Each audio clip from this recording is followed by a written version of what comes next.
Preface. The whole of these sketches were written and published, one by one, when I was a very young man. They were collected and republished while I was still a very young man, and sent into the world with all their imperfections, a good many on their heads. They comprise my first attempts at authorship, with the exception of certain tragedies achieved at the mature age of 8 or 10, and represented with great applause to overflowing nurseries. I am conscious of their often being extremely crude and ill-considered, and bearing obvious marks of haste and inexperience, particularly in that section of the present volume which is comprised under the general head of tales. But as this collection is not originated now, and was very leniently and favorably received when it was first made, I have not felt it right either to remodel or expunge, beyond a few words and phrases here and there. Chapter 1, The Beadle, the Parish Engine, the Schoolmaster. How much is conveyed in those two short words, the parish? And with how many tales of distress and misery, of broken fortune and ruined hopes, too often of unrelieved wretchedness and successful knavery, are they associated? A poor man, with small earnings and a large family, just manages to live on from hand to mouth, and to procure food from day to day. He has barely sufficient to satisfy the present cravings of nature, and can take no heed of the future. His taxes are in arrear. Quarter-day passes by, another quarter-day arrives. He can procure no more quarter for himself, and is summoned by the parish. His goods are distrained, his children are crying with cold and hunger, and the very bed on which his sick wife is lying is dragged from beneath her. What can he do? To whom is he to apply for relief? To private charity? To benevolent individuals? Certainly not. There is his parish. There are the parish vestry, the parish infirmary, the parish surgeon, the parish officers, the parish beadle. Excellent institutions and gentle, kind-hearted men. The woman dies, she is buried by the parish. The children have no protector, they are taken care of by the parish. The man first neglects and afterwards cannot obtain work, he is relieved by the parish. And when distress and drunkenness have done their work upon him, he is maintained, a harmless babbling idiot, in the parish asylum. The parish beadle is one of the most, perhaps the most, important member of the local administration. He is not so well off as the churchwardens, certainly, nor is he so learned as the vestry clerk, nor does he order things quite so much his own way as either of them. But his power is very great, notwithstanding, and the dignity of his office is never impaired by the absence of efforts on his part to maintain it. The beadle of our parish is a splendid fellow. It is quite delightful to hear him, as he explains the state of the existing poor laws to the deaf old women in the boardroom passage on business nights, and to hear what he said to the senior churchwarden, and what the senior churchwarden said to him, and what we, the beadle and the other gentlemen, came to the determination of doing. A miserable-looking woman is called into the boardroom, and represents a case of extreme destitution, affecting herself, a widow with 6 small children. "Where do you live?" inquires one of the overseers. "I rents a 2-pair back, gentleman, at Mrs. Brown's, No. 3, Little King William's Alley, which has lived there this 15 year, and knows me to be very hard-working and industrious, and when my poor husband was alive, gentleman, as died in the hospital." "Well, well," interrupts the overseer, taking a note of the address, "I'll send Simmons, the beadle, tomorrow morning to ascertain whether your story is correct. And if so, I suppose you must have an order into the house. Simmons, go to this woman's the first thing tomorrow morning, will you?" Simmons bows assent and ushers the woman out. Her previous admiration of the board, who all sit behind great books and with their hats on, fades into nothing before her respect for her lace-trimmed conductor, and her account of what has passed inside increases, if that be possible, the marks of respect shown by the assembled crowd to that solemn functionary. As to taking out a summons, it's quite a hopeless case if Simmons attends it, on behalf of the parish. He knows all the titles of the Lord Mayor by heart, states the case without a single stammer, and it is even reported that on one occasion he ventured to make a joke, which the Lord Mayor's head footman, who happened to be present, afterwards told an intimate friend, confidentially, was almost equal to one of Mr. Hobbler's. See him again on Sunday in his state coat and cocked hat, with a large-headed staff for show in his left hand, and a small cane for use in his right. How pompously he marshals the children into their places, and how demurely the little urchins look at him askance as he surveys them when they are all seated, with a glare of the eye peculiar to beadles. The churchwardens and overseers being duly installed in their curtained pews, he seats himself on a mahogany bracket, erected expressly for him at the top of the aisle, and divides his attention between his prayer book and the boys. Suddenly, just at the commencement of the communion service, when the whole congregation is hushed into a profound silence, broken only by the voice of the officiating clergyman, a penny is heard to ring on the stone floor of the aisle with astounding clearness. Observe the generalship of the beadle. His involuntary look of horror is instantly changed into one of perfect indifference, as if he were the only person present who had not heard the noise. The artifice succeeds.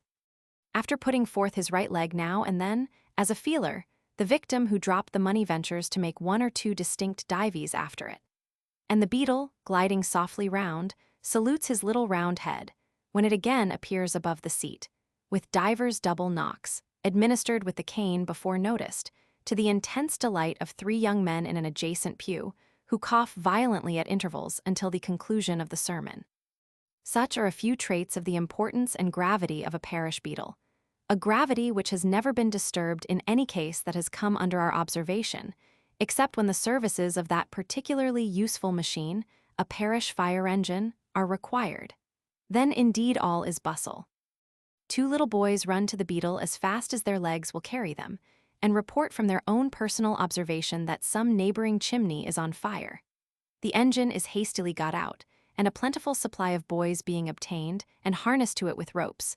Away they rattle over the pavement, the beadle running.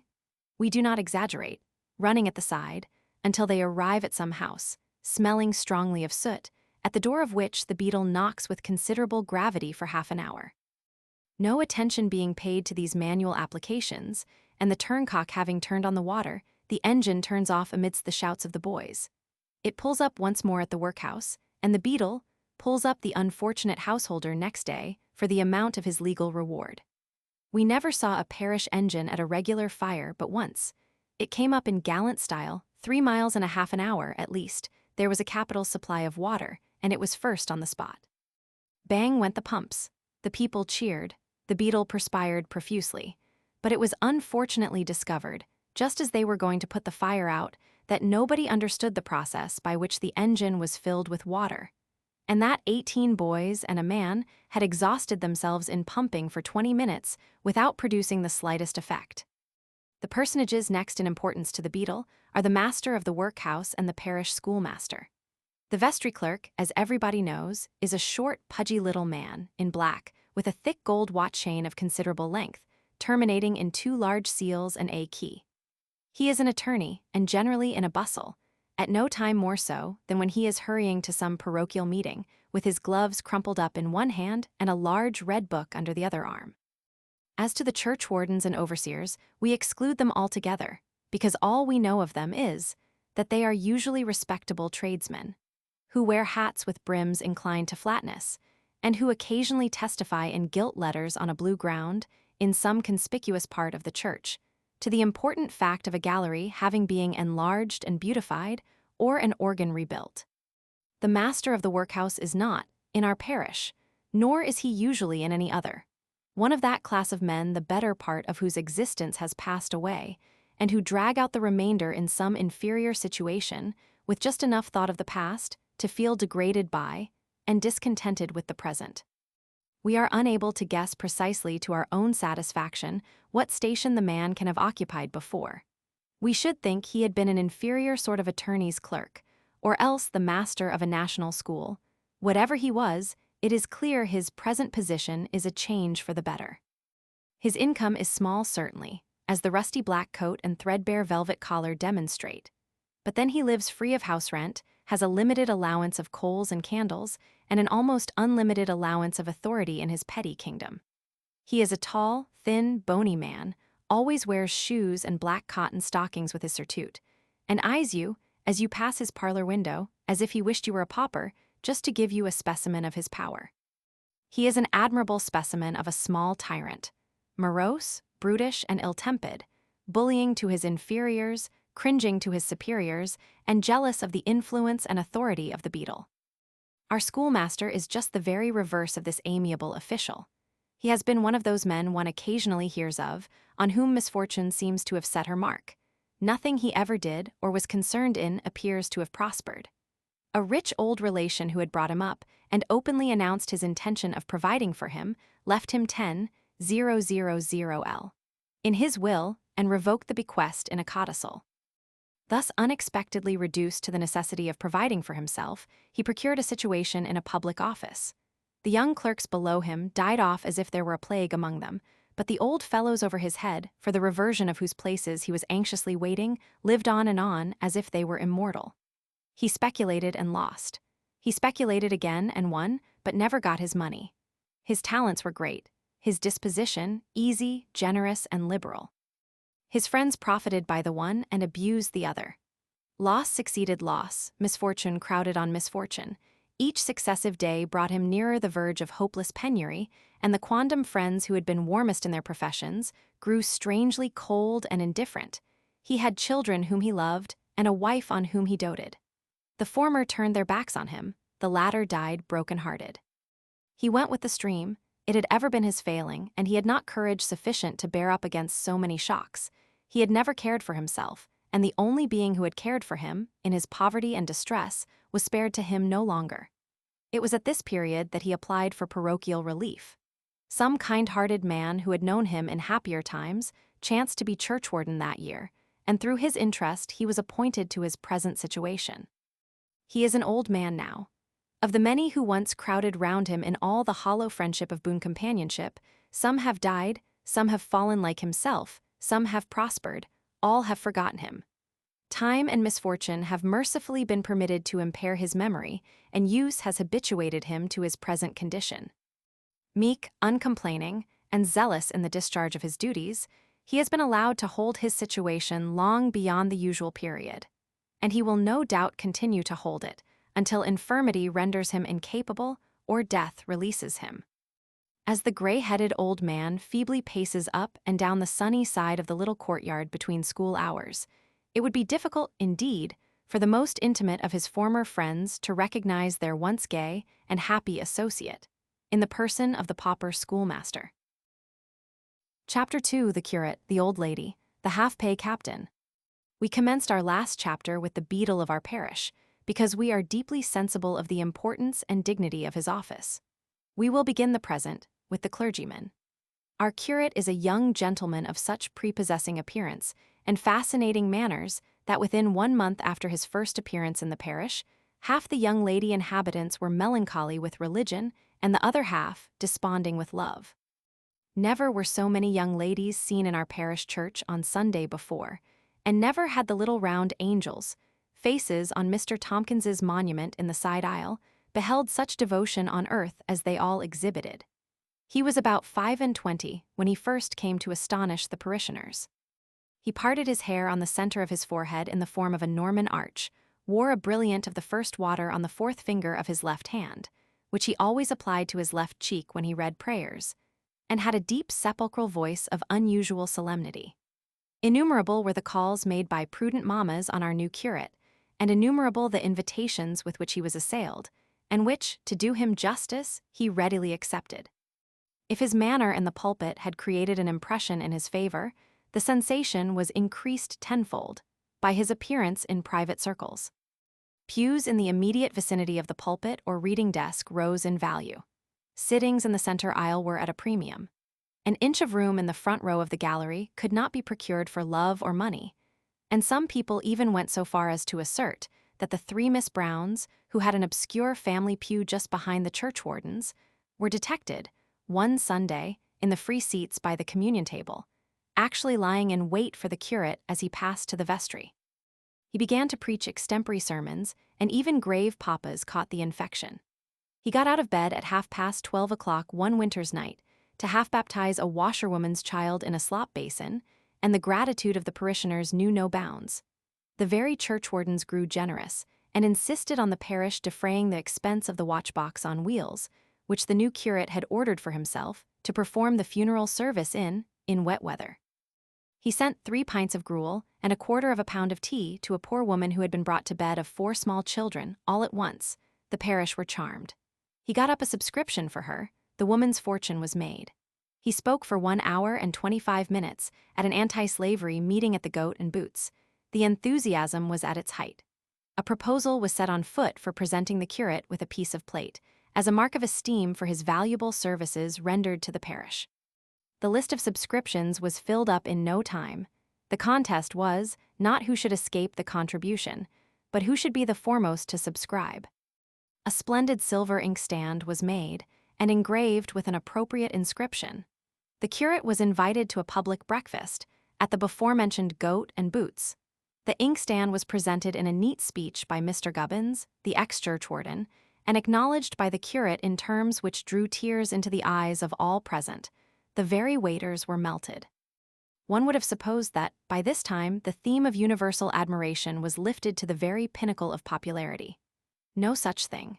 The curate began to cough, 4 fits of coughing one morning between the litany and the epistle, and 5 in the afternoon service.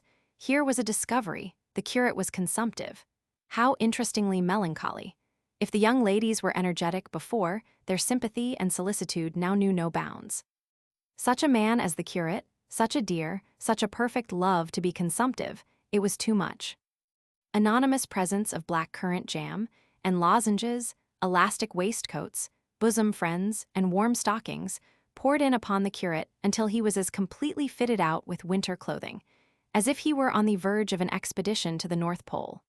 Verbal bulletins of the state of his health were circulated throughout the parish 6 times a day, and the curate was in the very zenith of his popularity. About this period, a change came over the spirit of the parish. A very quiet, respectable, dozing old gentleman, who had officiated in our chapel of ease for 12 years previously, died one fine morning without having given any notice whatever of his intention. This circumstance gave rise to counter-sensation the first, and the arrival of his successor occasioned counter-sensation the second. He was a pale, thin, cadaverous man with large black eyes and long, straggling black hair. His dress was slovenly in the extreme, his manner ungainly, his doctrines startling. In short, he was in every respect the antipodes of the curate. Crowds of our female parishioners flocked to hear him, at first because he was so odd-looking, then because his face was so expressive, then because he preached so well, and at last because they really thought that, after all, there was something about him which it was quite impossible to describe. As to the curate, he was all very well, but certainly, after all, there was no denying that, in short, the curate wasn't a novelty, and the other clergyman was. The inconstancy of public opinion is proverbial. The congregation migrated one by one. The curate coughed till he was black in the face. It was in vain. He respired with difficulty. It was equally ineffectual in awakening sympathy.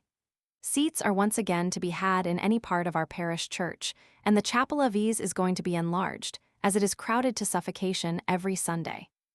The best known and most respected among our parishioners is an old lady, who resided in our parish long before our name was registered in the list of baptisms. Our parish is a suburban one, and the old lady lives in a neat row of houses in the most airy and pleasant part of it. The house is her own.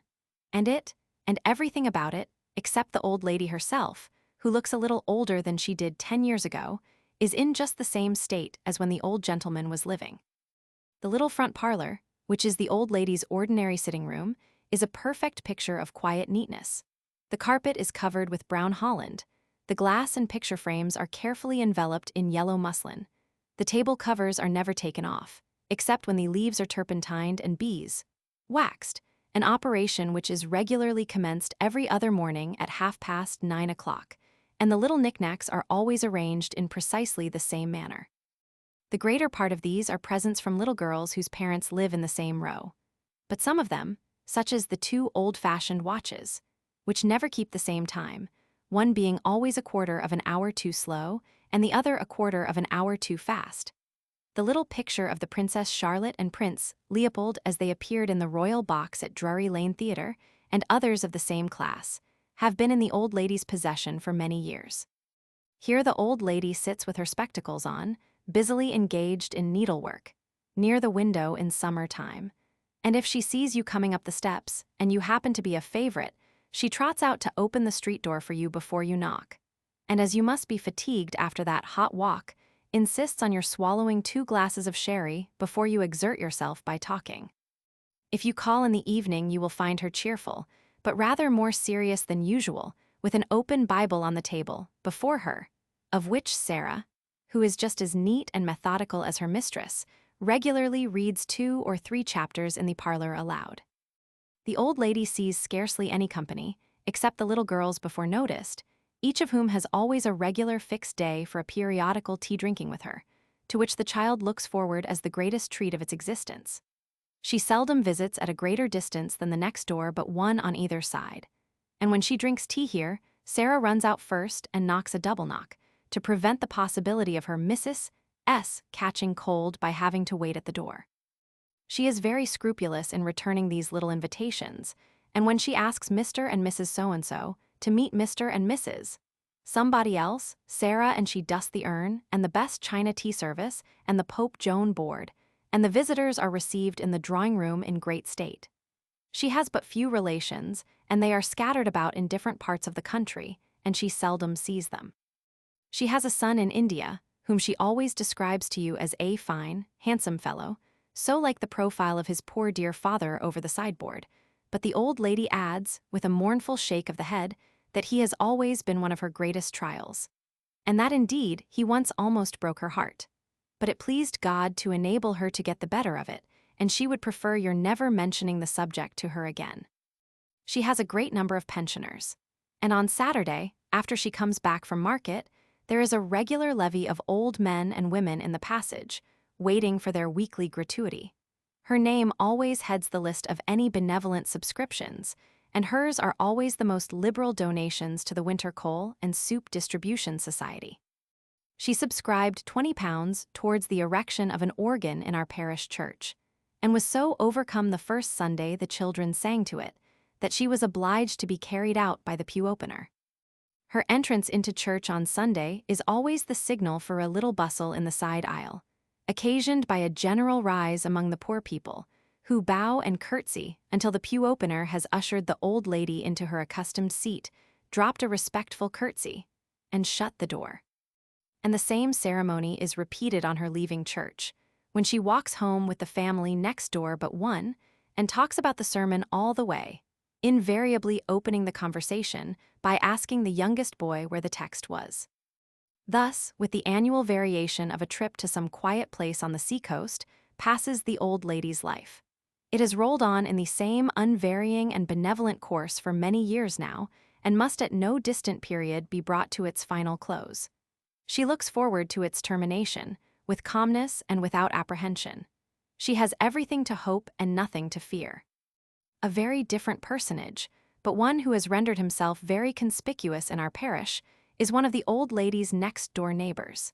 He is an old naval officer on half-pay, and his bluff and unceremonious behavior disturbs the old lady's domestic economy, not a little. In the first place, he will smoke cigars in the front court, and when he wants something to drink with them, which is by no means an uncommon circumstance, he lifts up the old lady's knocker with his walking stick and demands to have a glass of table ale, handed over the rails. In addition to this cool proceeding, he is a bit of a jack of all trades, or to use his own words, a regular Robinson Crusoe, and nothing delights him better than to experimentalize on the old lady's property. One morning, he got up early, and planted 3 or 4 roots of full-grown marigolds in every bed of her front garden, to the inconceivable astonishment of the old lady, who actually thought when she got up and looked out of the window, that it was some strange eruption which had come out in the night. Another time he took to pieces the 8-day clock on the front landing, under pretense of cleaning the works, which he put together again, by some undiscovered process, in so wonderful a manner, that the large hand has done nothing but trip up the little one ever since. Then he took to breeding silkworms, which he would bring in 2 or 3 times a day, in little paper boxes, to show the old lady, generally dropping a worm or 2 at every visit. The consequence was that one morning a very stout silkworm was discovered in the act of walking upstairs, probably with the view of inquiring after his friends, for, on further inspection, it appeared that some of his companions had already found their way to every room in the house. The old lady went to the seaside in despair, and during her absence he completely effaced the name from her brass doorplate in his attempts to polish it with aquafortis. But all this is nothing to his seditious conduct in public life. He attends every vestry meeting that is held, always opposes the constituted authorities of the parish, denounces the profligacy of the churchwardens, contests legal points against the vestry clerk, will make the tax-gatherer call for his money till he won't call any longer, and then he sends it. Finds fault with the sermon every Sunday, says that the organist ought to be ashamed of himself, offers to back himself for any amount to sing the psalms better than all the children put together, male and female, and, in short, conducts himself in the most turbulent and uproarious manner.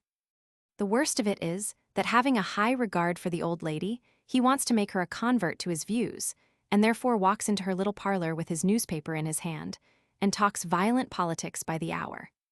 He is a charitable, open-hearted old fellow at bottom, after all.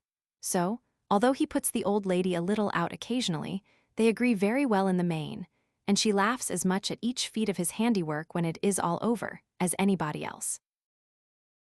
Chapter 3: The Four Sisters. The row of houses in which the old lady and her troublesome neighbor reside comprises, beyond all doubt, a greater number of characters within its circumscribed limits than all the rest of the parish put together.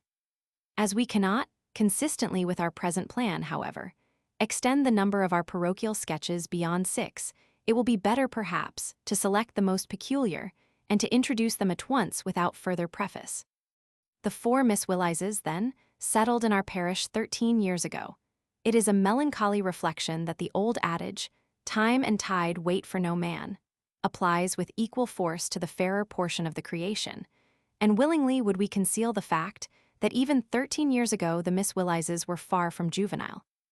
Our duty as faithful parochial chroniclers, however, is paramount to every other consideration, and we are bound to state that 13 years since, the authorities in matrimonial cases considered the youngest Miss Willis in a very precarious state, while the eldest sister was positively given over as being far beyond all human hope. Well, the Miss Willises took a lease of the house. It was fresh painted and papered from top to bottom. The paint inside was all wainscoted, the marble all cleaned, the old grates taken down, and register stoves, you could see to dress by, put up. 4 trees were planted in the back garden, several small baskets of gravel sprinkled over the front one, vans of elegant furniture arrived. Spring blinds were fitted to the windows. Carpenters who had been employed in the various preparations, alterations, and repairs made confidential statements to the different maidservants in the row, relative to the magnificent scale on which the Miss Willises were commencing. The maidservants told their missuses, the missuses told their friends, and vague rumors were circulated throughout the parish that number 25 in Gordon Place had been taken by 4 maiden ladies of immense property. At last the Miss Willises moved in, and then the calling began. The house was the perfection of neatness, so were the 4 Miss Willises. Everything was formal, stiff, and cold, so were the 4 Miss Willises. Not a single chair of the whole set was ever seen out of its place. Not a single Miss Willis of the whole 4 was ever seen out of hers. There they always sat, in the same places, doing precisely the same things at the same hour. The eldest Miss Willis used to knit, the second to draw, the 2 others to play duets on the piano. They seemed to have no separate existence, but to have made up their minds just to winter through life together.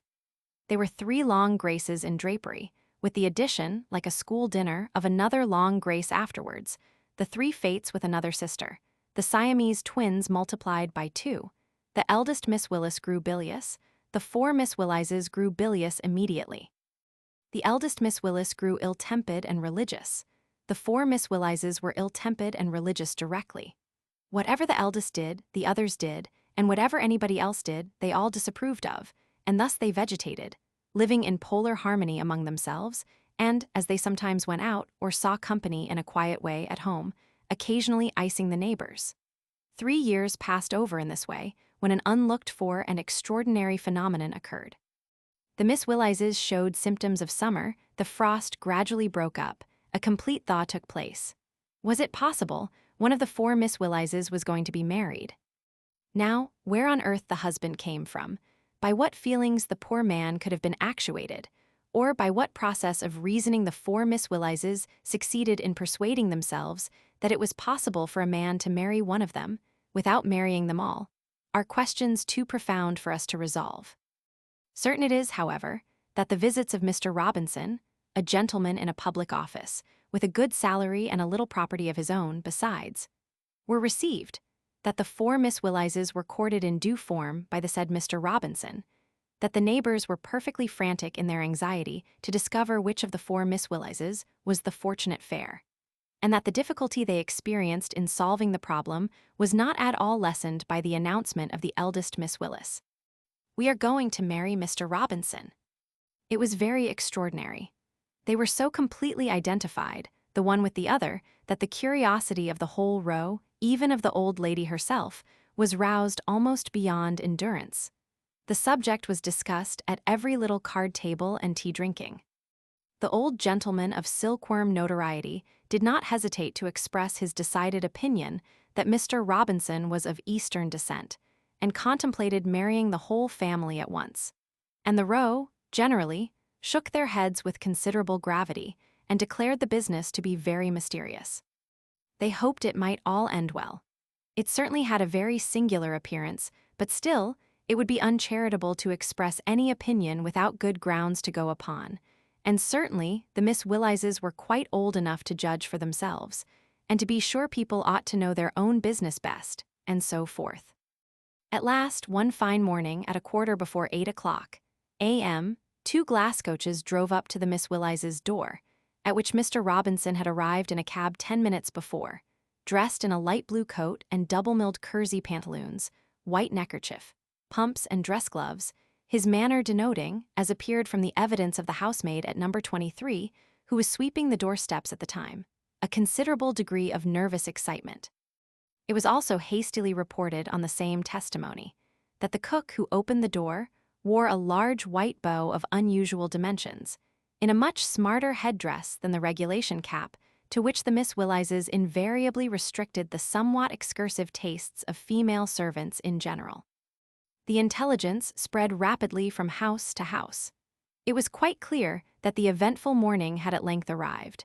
The whole row stationed themselves behind their first and second floor blinds and waited the result in breathless expectation.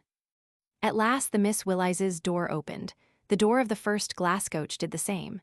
2 gentlemen and a pair of ladies to correspond, friends of the family, no doubt. Up went the steps, bang went the door, off went the first class coach, and up came the second. The street door opened again, the excitement of the whole row increased, Mr. Robinson and the eldest Miss Willis. "I thought so," said the lady at number 19. "I always said it was Miss Willis." "Well, I never," ejaculated the young lady at number 18 to the young lady at no. 17. "Did you ever, dear?" responded the young lady at number 17 to the young lady at number 18. "It's too ridiculous," exclaimed a spinster of an uncertain age, at number 16, joining in the conversation. But who shall portray the astonishment of Gordon Place, when Mr. Robinson handed in all the Miss Willises, one after the other, and then squeezed himself into an acute angle of the glass coach, which forthwith proceeded at a brisk pace after the other glass coach, which other glass coach had itself proceeded, at a brisk pace, in the direction of the parish church? Who shall depict the perplexity of the clergyman, when all the Miss Willises knelt down at the communion table, and repeated the responses incidental to the marriage service in an audible voice? Or who shall describe the confusion which prevailed, when, even after the difficulties thus occasioned had been adjusted, all the Miss Willises went into hysterics at the conclusion of the ceremony, until the sacred edifice resounded with their united wailings? As the 4 sisters and Mr. Robinson continued to occupy the same house after this memorable occasion, and as the married sister, whoever she was, never appeared in public without the other 3, we are not quite clear that the neighbors ever would have discovered the real Mrs. Robinson, but for a circumstance of the most gratifying description, which will happen occasionally in the best regulated families. 3/4 days elapsed, and the row, on whom a new light appeared to have been bursting for some time, began to speak with a sort of implied confidence on the subject, and to wonder how Mrs. Robinson, the youngest Miss Willis that was, got on. And servants might be seen running up the steps, about 9 or 10 o'clock every morning, with Mrs.'s compliments, and wishes to know how Mrs. Robinson finds herself this morning. And the answer always was, "Mrs. Robinson's compliments, and she's in very good spirits, and doesn't find herself any worse." The piano was heard no longer, the knitting needles were laid aside, drawing was neglected, and mantua-making and millinery, on the smallest scale imaginable, appeared to have become the favorite amusement of the whole family. The parlor wasn't quite as tidy as it used to be, and if you called in the morning, you would see lying on a table, with an old newspaper carelessly thrown over them, 2 or 3 particularly small caps, rather larger than if they had been made for a moderate-sized doll, with a small piece of lace, in the shape of a horseshoe, let in behind. Or perhaps a white robe, not very large in circumference, but very much out of proportion in point of length, with a little tucker round the top and a frill round the bottom. And once when we called, we saw a long white roller, with a kind of blue margin down each side, the probable use of which we were at a loss to conjecture. Then we fancied that Dr. Dawson, the surgeon and C., who displays a large lamp with a different color in every pane of glass, at the corner of the row, began to be knocked up at night oftener than he used to be. And once we were very much alarmed by hearing a hackney coach stop at Mrs. Robinson's door, at 2:30 in the morning, out of which there emerged a fat old woman, in a cloak and nightcap, with a bundle in one hand and a pair of pattens in the other, who looked as if she had been suddenly knocked up out of bed for some very special purpose. When we got up in the morning, we saw that the knocker was tied up in an old white kid glove, and we, in our innocence, we were in a state of bachelorship then, wondered what on earth it all meant, until we heard the eldest Miss Willis in propria persona say, with great dignity, in answer to the next inquiry, "My compliments, and Mrs. Robinson's doing as well as can be expected, and the little girl thrives wonderfully." And then, in common with the rest of the row, our curiosity was satisfied, and we began to wonder it had never occurred to us what the matter was before. Chapter 4: The Election for Beadle. A great event has recently occurred in our parish. A contest of paramount interest has just terminated. A parochial convulsion has taken place. It has been succeeded by a glorious triumph, which the country, or at least the parish, it is all the same, will long remember. We have had an election for beadle. The supporters of the old beadle system have been defeated in their stronghold, and the advocates of the great new beadle principles have achieved a proud victory. Our parish, which, like all other parishes, is a little world of its own, has long been divided into 2 parties, whose contentions, slumbering for a while, have never failed to burst forth with unabated vigor, on any occasion on which they could by possibility be renewed. Watching rates, lighting rates, paving rates, sewers rates, church rates, poors rates, all sorts of rates have been in their turns the subjects of a grand struggle. And as to questions of patronage, the asperity and determination with which they have been contested is scarcely credible. The leader of the official party, the steady advocate of the churchwardens, and the unflinching supporter of the overseers, is an old gentleman who lives in our row. He owns some 6 houses in it, and always walks on the opposite side of the way, so that he may be able to take in a view of the whole of his property at once. He is a tall, thin, bony man, with an interrogative nose and little restless perking eyes, which appear to have been given him for the sole purpose of peeping into other people's affairs with. He is deeply impressed with the importance of our parish business, and prides himself, not a little, on his style of addressing the parishioners in vestry assembled. His views are rather confined than extensive, his principles more narrow than liberal. He has been heard to declaim very loudly in favor of the liberty of the press, and advocates the repeal of the stamp duty on newspapers, because the daily journals who now have a monopoly of the public never give verbatim reports of vestry meetings. He would not appear egotistical for the world, but at the same time he must say that there are speeches, that celebrated speech of his own, on the emoluments of the sexton and the duties of the office, for instance, which might be communicated to the public, greatly to their improvement and advantage. His great opponent in public life is Captain Purday, the old naval officer on half-pay, to whom we have already introduced our readers. The captain being a determined opponent of the constituted authorities, whoever they may chance to be, and our other friend being their steady supporter, with an equal disregard of their individual merits, it will readily be supposed that occasions for their coming into direct collision are neither few nor far between. They divided the vestry 14 times on a motion for heating the church with warm water instead of coals, and made speeches about liberty and expenditure and prodigality and hot water, which threw the whole parish into a state of excitement.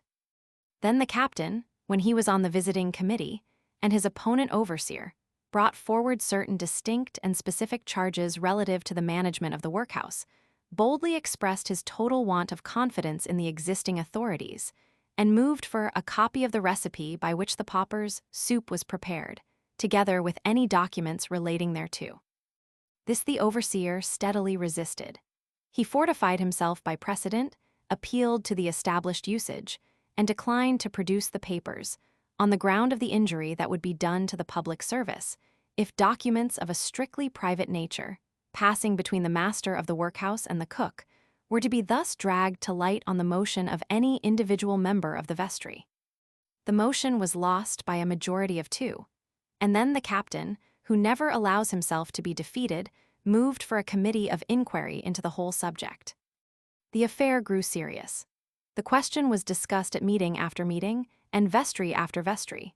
Speeches were made, attacks repudiated, personal defiances exchanged, explanations received, and the greatest excitement prevailed until at last, just as the question was going to be finally decided, the vestry found that somehow or other they had become entangled in a point of form, from which it was impossible to escape with propriety.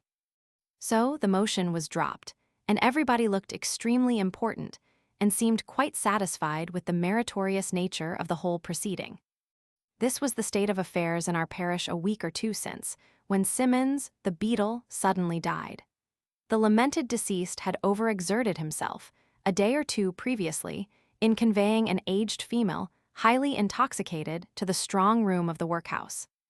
The excitement thus occasioned, added to a severe cold, which this indefatigable officer had caught in his capacity of director of the parish engine, by inadvertently playing over himself instead of a fire, proved too much for a constitution already enfeebled by age, and the intelligence was conveyed to the board one evening that Symonds had died and left his respects.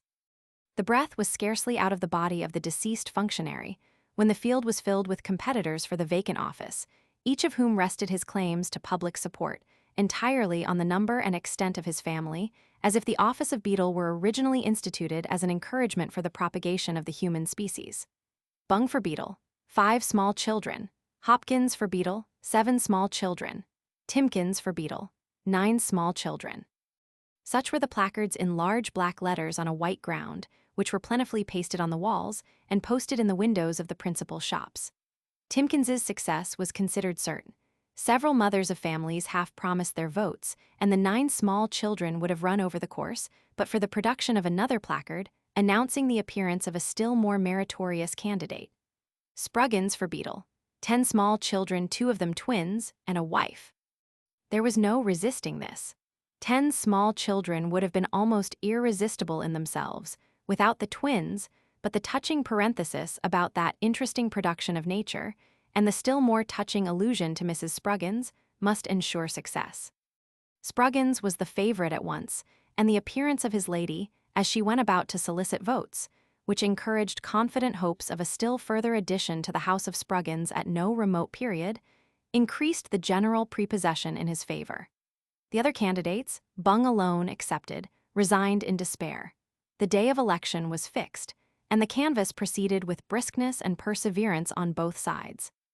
The members of the vestry could not be supposed to escape the contagious excitement inseparable from the occasion.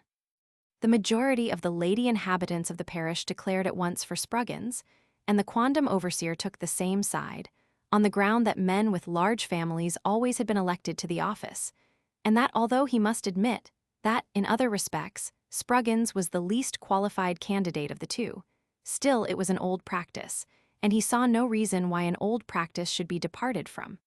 This was enough for the captain. He immediately sided with Bung, canvassed for him personally in all directions, wrote squibs on Spruggins, and got his butcher to skewer them up on conspicuous joints in his shop front, frightened his neighbor, the old lady, into a palpitation of the heart, by his awful denunciations of Spruggins's party, and bounced in and out, and up and down, and backwards and forwards, until all the sober inhabitants of the parish thought it inevitable that he must die of a brain fever long before the election began. The day of election arrived. It was no longer an individual struggle, but a party contest between the ins and outs. The question was whether the withering influence of the overseers, the domination of the churchwardens, and the blighting despotism of the vestry clerk should be allowed to render the election of beadle a form, a nullity, whether they should impose a vestry-elected beadle on the parish, to do their bidding and forward their views, or whether the parishioners, fearlessly asserting their undoubted rights, should elect an independent beadle of their own. The nomination was fixed to take place in the vestry, but so great was the throng of anxious spectators that it was found necessary to adjourn to the church, where the ceremony commenced with due solemnity. The appearance of the churchwardens and overseers and the ex-churchwardens and ex-overseers, with Spruggins in the rear, excited general attention. Spruggins was a little thin man, in rusty black, with a long pale face and a countenance expressive of care and fatigue, which might either be attributed to the extent of his family or the anxiety of his feelings. His opponent appeared in a cast-off coat of the captain's, a blue coat with bright buttons, white trousers, and that description of shoes familiarly known by the appellation of high-lows. There was a serenity in the open countenance of Bung, a kind of moral dignity in his confident air, an "I wish you may get it" sort of expression in his eye, which infused animation into his supporters and evidently dispirited his opponents. The ex-churchwarden rose to propose Thomas Spruggins for beadle. He had known him long. He had had his eye upon him closely for years. He had watched him with twofold vigilance for months. A parishioner here suggested that this might be termed taking a double sight, but the observation was drowned in loud cries of order. He would repeat that he had had his eye upon him for years, and this he would say, that a more well-conducted, a more well-behaved, a more sober, a more quiet man with a more well-regulated mind he had never met with. A man with a larger family he had never known. Cheers. The parish required a man who could be depended on. Here, from the Spruggins side, answered by ironical cheers from the Bung party. Such a man he now proposed? No. Yes. He would not allude to individuals, the ex-churchwarden continued, in the celebrated negative style adopted by great speakers. He would not advert to a gentleman who had once held a high rank in the service of His Majesty. He would not say that that gentleman was no gentleman. He would not assert that that man was no man. He would not say that he was a turbulent parishioner. He would not say that he had grossly misbehaved himself, not only on this, but on all former occasions. He would not say that he was one of those discontented and treasonable spirits who carried confusion and disorder wherever they went. He would not say that he harbored in his heart envy and hatred and malice and all uncharitableness. No, he wished to have everything comfortable and pleasant, and therefore he would say nothing about him. Cheers. The captain replied in a similar parliamentary style. He would not say he was astonished at the speech they had just heard. He would not say he was disgusted. Cheers. He would not retort the epithets which had been hurled against him. Renewed cheering. He would not allude to men once in office, but now happily out of it, who had mismanaged the workhouse, ground the paupers, diluted the beer, slack-baked the bread, boned the meat, heightened the work, and lowered the soup. Tremendous cheers. He would not ask what such men deserved. A voice, nothing a day, and find themselves. He would not say that one burst of general indignation should drive them from the parish they polluted with their presence. Give it him. He would not allude to the unfortunate man who had been proposed. He would not say, as the vestry's tool, but as beadle. He would not advert to that individual's family. He would not say that 9 children, twins, and a wife were very bad examples for pauper imitation. Loud cheers.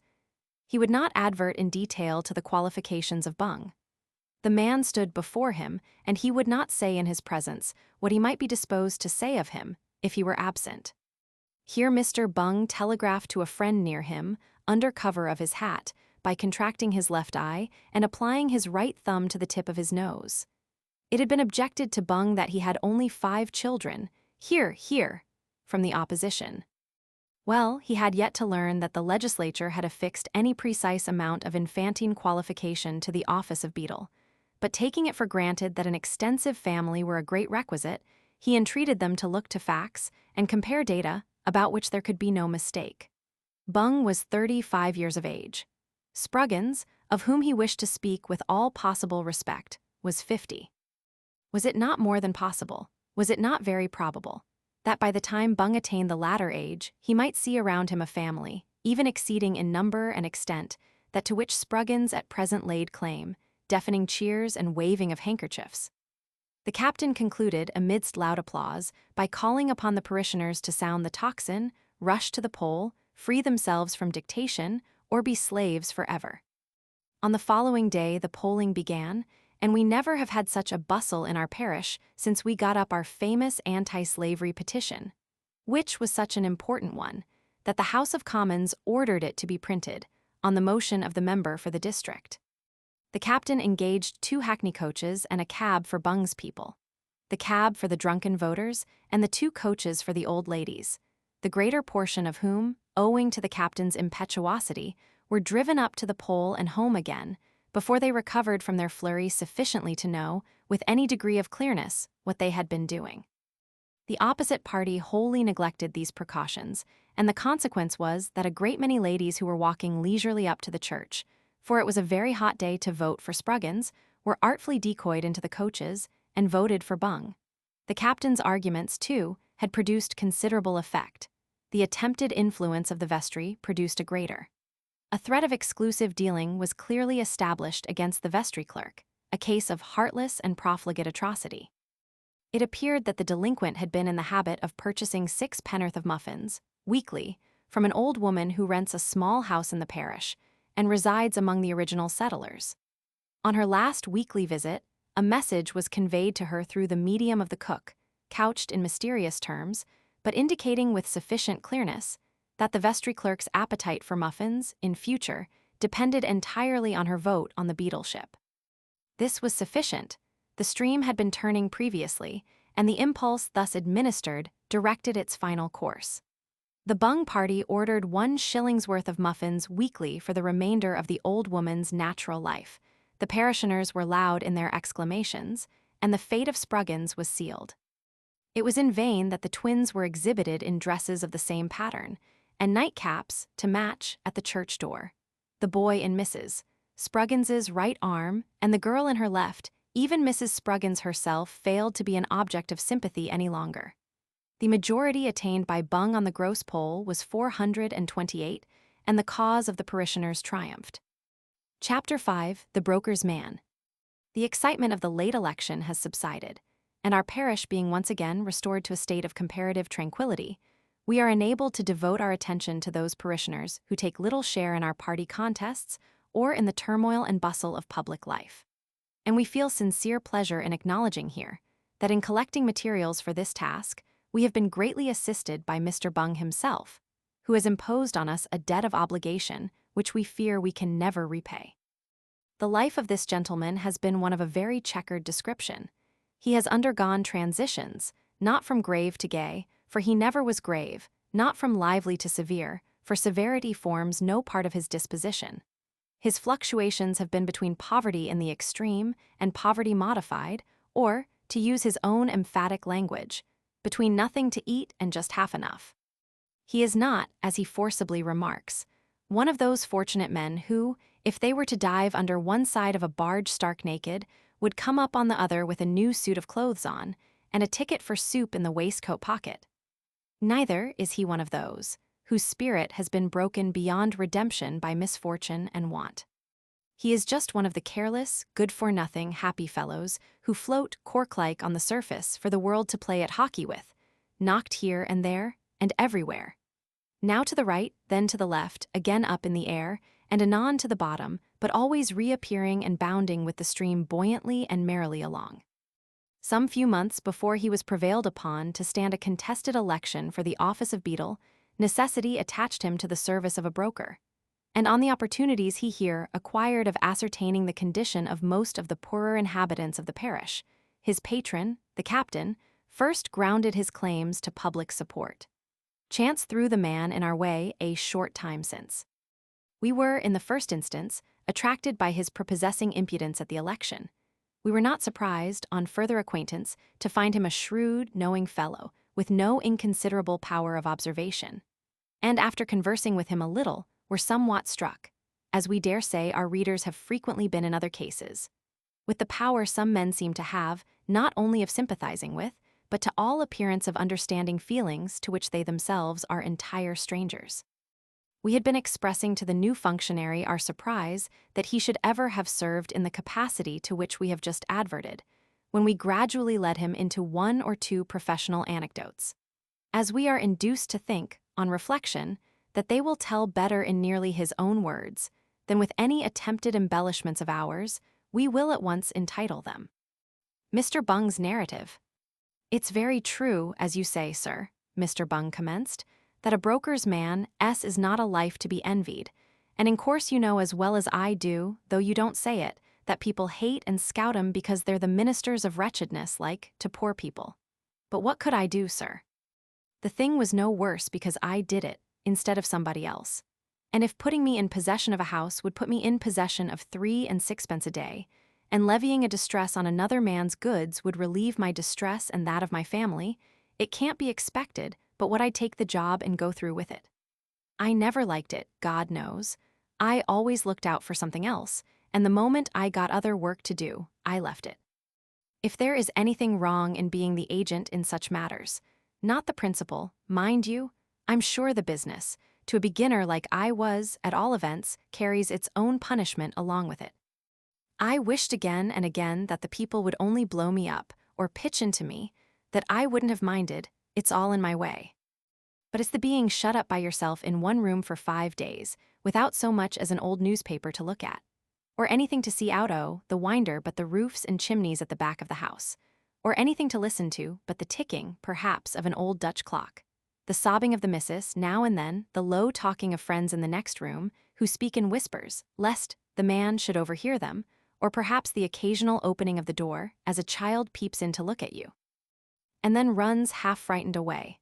It's all this that makes you feel sneaking somehow, and ashamed of yourself. And then, if it's winter-time, they just give you fire enough to make you think you'd like more, and bring in your grub as if they wished it 'ud choke you, as I dare say they do, for the matter of that, most heartily. If they're very civil, they make you up a bed in the room at night, and if they don't, your master sends one in for you. But there you are, without being washed or shaved all the time, shunned by everybody and spoken to by no one, unless someone comes in at dinner time and asks you whether you want any more in a tone as much to say, 'I hope you don't,' or, in the evening, to inquire whether you wouldn't rather have a candle, after you've been sitting in the dark half the night. When I was left in this way, I used to sit, thinking, till I felt as lonesome as a kitten in a wash-house copper with the lid on. But I believe the old brokers, men who are regularly trained to it, never think at all. I have heard some on 'em say, indeed, that they don't know how. I put in a good many distresses in my time," continued Mr. Bung, "and in course I wasn't long in finding that some people are not as much to be pitied as others are, and that people with good incomes who get into difficulties, which they keep patching up day after day and week after week, get so used to these sort of things in time that at last they come scarcely to feel them at all. I remember the very first place I was put in possession of was a gentleman's house in this parish here that everybody would suppose couldn't help having money if he tried. I went with old Fixem, my old master, 'bout half arter 8 in the morning, rang the area bell, servant in livery opened the door, 'Governor at home?' 'Yes, he is,' says the man, 'but he's breakfasting just now.' 'Never mind,' says Fixem, 'just you tell him there's a gentleman here as wants to speak to him particular.' So the servant he opens his eyes and stares about him all ways, looking for the gentleman, as it struck me, for I don't think anybody but a man as was stone blind would mistake Fixem for one. And as for me, I was as seedy as a cheap cowcumber. Howsever, he turns round and goes to the breakfast parlor, which was a little snug sort of room at the end of the passage, and Fixem, as we always did in that profession, without waiting to be announced, walks in arter him, and before the servant could get out, 'Please, sir, here's a man as wants to speak to you,' looks in at the door as familiar and pleasant as may be. 'Who the devil are you, and how dare you walk into a gentleman's house without leave?' says the master, as fierce as a bull in fits. 'My name,' says Fixem, winking to the master to send the servant away, and putting the warrant into his hands folded up like a note, 'My name's Smith,' says he, 'and I called from Johnson's about that business of Thompson's.' 'Oh,' says the other, quite down on him directly, 'how is Thompson?' says he. 'Pray sit down, Mr. Smith. John, leave the room.' Out went the servant, and the gentleman and Fixem looked at one another till they couldn't look any longer, and then they varied the amusements by looking at me, who had been standing on the mat all this time. £150, I see, said the gentleman at last. £150, said Fixem, besides cost of levy, sheriff's poundage, and all other incidental expenses. Says the gentleman, I shan't be able to settle this before tomorrow afternoon. Very sorry, but I shall be obliged to leave my man here till then, replies Fixem, pretending to look very miserable over it. That's very unfortunate, says the gentleman, for I have got a large party here tonight, and I'm ruined if those fellows of mine get an inkling of the matter. Just step here, Mr. Smith, says he, after a short pause. So Fixem walks with him up to the window, and after a good deal of whispering and a little chinking of sovereigns and looking at me, he comes back and says, Bung, you're a handy fellow and very honest, I know. This gentleman wants an assistant to clean the plate and wait at table today, and if you're not particularly engaged, says old Fixem, grinning like mad and shoving a couple of sovereigns into my hand, he'll be very glad to avail himself of your services. Well, I laughed, and the gentleman laughed, and we all laughed, and I went home and cleaned myself, leaving Fixem there. And when I went back, Fixem went away, and I polished up the plate and waited at table and gammoned the servants, and nobody had the least idea I was in possession, though it very nearly came out after all. For one of the last gentlemen who remained came downstairs into the hall where I was sitting pretty late at night, and putting half a crown into my hand says, Here, my man, says he, run and get me a coach, will you? I thought it was a do to get me out of the house and was just going to say so sulkily enough when the gentleman, who was up to everything, came running downstairs as if he was in great anxiety. Bung, says he, pretending to be in a consuming passion. Sir, says I, why the devil ain't you looking after that plate? I was just going to send him for a coach for me, says the other gentleman. And I was just going to say, says I, anybody else, my dear fellow, interrupts the master of the house, pushing me down the passage to get out of the way, anybody else. But I have put this man in possession of all the plate and valuables, and I cannot allow him on any consideration whatever to leave the house. Bung, you scoundrel, go and count those forks in the breakfast parlor instantly.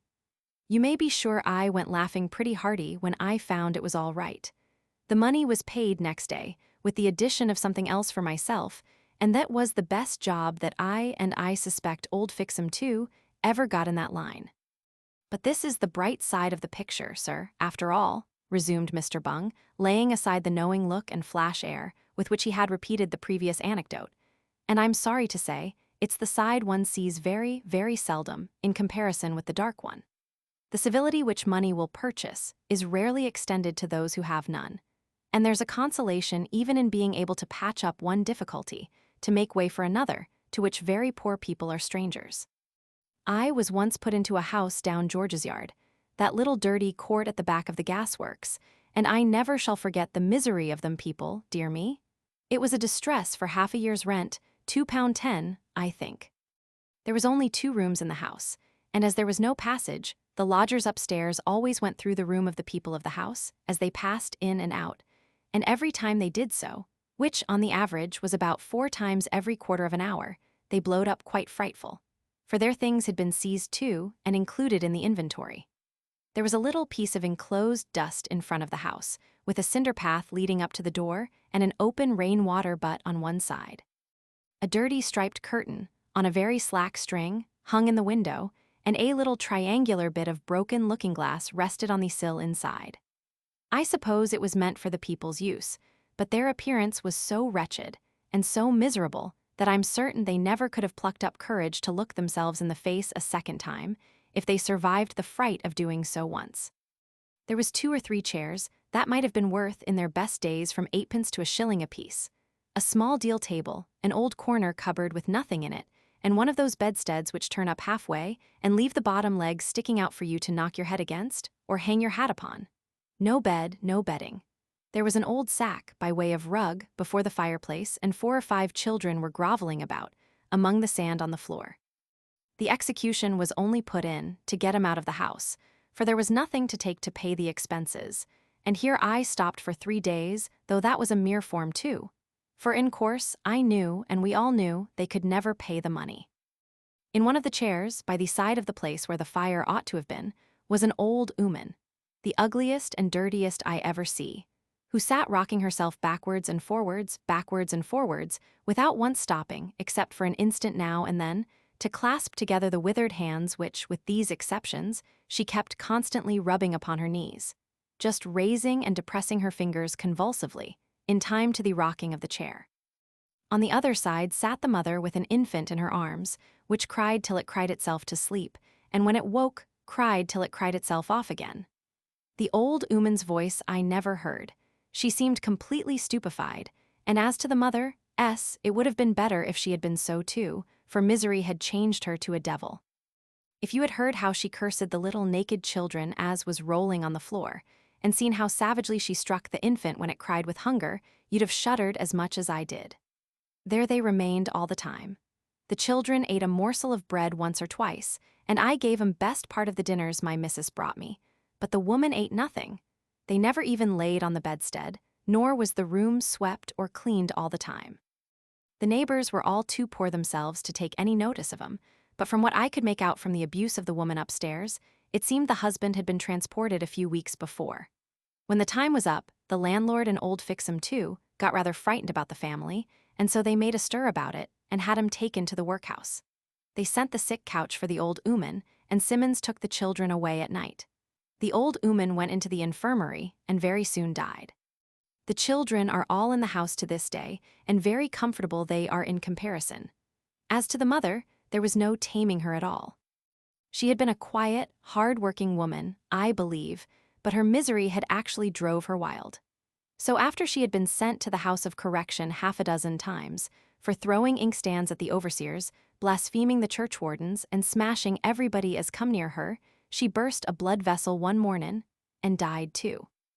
And a happy release it was, both for herself and the old paupers, male and female, which she used to tip over in all directions, as if they were so many skittles and she the ball. Now this was bad enough, resumed Mr. Bung, taking a half-step towards the door, as if to intimate that he had nearly concluded. This was bad enough, but there was a sort of quiet misery, if you understand what I mean by that, sir, about a lady at one house I was put into, as touched me a good deal more. It doesn't matter where it was exactly. Indeed, I'd rather not say, but it was the same sort o' job. I went with Fixem in the usual way. There was a year's rent in arrear. A very small servant girl opened the door, and 3 or 4 fine-looking little children was in the front parlor we were shown into, which was very clean but very scantily furnished, much like the children themselves. "Bung," says Fixem to me, in a low voice when we were left alone for a minute, "I know something about this here family, and my opinion is it's no-go. Do you think they can't settle?" Says I, quite anxiously, for I liked the looks of them children. Fixem shook his head and was just about to reply, when the door opened, and in come a lady as white as ever I see anyone in my days, except about the eyes, which were red with crying. She walked in, as firm as I could have done, shut the door carefully after her, and sat herself down with a face as composed as if it was made of stone. "What is the matter, gentlemen?" says she in a surprisin, steady voice. "Is this an execution?" "It is, mum," says Fixem. The lady looked at him as steady as ever. She didn't seem to have understood him. "It is, mum," says Fixem again. "This is my warrant of distress, mum," says he, handing it over as polite as if it was a newspaper which had been bespoke arter the next gentleman. The lady's lip trembled as she took the printed paper. She cast her eye over it, and old Fixem began to explain the form, but saw she wasn't reading it, plain enough, poor thing. "Oh, my God," says she, suddenly a-bursting out crying, letting the warrant fall and hiding her face in her hands. "Oh, my God, what will become of us?" The noise she made brought in a young lady of about 19 or 20, who, I suppose, had been a-listening at the door, and who had got a little boy in her arms. She sat him down in the lady's lap without speaking, and she hugged the poor little fellow to her bosom and cried over him, till even old Fixem put on his blue spectacles to hide the 2 tears that was a-trickling down, one on each side of his dirty face. "Now, dear ma," says the young lady, "you know how much you have borne. For all our sakes, for pa's sake," says she, "don't give way to this."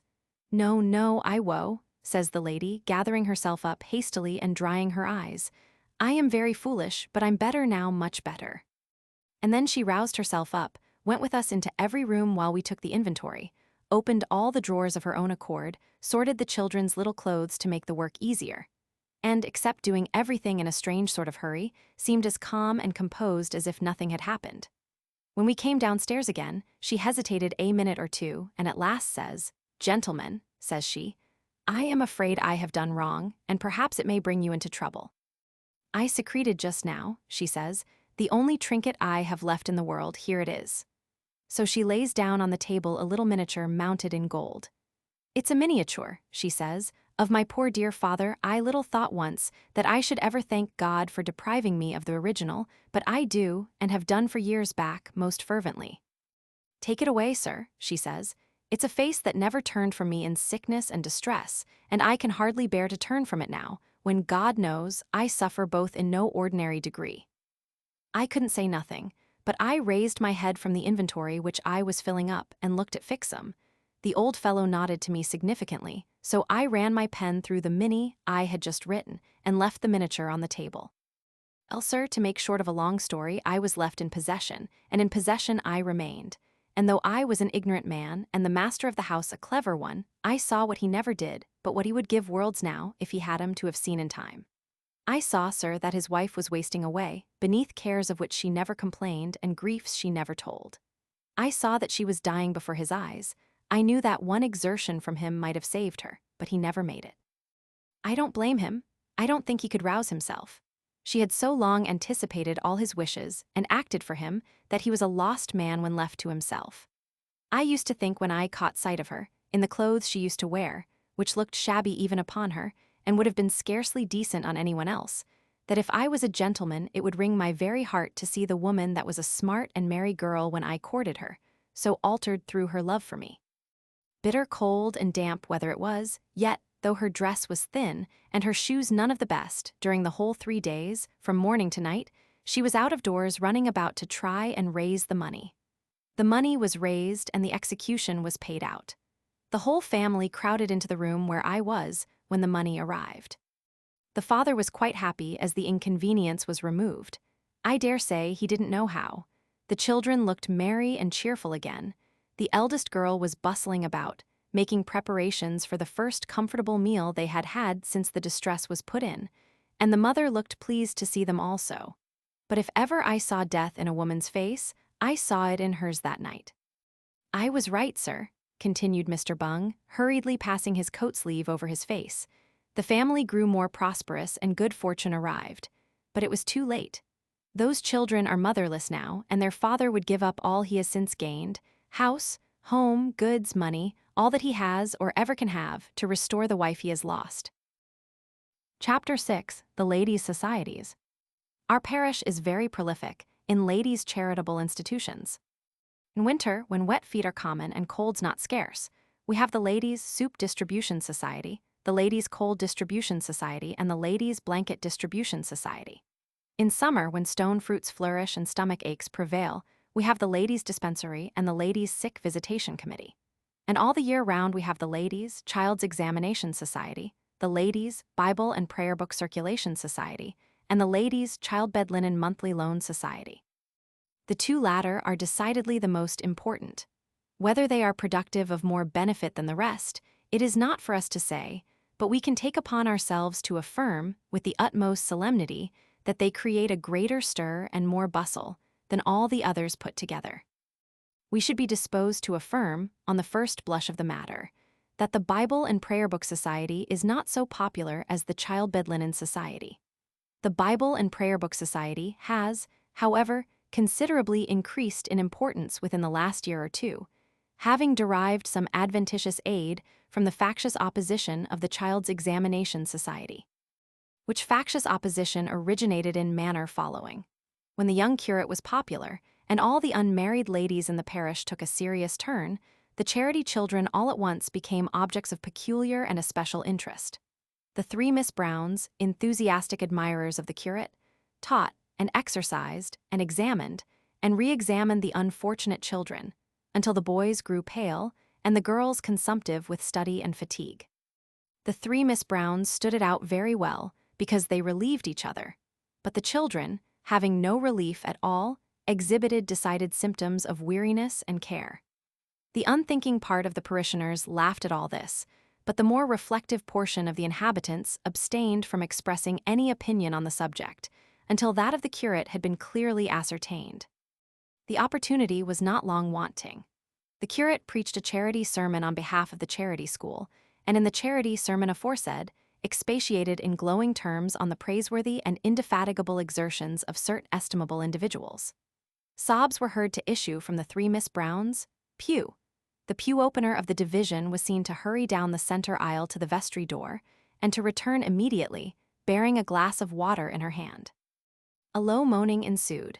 Two more pew openers rushed to the spot, and the three Miss Browns, each supported by a pew opener, were led out of the church, and led in again after the lapse of 5 minutes with white pocket handkerchiefs to their eyes, as if they had been attending a funeral in the churchyard adjoining. If any doubt had for a moment existed as to whom the allusion was intended to apply, it was at once removed. The wish to enlighten the charity children became universal, and the three Miss Browns were unanimously besought to divide the school into classes, and to assign each class to the superintendence of 2 young ladies. A little learning is a dangerous thing, but a little patronage is more so. The three Miss Browns appointed all the old maids and carefully excluded the young ones. Maiden aunts triumphed, mammas were reduced to the lowest depths of despair, and there is no telling in what act of violence the general indignation against the three Miss Browns might have vented itself, had not a perfectly providential occurrence changed the tide of public feeling. Mrs. Johnson Parker, the mother of 7 extremely fine girls, all unmarried, hastily reported to several other mammas of several other unmarried families that 5 old men, 6 old women, and children innumerable in the free seats near her pew were in the habit of coming to church every Sunday without either Bible or prayer book. Was this to be borne in a civilized country? Could such things be tolerated in a Christian land? Never. A ladies' Bible and prayer book distribution society was instantly formed. President Mrs. Johnson Parker, treasurers, auditors, and secretary the Mrs. Johnson Parker. Subscriptions were entered into, books were bought, all the free seat people provided therewith, and when the first lesson was given out, on the first Sunday succeeding these events, there was such a dropping of books and rustling of leaves that it was morally impossible to hear one word of the service for 5 minutes afterwards. The three Miss Browns and their party saw the approaching danger and endeavored to avert it by ridicule and sarcasm. Neither the old men nor the old women could read their books now they had got them, said the three Miss Browns. Never mind, they could learn, replied Mrs. Johnson Parker. The children couldn't read either, suggested the three Miss Browns. No matter, they could be taught, retorted Mrs. Johnson Parker. A balance of parties took place. The Miss Browns publicly examined, popular feeling inclined to the Child's Examination Society. The Miss Johnson Parkers publicly distributed, a reaction took place in favor of the prayer book distribution. A feather would have turned the scale, and a feather did turn it. A missionary returned from the West Indies. He was to be presented to the Dissenters, Missionary Society on his marriage with a wealthy widow. Overtures were made to the Dissenters by the Johnson Parkers. Their object was the same, and why not have a joint meeting of the 2 societies? The proposition was accepted. The meeting was duly heralded by public announcement, and the room was crowded to suffocation. The missionary appeared on the platform. He was hailed with enthusiasm. He repeated a dialogue he had heard between 2 Negroes, behind a hedge, on the subject of distribution societies. The approbation was tumultuous. He gave an imitation of the 2 Negroes in broken English. The roof was rent with applause.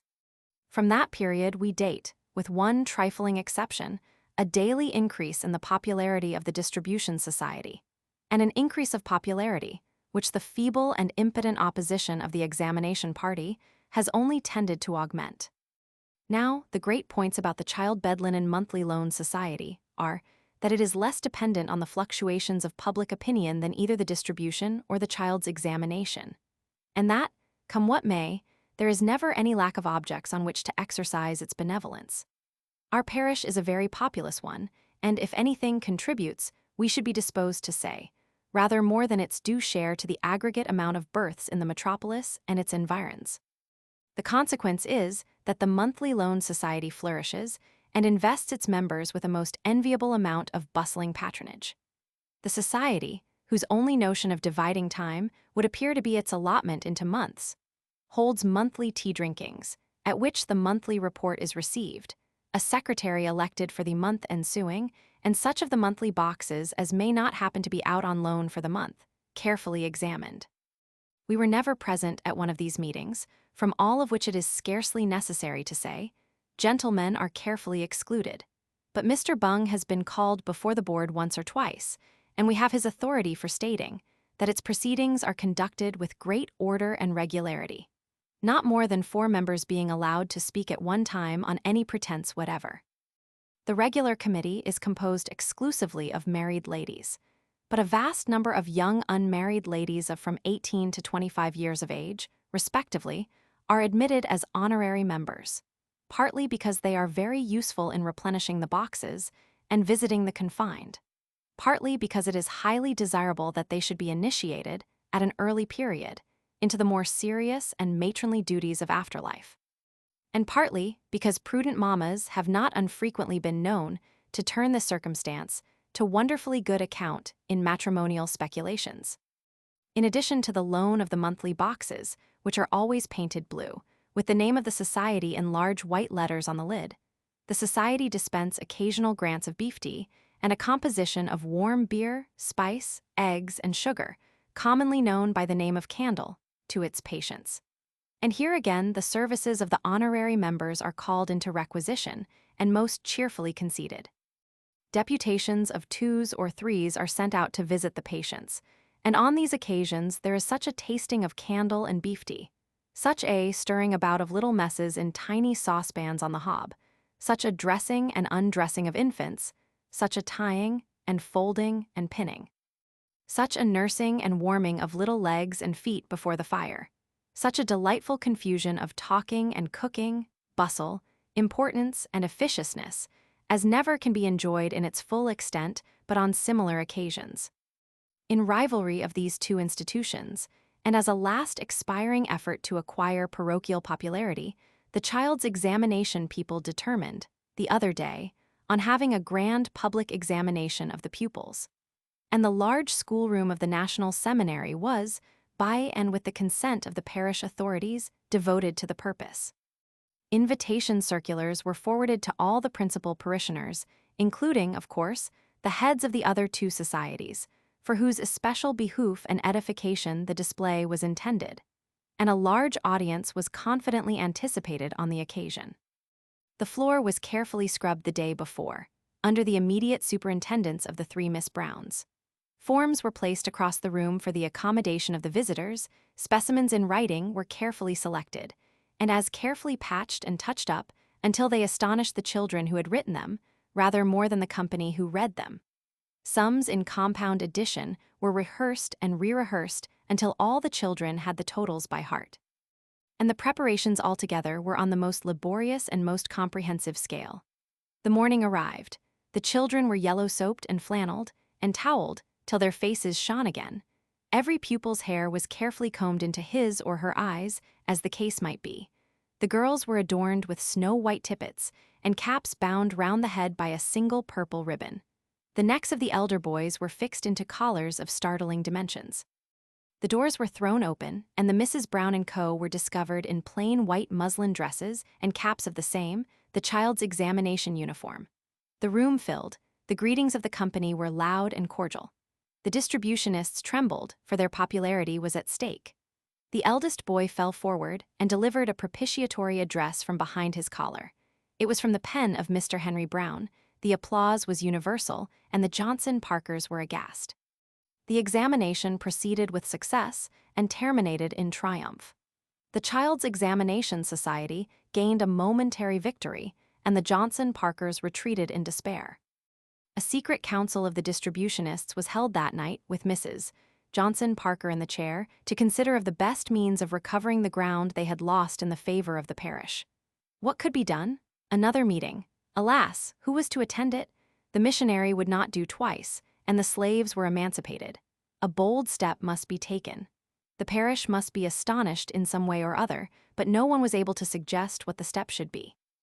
At length, a very old lady was heard to mumble, in indistinct tones, "Exeter Hall." A sudden light broke in upon the meeting. It was unanimously resolved that a deputation of old ladies should wait upon a celebrated orator, imploring his assistance and the favor of a speech, and the deputation should also wait on 2 or 3 other imbecile old women, not resident in the parish, and entreat their attendance. The application was successful, the meeting was held, the orator an Irishman came. He talked of green isles, other shores, vast Atlantic bosom of the deep, Christian charity, blood and extermination, mercy in hearts, arms in hands, altars and homes, household gods. He wiped his eyes, he blew his nose, and he quoted Latin. The effect was tremendous. The Latin was a decided hit. Nobody knew exactly what it was about, but everybody knew it must be affecting, because even the orator was overcome. The popularity of the Distribution Society among the ladies of our parish is unprecedented, and the child's examination is going fast to decay. Chapter 7, Our Next-Door Neighbor. We are very fond of speculating as we walk through a street, on the character and pursuits of the people who inhabit it, and nothing so materially assists us in these speculations as the appearance of the house doors. The various expressions of the human countenance afford a beautiful and interesting study, but there is something in the physiognomy of street door knockers almost as characteristic and nearly as infallible. Whenever we visit a man for the first time, we contemplate the features of his knocker with the greatest curiosity, for we well know that between the man and his knocker there will inevitably be a greater or less degree of resemblance and sympathy. For instance, there is one description of knocker that used to be common enough, but which is fast passing away. A large round one, with the jolly face of a convivial lion smiling blandly at you, as you twist the sides of your hair into a curl or pull up your shirt collar while you are waiting for the door to be opened. We never saw that knocker on the door of a churlish man. So far as our experience is concerned, it invariably bespoke hospitality and another bottle. No man ever saw this knocker on the door of a small attorney or bill broker. They always patronize the other lion, a heavy, ferocious-looking fellow, with a countenance expressive of savage stupidity, a sort of grand master among the knockers, and a great favorite with the selfish and brutal. Then there is a little pert Egyptian knocker, with a long thin face, a pinched-up nose, and a very sharp chin. He is most in vogue with your government office people, in light drabs and starched cravats, little spare, priggish men who are perfectly satisfied with their own opinions and consider themselves of paramount importance. We were greatly troubled a few years ago by the innovation of a new kind of knocker, without any face at all, composed of a wreath depending from a hand or small truncheon. A little trouble and attention, however, enabled us to overcome this difficulty, and to reconcile the new system to our favorite theory. You will invariably find this knocker on the doors of cold and formal people, who always ask you why you don't come, and never say do.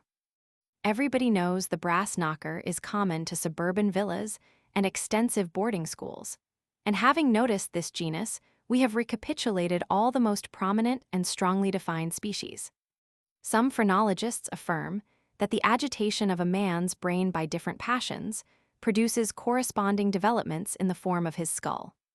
Do not let us be understood as pushing our theory to the full length of asserting that any alteration in a man's disposition would produce a visible effect on the feature of his knocker. Our position merely is that in such a case, the magnetism which must exist between a man and his knocker would induce the man to remove and seek some knocker more congenial to his altered feelings. If you ever find a man changing his habitation without any reasonable pretext, depend upon it that, although he may not be aware of the fact himself, it is because he and his knocker are at variance. This is a new theory, but we venture to launch it, nevertheless, as being quite as ingenious and infallible as many thousands of the learned speculations which are daily broached for public good and private fortune-making. Entertaining these feelings on the subject of knockers, it will be readily imagined with what consternation we viewed the entire removal of the knocker from the door of the next house to the one we lived in some time ago, and the substitution of a bell. This was a calamity we had never anticipated. The bare idea of anybody being able to exist without a knocker appeared so wild and visionary that it had never for one instant entered our imagination. We sauntered moodily from the spot and bent our steps towards Eaton Square, then just building. What was our astonishment and indignation to find that bells were fast becoming the rule and knockers the exception. Our theory trembled beneath the shock. We hastened home, and fancying we foresaw in the swift progress of events its entire abolition, resolved from that day forward to vent our speculations on our next-door neighbors in person. The house adjoining ours on the left hand was uninhabited, and we had, therefore, plenty of leisure to observe our next-door neighbors on the other side. The house without the knocker was in the occupation of a city clerk, and there was a neatly written bill in the parlor window intimating that lodgings for a single gentleman were to be let within. It was a neat, dull little house, on the shady side of the way, with new, narrow floor-cloth in the passage and new, narrow stair carpets up to the first floor. The paper was new, and the paint was new, and the furniture was new, and all three, paper, paint, and furniture, bespoke the limited means of the tenant. There was a little red and black carpet in the drawing-room, with a border of flooring all the way round, a few stained chairs and a Pembroke table. A pink shell was displayed on each of the little sideboards, which, with the addition of a tea tray and caddy, a few more shells on the mantelpiece, and 3 peacock's feathers tastefully arranged above them, completed the decorative furniture of the apartment. This was the room destined for the reception of the single gentleman during the day, and a little back room on the same floor was assigned as his sleeping apartment by night. The bill had not been long in the window when a stout, good-humored-looking gentleman of about 35 appeared as a candidate for the tenancy. Terms were soon arranged, for the bill was taken down immediately after his first visit. In a day or two, the single gentleman came in, and shortly afterwards his real character came out. First of all, he displayed a most extraordinary partiality for sitting up till 3 or 4 o'clock in the morning, drinking whiskey and water, and smoking cigars. Then he invited friends home, who used to come at 10 o'clock, and begin to get happy about these small hours, when they evinced their perfect contentment by singing songs with 6 verses of 2 lines each, and a chorus of 10, which chorus used to be shouted forth by the whole strength of the company, in the most enthusiastic and vociferous manner, to the great annoyance of the neighbors, and the special discomfort of another single gentleman overhead. Now, this was bad enough, occurring as it did 3 times a week on the average, but this was not all. For when the company did go away, instead of walking quietly down the street, as anybody else's company would have done, they amused themselves by making alarming and frightful noises, and counterfeiting the shrieks of females in distress. And one night, a red-faced gentleman in a white hat knocked in the most urgent manner at the door of the powdered-headed old gentleman at number 3, and when the powdered-headed old gentleman, who thought one of his married daughters must have been taken ill prematurely, had groped downstairs, and after a great deal of unbolting and key-turning, opened the street door, the red-faced man in the white hat said he hoped he'd excuse his giving him so much trouble, but he'd feel obliged if he'd favor him with a glass of cold spring water and the loan of a shilling for a cab to take him home, on which the old gentleman slammed the door and went upstairs, and threw the contents of his water jug out of window, very straight, only it went over the wrong man, and the whole street was involved in confusion. A joke's a joke, and even practical jests are very capital in their way, if you can only get the other party to see the fun of them. But the population of our street were so dull of apprehension as to be quite lost to a sense of the drollery of this proceeding, and the consequence was that our next-door neighbor was obliged to tell the single gentleman that unless he gave up entertaining his friends at home, he really must be compelled to part with him. The single gentleman received the remonstrance with great good humor, and promised from that time forward to spend his evenings at a coffee-house, a determination which afforded general and unmixed satisfaction. The next night passed off very well, everybody being delighted with the change, but on the next, the noises were renewed with greater spirit than ever.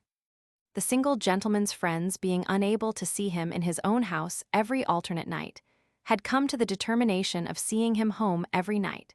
And what with the discordant greetings of the friends at parting, and the noise created by the single gentleman in his passage upstairs, and his subsequent struggles to get his boots off, the evil was not to be borne. So our next-door neighbor gave the single gentleman, who was a very good lodger in other respects, notice to quit, and the single gentleman went away and entertained his friends in other lodgings. The next applicant for the vacant first floor was of a very different character from the troublesome single gentleman who had just quitted it.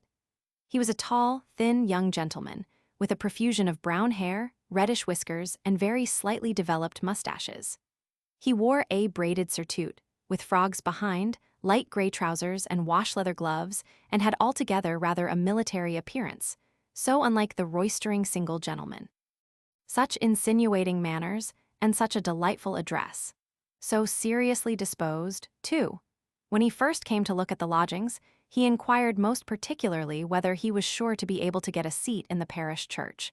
And when he had agreed to take them, he requested to have a list of the different local charities, as he intended to subscribe his mite to the most deserving among them. Our next-door neighbor was now perfectly happy. He had got a lodger at last, of just his own way of thinking, a serious, well-disposed man who abhorred gaiety and loved retirement. He took down the bill with a light heart and pictured in imagination a long series of quiet Sundays, on which he and his lodger would exchange mutual civilities and Sunday papers. The serious man arrived, and his luggage was to arrive from the country next morning. He borrowed a clean shirt and a prayer book from our next-door neighbor and retired to rest at an early hour, requesting that he might be called punctually at 10 o'clock next morning, not before, as he was much fatigued. He was called and did not answer. He was called again, but there was no reply. Our next-door neighbor became alarmed and burst the door open. The serious man had left the house mysteriously, carrying with him the shirt, the prayer book, a teaspoon, and the bedclothes. Whether this occurrence, coupled with the irregularities of his former lodger, gave our next-door neighbor an aversion to single gentlemen, we know not. We only know that the next bill which made its appearance in the parlor window intimated generally that there were furnished apartments to let on the first floor. The bill was soon removed. The new lodgers at first attracted our curiosity and afterwards excited our interest. They were a young lad of 18 or 19, and his mother, a lady of about 50, or it might be less. The mother wore a widow's weeds, and the boy was also clothed in deep mourning.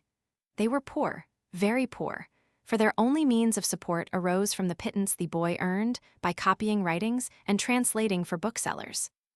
They had removed from some country place and settled in London, partly because it afforded better chances of employment for the boy, and partly, perhaps, with the natural desire to leave a place where they had been in better circumstances and where their poverty was known. They were proud under their reverses, and above revealing their wants and privations to strangers. How bitter those privations were, and how hard the boy worked to remove them, no one ever knew but themselves. Night after night, 2, 3, 4 hours after midnight, could we hear the occasional raking up of the scanty fire, or the hollow and half-stifled cough, which indicated his being still at work. And day after day, could we see more plainly that nature had set that unearthly light in his plaintive face, which is the beacon of her worst disease.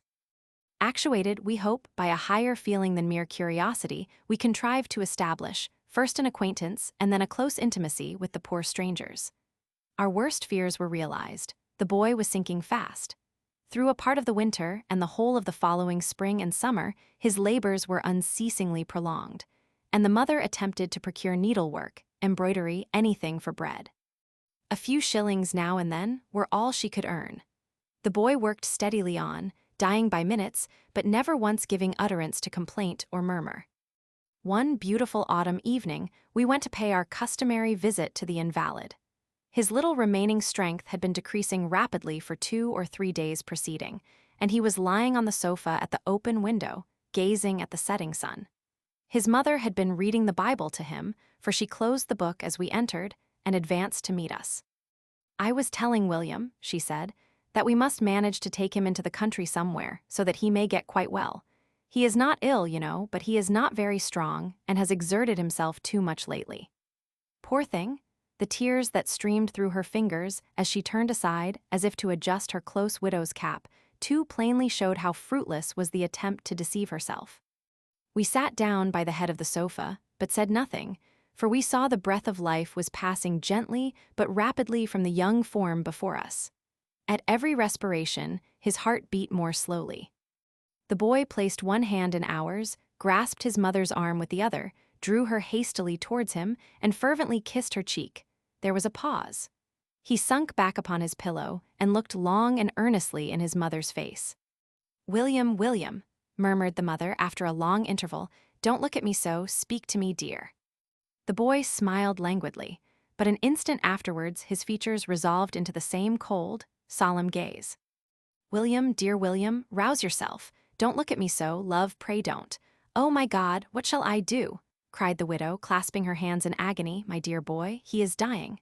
The boy raised himself by a violent effort and folded his hands together. "Mother, dear, dear mother, bury me in the open fields, anywhere but in these dreadful streets. I should like to be where you can see my grave, but not in these close crowded streets. They have killed me. Kiss me again, mother. Put your arm round my neck." He fell back, and a strange expression stole upon his features. Not of pain or suffering, but an indescribable fixing of every line and muscle. The boy was dead. Chapter 1: The Streets Mourning.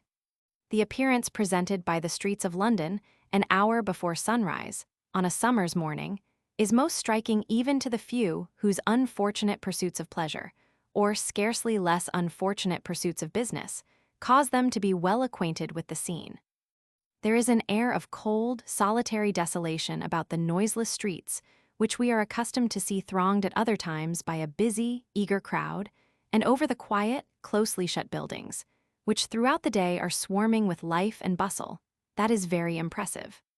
The last drunken man, who shall find his way home before sunlight, has just staggered heavily along, roaring out the burden of the drinking song of the previous night.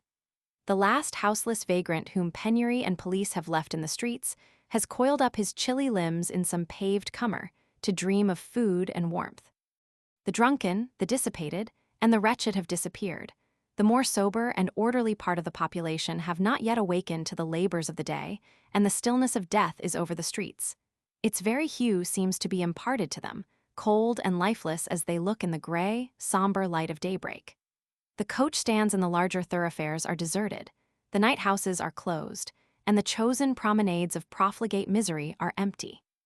An occasional policeman may alone be seen at the street corners, listlessly gazing on the deserted prospect before him, and now and then a rakish-looking cat runs stealthily across the road and descends his own area with as much caution and slyness, bounding first on the water-butt, then on the dust-hole, and then alighting on the flagstones, as if he were conscious that his character depended on his gallantry of the preceding night escaping public observation. A partially opened bedroom window here and there bespeaks the heat of the weather and the uneasy slumbers of its occupant, and the dim, scanty flicker of the rushlight through the window blind denotes the chamber of watching or sickness. With these few exceptions, the streets present no signs of life, nor the houses of habitation. An hour wears away. The spires of the churches and roofs of the principal buildings are faintly tinged with the light of the rising sun, and the streets, by almost imperceptible degrees, begin to resume their bustle and animation. Market carts roll slowly along, the sleepy wagoner impatiently urging on his tired horses, or vainly endeavoring to awaken the boy, who, luxuriously stretched on the top of the fruit baskets, forgets, in happy oblivion, his long-cherished curiosity to behold the wonders of London.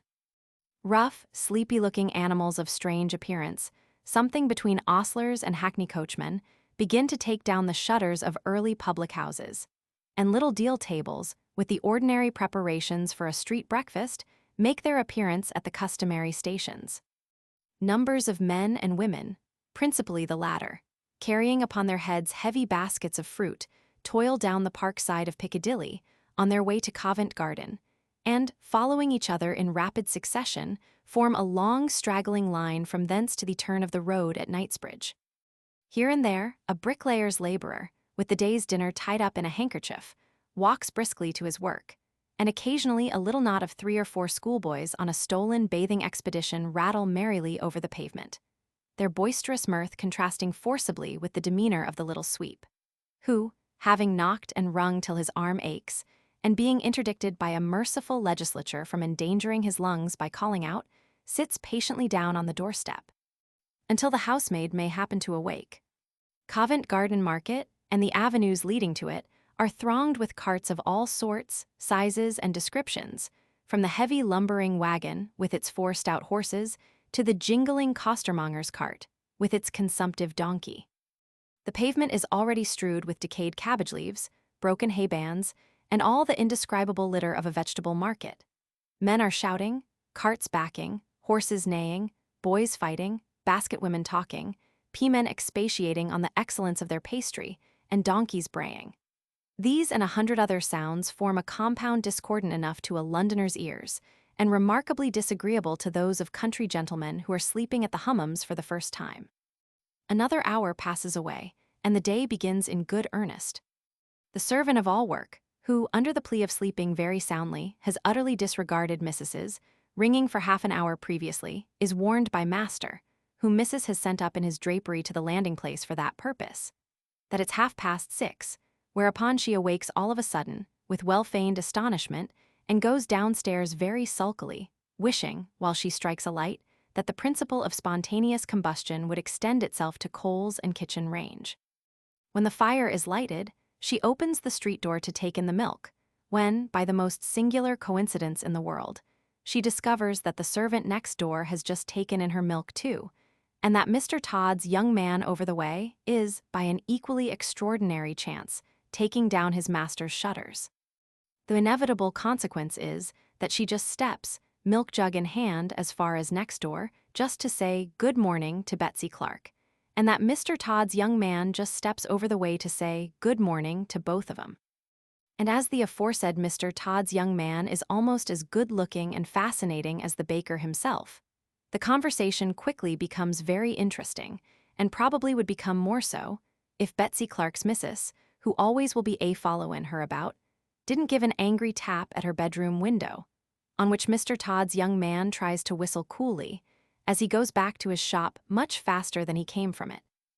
And the two girls run back to their respective places, and shut their street doors with surprising softness, each of them poking their heads out of the front parlor window, a minute afterwards, however, ostensibly with the view of looking at the mail which just then passes by, but really for the purpose of catching another glimpse of Mr. Todd's young man, who, being fond of males, but more of females, takes a short look at the males, and a long look at the girls, much to the satisfaction of all parties concerned. The mail itself goes on to the coach office in due course, and the passengers who are going out by the early coach stare with astonishment at the passengers who are coming in by the early coach, who look blue and dismal, and are evidently under the influence of that odd feeling produced by traveling, which makes the events of yesterday morning seem as if they had happened at least 6 months ago, and induces people to wonder with considerable gravity whether the friends and relations they took leave of a fortnight before have altered much since they have left them. The coach office is all alive, and the coaches which are just going out are surrounded by the usual crowd of Jews and nondescripts, who seem to consider, heaven knows why, that it is quite impossible any man can mount a coach without requiring at least 6 worth of oranges, a penknife, a pocketbook, a last year's annual, a pencil case, a piece of sponge, and a small series of caricatures. Half an hour more, and the sun darts his bright rays cheerfully down the still half-empty streets, and shines with sufficient force to rouse the dismal laziness of the apprentice, who pauses every other minute from his task of sweeping out the shop and watering the pavement in front of it, to tell another apprentice similarly employed how hot it will be today, or to stand with his right hand shading his eyes, and his left resting on the broom, gazing at the Wonder, or the Tally-Ho, or the Nimrod, or some other fast coach till it is out of sight when he re-enters the shop, envying the passengers on the outside of the fast coach and thinking of the old red brick house, down in the country, where he went to school. The miseries of the milk and water and thick bread and scrapings, fading into nothing before the pleasant recollection of the green field the boys used to play in, and the green pond he was caned for presuming to fall into, and other schoolboy associations. Cabs, with trunks and bandboxes between the driver's legs and outside the apron, rattle briskly up and down the streets on their way to the coach offices or steam packet wharfs. And the cab drivers and hackney coachmen who are on the stand polish up the ornamental part of their dingy vehicles, the former wondering how people can prefer them wild beast carawans of omnibuses to a wriggler cab with a fast trotter, and the latter admiring how people can trust their necks into one of them crazy cabs, when they can have a spectable, icknigh coach with a pair of 'orses as vaunt run away with no vun. A consolation unquestionably founded on fact, seeing that a hackney coach horse never was known to run at all, except, as the smart cabman in front of the rank observes, except one, and he run backards. The shops are now completely opened, and apprentices and shopmen are busily engaged in cleaning and decking the windows for the day. The bakers, shops in town are filled with servants and children waiting for the drawing of the first batch of rolls, an operation which was performed a full hour ago in the suburbs. For the early clerk population of Somers and Camden towns, Islington and Pentonville are fast pouring into the city, or directing their steps towards Chancery Lane and the Inns of Court. Middle-aged men, whose salaries have by no means increased in the same proportion as their families, plod steadily along, apparently with no object in view but the counting-house. Knowing by sight almost everybody they meet or overtake, for they have seen them every morning, Sunday excepted, during the last 20 years, but speaking to no one. If they do happen to overtake a personal acquaintance, they just exchange a hurried salutation and keep walking on either by his side or in front of him, as his rate of walking may chance to be. As to stopping to shake hands or to take the friend's arm, they seem to think that as it is not included in their salary, they have no right to do it. Small office lads in large hats, who are made men before they are boys, hurry along in pairs, with their first coat carefully brushed, and the white trousers of last Sunday plentifully besmeared with dust and ink. It evidently requires a considerable mental struggle to avoid investing part of the day's dinner money in the purchase of the stale tarts, so temptingly exposed in dusty tins at the pastry cook's doors. But a consciousness of their own importance and the receipt of 7 shillings a week with the prospect of an early rise to 8 comes to their aid, and they accordingly put their hats a little more on one side and look under the bonnets of all the milliners and stay-makers. Apprentices they meet, poor girls, the hardest worked, the worst paid, and too often, the worst used class of the community. 11 o'clock and a new set of people fill the streets. The goods in the shop windows are invitingly arranged. The shopmen in their white neckerchiefs and spruce coats look as if they couldn't clean a window if their lives depended on it. The carts have disappeared from Covent Garden. The wagoners have returned, and the costermongers repaired to their ordinary beats in the suburbs. Clerks are at their offices, and gigs, cabs, omnibuses, and saddle horses are conveying their masters to the same destination. The streets are thronged with a vast concourse of people, gay and shabby, rich and poor, idle and industrious. And we come to the heat, bustle, and activity of noon. Chapter 2: The Street's Night. But the streets of London, to be beheld in the very height of their glory, should be seen on a dark, dull, murky winter's night, when there is just enough damp gently stealing down to make the pavement greasy, without cleansing it of any of its impurities. And when the heavy lazy mist, which hangs over every object, makes the gas lamps look brighter, and the brilliantly lighted shops more splendid, from the contrast they present to the darkness around. All the people who are at home on such a night as this seem disposed to make themselves as snug and comfortable as possible. And the passengers in the streets have excellent reason to envy the fortunate individuals who are seated by their own firesides. In the larger and better kind of streets, dining parlor curtains are closely drawn, kitchen fires blaze brightly up, and savory steams of hot dinners salute the nostrils of the hungry wayfarer as he plods wearily by the area railings. In the suburbs, the muffin boy rings his way down the little street, much more slowly than he is wont to do, for Mrs. Macklin of number 4 has no sooner opened her little street door and screamed out muffins with all her might than Mrs. Walker at no. 5 puts her head out of the parlor window and screams muffins. 2, and Mrs. Walker has scarcely got the words out of her lips than Mrs. Peplow over the way lets loose Master Peplow, who darts down the street, with a velocity which nothing but buttered muffins in perspective could possibly inspire, and drags the boy back by main force, whereupon Mrs. Macklin and Mrs. Walker, just to save the boy trouble, and to say a few neighborly words to Mrs. Peplow at the same time, run over the way and buy their muffins at Mrs. Peplow's door. When it appears from the voluntary statement of Mrs. Walker that her kittle's just a biling, and the cups and sarcers ready laid, and that, as it was such a wretched night out o' doors, she'd made up her mind to have a nice, hot, comfortable cup o' tea, a determination at which, by the most singular coincidence, the other 2 ladies had simultaneously arrived. After a little conversation about the wretchedness of the weather and the merits of tea, with a digression relative to the viciousness of boys as a rule, and the amiability of Master Peplow as an exception, Mrs. Walker sees her husband coming down the street. And as he must want his tea, poor man, after his dirty walk from the docks, she instantly runs across, muffins in hand, and Mrs. Macklin does the same. And after a few words to Mrs. Walker, they all pop into their little houses and slam their little street doors, which are not opened again for the remainder of the evening except to the 9 o'clock beer, who comes round with a lantern in front of his tray and says, as he lends Mrs. Walker yesterday's Tizer, that he's blessed if he can hardly hold the pot, much less feel the paper, for it's one of the bitterest nights he ever felt, 'cept the night when the man was frozen to death in the brick field.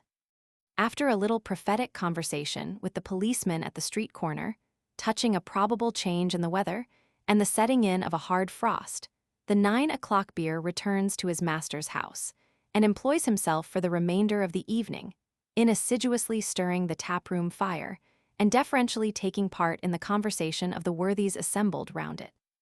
The streets in the vicinity of the Marshgate and Victoria Theatre present an appearance of dirt and discomfort on such a night, which the groups who lounge about them in no degree tend to diminish. Even the little block-tin temple sacred to baked potatoes, surmounted by a splendid design in variegated lamps, looks less gay than usual, and as to the kidney pie stand, its glory has quite departed.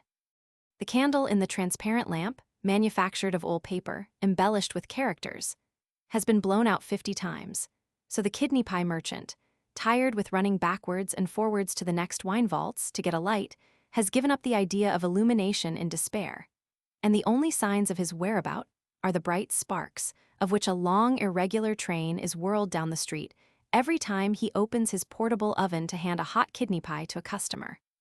Flatfish, oyster, and fruit vendors linger hopelessly in the kennel, in vain, endeavoring to attract customers.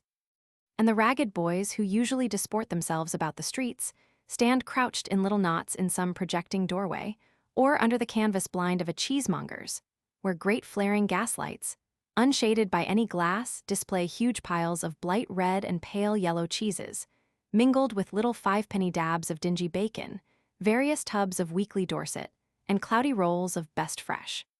Here they amuse themselves with theatrical converse, arising out of their last half-price visit to the Victoria Gallery, admire the terrific combat, which is nightly encored, and expatiate on the inimitable manner in which Bill Thompson can come the double monkey, or go through the mysterious involutions of a sailor's hornpipe. It is nearly 11 o'clock, and the cold, thin rain which has been drizzling so long is beginning to pour down in good earnest. The baked potato man has departed. The kidney pie man has just walked away with his warehouse on his arm.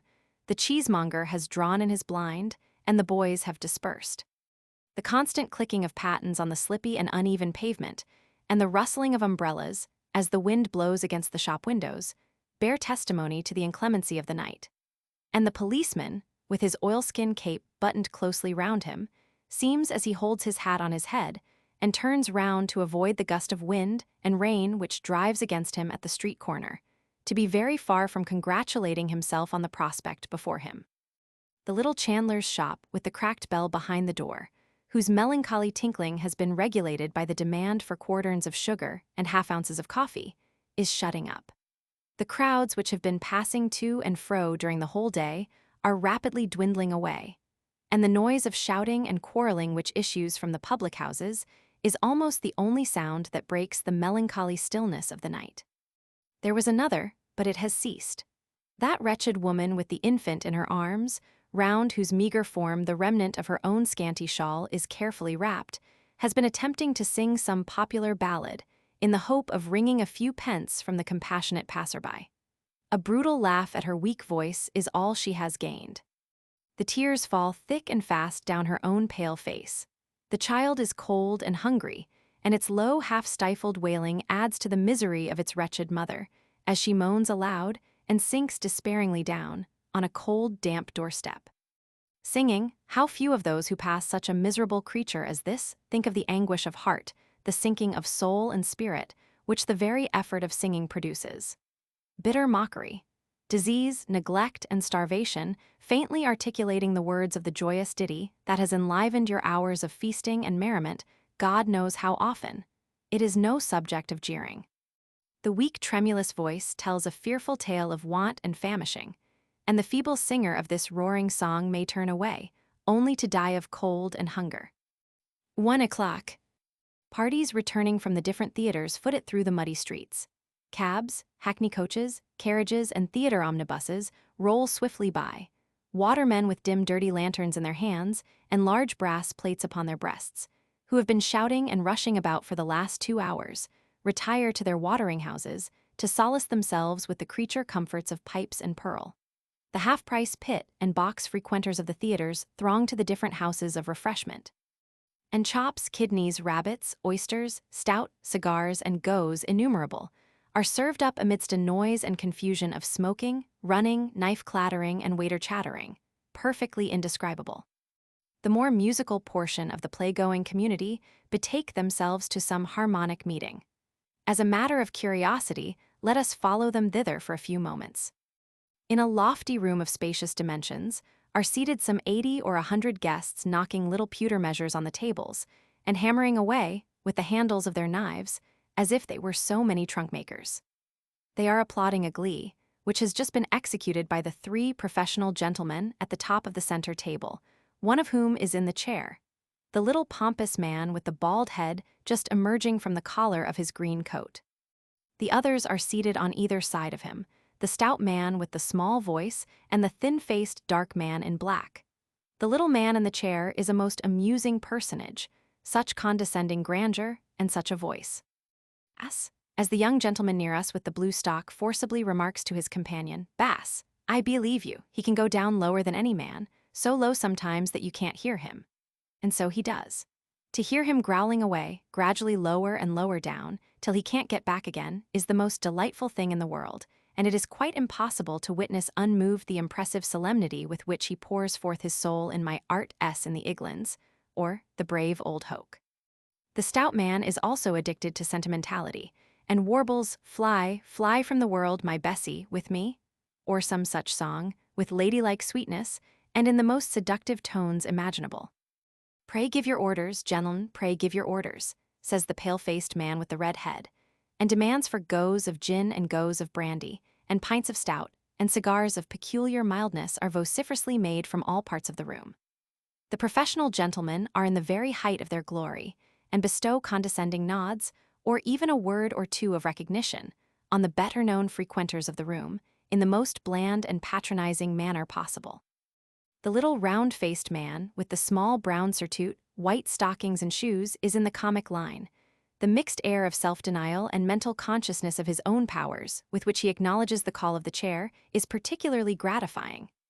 "Gentlemen," says the little pompous man, accompanying the word with a knock of the president's hammer on the table, "gentlemen, allow me to claim your attention. Our friend Mr. Smuggins will oblige." "Bravo!" shout the company, and Smuggins, after a considerable quantity of coughing by way of symphony, and a most facetious sniff or two which afford general delight, sings a comic song with a falderal, talderal chorus at the end of every verse, much longer than the verse itself. It is received with unbounded applause, and after some aspiring genius has volunteered a recitation and failed dismally therein, the little pompous man gives another knock and says, "Gentlemen, we will attempt a glee, if you please." This announcement calls forth tumultuous applause, and the more energetic spirits express the unqualified approbation it affords them, by knocking 1 or 2 stout glasses off their legs, a humorous device, but one which frequently occasions some slight altercation when the form of paying the damage is proposed to be gone through by the waiter. Scenes like these are continued until 3 or 4 o'clock in the morning, and even when they close, fresh ones open to the inquisitive novice. But as a description of all of them, however slight, would require a volume, the contents of which, however instructive, would be by no means pleasing, we make our bow and drop the curtain. Chapter 3, Shops and Their Tenants. What inexhaustible food for speculation do the streets of London afford? We never were able to agree with Sterne in pitying the man who could travel from Dan to Beersheba and say that all was barren. We have not the slightest commiseration for the man who can take up his hat and stick and walk from Covent Garden to St. Paul's Churchyard, and back into the bargain without deriving some amusement, we had almost said instruction, from his perambulation. And yet there are such beings, we meet them every day. Large black stocks and light waistcoats, jet canes and discontented countenances are the characteristics of the race. Other people brush quickly by you, steadily plodding on to business or cheerfully running after pleasure. These men linger listlessly past, looking as happy and animated as a policeman on duty. Nothing seems to make an impression on their minds. Nothing short of being knocked down by a porter or run over by a cab will disturb their equanimity. You will meet them on a fine day in any of the leading thoroughfares. Peep through the window of a West End cigar shop in the evening, if you can manage to get a glimpse between the blue curtains which intercept the vulgar gaze, and you see them in their only enjoyment of existence. There they are lounging about, on round tubs and pipe boxes, in all the dignity of whiskers and gilt watchguards, whispering soft nothings to the young lady in amber, with the large earrings, who, as she sits behind the counter in a blaze of adoration and gaslight, is the admiration of all the female servants in the neighborhood, and the envy of every milliner's apprentice within 2 miles round. One of our principal amusements is to watch the gradual progress, the rise or fall of particular shops. We have formed an intimate acquaintance with several in different parts of town and are perfectly acquainted with their whole history. We could name offhand 20 at least, which we are quite sure have paid no taxes for the last 6 years. They are never inhabited for more than 2 months consecutively, and we verily believe have witnessed every retail trade in the directory. There is one whose history is a sample of the rest, in whose fate we have taken a special interest, having had the pleasure of knowing it ever since it has been a shop. It is on the Surrey side of the water, a little distance beyond the Marsh Gate. It was originally a substantial, good-looking private house enough. The landlord got into difficulties. The house got into chancery, the tenant went away, and the house went to ruin. At this period our acquaintance with it commenced. The paint was all worn off. The windows were broken, the area was green with neglect and the overflowings of the water butt. The butt itself was without a lid, and the street door was the very picture of misery. The chief pastime of the children in the vicinity had been to assemble in a body on the steps, and to take it in turn to knock loud double knocks at the door, to the great satisfaction of the neighbors generally, and especially of the nervous old lady next door but one. Numerous complaints were made, and several small basins of water discharged over the offenders, but without effect. In this state of things, the marine store dealer at the corner of the street, in the most obliging manner took the knocker off and sold it, and the unfortunate house looked more wretched than ever. We deserted our friend for a few weeks. What was our surprise, on our return, to find no trace of its existence. In its place was a handsome shop, fast approaching to a state of completion, and on the shutters were large bills, informing the public that it would shortly be opened with an extensive stock of linen drapery and haberdashery. It opened in due course. There was the name of the proprietor and co. in gilt letters, almost too dazzling to look at. Such ribbons and shawls. And 2 such elegant young men behind the counter, each in a clean collar and white neckcloth, like the lover in a farce.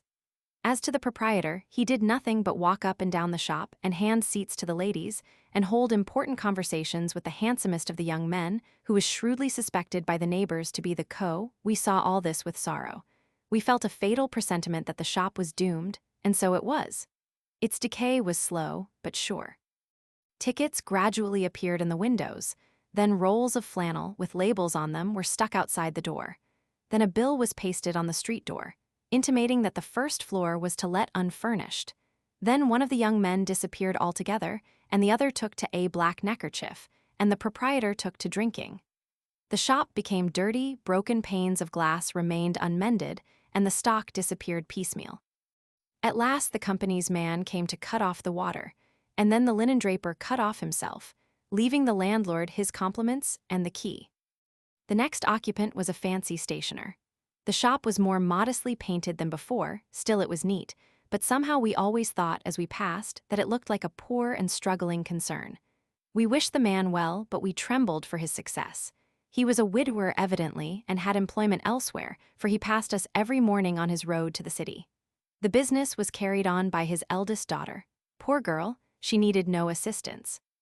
We occasionally caught a glimpse of 2 or 3 children, in mourning like herself, as they sat in the little parlor behind the shop. And we never passed at night without seeing the eldest girl at work, either for them, or in making some elegant little trifle for sale. We often thought, as her pale face looked more sad and pensive in the dim candlelight, that if those thoughtless females who interfere with the miserable market of poor creatures such as these knew but one half of the misery they suffer, and the bitter privations they endure in their honorable attempts to earn a scanty subsistence, they would, perhaps, resign even opportunities for the gratification of vanity and an immodest love of self-display, rather than drive them to a last dreadful resource, which it would shock the delicate feelings of these charitable ladies to hear named. But we are forgetting the shop. Well, we continued to watch it, and every day showed too clearly the increasing poverty of its inmates. The children were clean, it is true, but their clothes were threadbare and shabby. No tenant had been procured for the upper part of the house, from the letting of which a portion of the means of paying the rent was to have been derived, and a slow, wasting consumption prevented the eldest girl from continuing her exertions. Quarter-day arrived. The landlord had suffered from the extravagance of his last tenant, and he had no compassion for the struggles of his successor. He put in an execution. As we passed one morning, the broker's men were removing the little furniture there was in the house, and a newly posted bill informed us it was again to let. What became of the last tenant we never could learn. We believe the girl is past all suffering and beyond all sorrow. God help her, we hope she is. We were somewhat curious to ascertain what would be the next stage, for that the place had no chance of succeeding now was perfectly clear. The bill was soon taken down, and some alterations were being made in the interior of the shop. We were in a fever of expectation. We exhausted conjecture. We imagined all possible trades, none of which were perfectly reconcilable with our idea of the gradual decay of the tenement. It opened, and we wondered why we had not guessed at the real state of the case before. The shop, not a large one at the best of times, had been converted into two. One was a bonnet-shape maker's, the other was opened by a tobacconist, who also dealt in walking sticks and Sunday newspapers. The two were separated by a thin partition, covered with tawdry striped paper. The tobacconist remained in possession longer than any tenant within our recollection. He was a red-faced, impudent, good-for-nothing dog, evidently accustomed to take things as they came, and to make the best of a bad job. He sold as many cigars as he could and smoked the rest. He occupied the shop as long as he could make peace with the landlord, and when he could no longer live in quiet, he very coolly locked the door and bolted himself. From this period, the two little dens have undergone innumerable changes. The tobacconist was succeeded by a theatrical hairdresser, who ornamented the window with a great variety of characters and terrific combats. The bonnet-shape maker gave place to a greengrocer, and the histrionic barber was succeeded, in his turn, by a tailor. So numerous have been the changes that we have of late done little more than mark the peculiar but certain indications of a house being poorly inhabited. It has been progressing by almost imperceptible degrees. The occupiers of the shops have gradually given up room after room until they have only reserved the little parlor for themselves. First, there appeared a brass plate on the private door with "Ladies' School" legibly engraved thereon. Shortly afterwards, we observed a second brass plate, then a bell, and then another bell. When we paused in front of our old friend and observed these signs of poverty, which are not to be mistaken, we thought as we turned away that the house had attained its lowest pitch of degradation. We were wrong. When we last passed it, a dairy was established in the area, and a party of melancholy-looking fowls were amusing themselves by running in at the front door and out at the back one. Chapter 4, Scotland Yard. Scotland Yard is a very small tract of land, bounded on one side by the River Thames, on the other by the gardens of Northumberland House. Abutting at one end on the bottom of Northumberland Street, at the other on the back of Whitehall Place. When this territory was first accidentally discovered by a country gentleman who lost his way in the Strand, some years ago, the original settlers were found to be a tailor, a publican, 2 eating housekeepers, and a fruit pie maker. And it was also found to contain a race of strong and bulky men, who repaired to the wharfs in Scotland Yard regularly every morning, about 5 or 6 o'clock, to fill heavy wagons with coal, with which they proceeded to distant places up the country and supplied the inhabitants with fuel. When they had emptied their wagons, they again returned for a fresh supply, and this trade was continued throughout the year. As the settlers derived their subsistence from ministering to the wants of these primitive traders, the articles exposed for sale, and the places where they were sold, bore strong outward marks of being expressly adapted to their tastes and wishes. The tailor displayed in his window a Lilliputian pair of leather gaiters and a diminutive round frock, while each doorpost was appropriately garnished with a model of a coal sack. The two eating-house keepers exhibited joints of a magnitude and puddings of a solidity, which coal-heavers alone could appreciate. And the fruit pie maker displayed on his well-scrubbed window board large white compositions of flour and dripping, ornamented with pink stains, giving rich promise of the fruit within, which made their huge mouths water as they lingered past. But the choicest spot in all Scotland Yard was the old public house in the corner. Here, in a dark wainscoted room of ancient appearance, cheered by the glow of a mighty fire, and decorated with an enormous clock, whereof the face was white and the figures black, sat the lusty coal-heavers, quaffing large draughts of Barclay's best and puffing forth volumes of smoke, which wreathed heavily above their heads and involved the room in a thick dark cloud.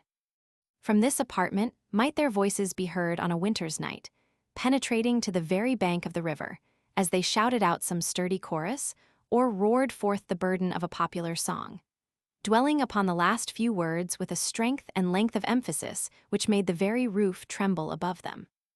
Here, too, would they tell old legends of what the Thames was in ancient times, when the patent shot manufactory wasn't built, and Waterloo Bridge had never been thought of.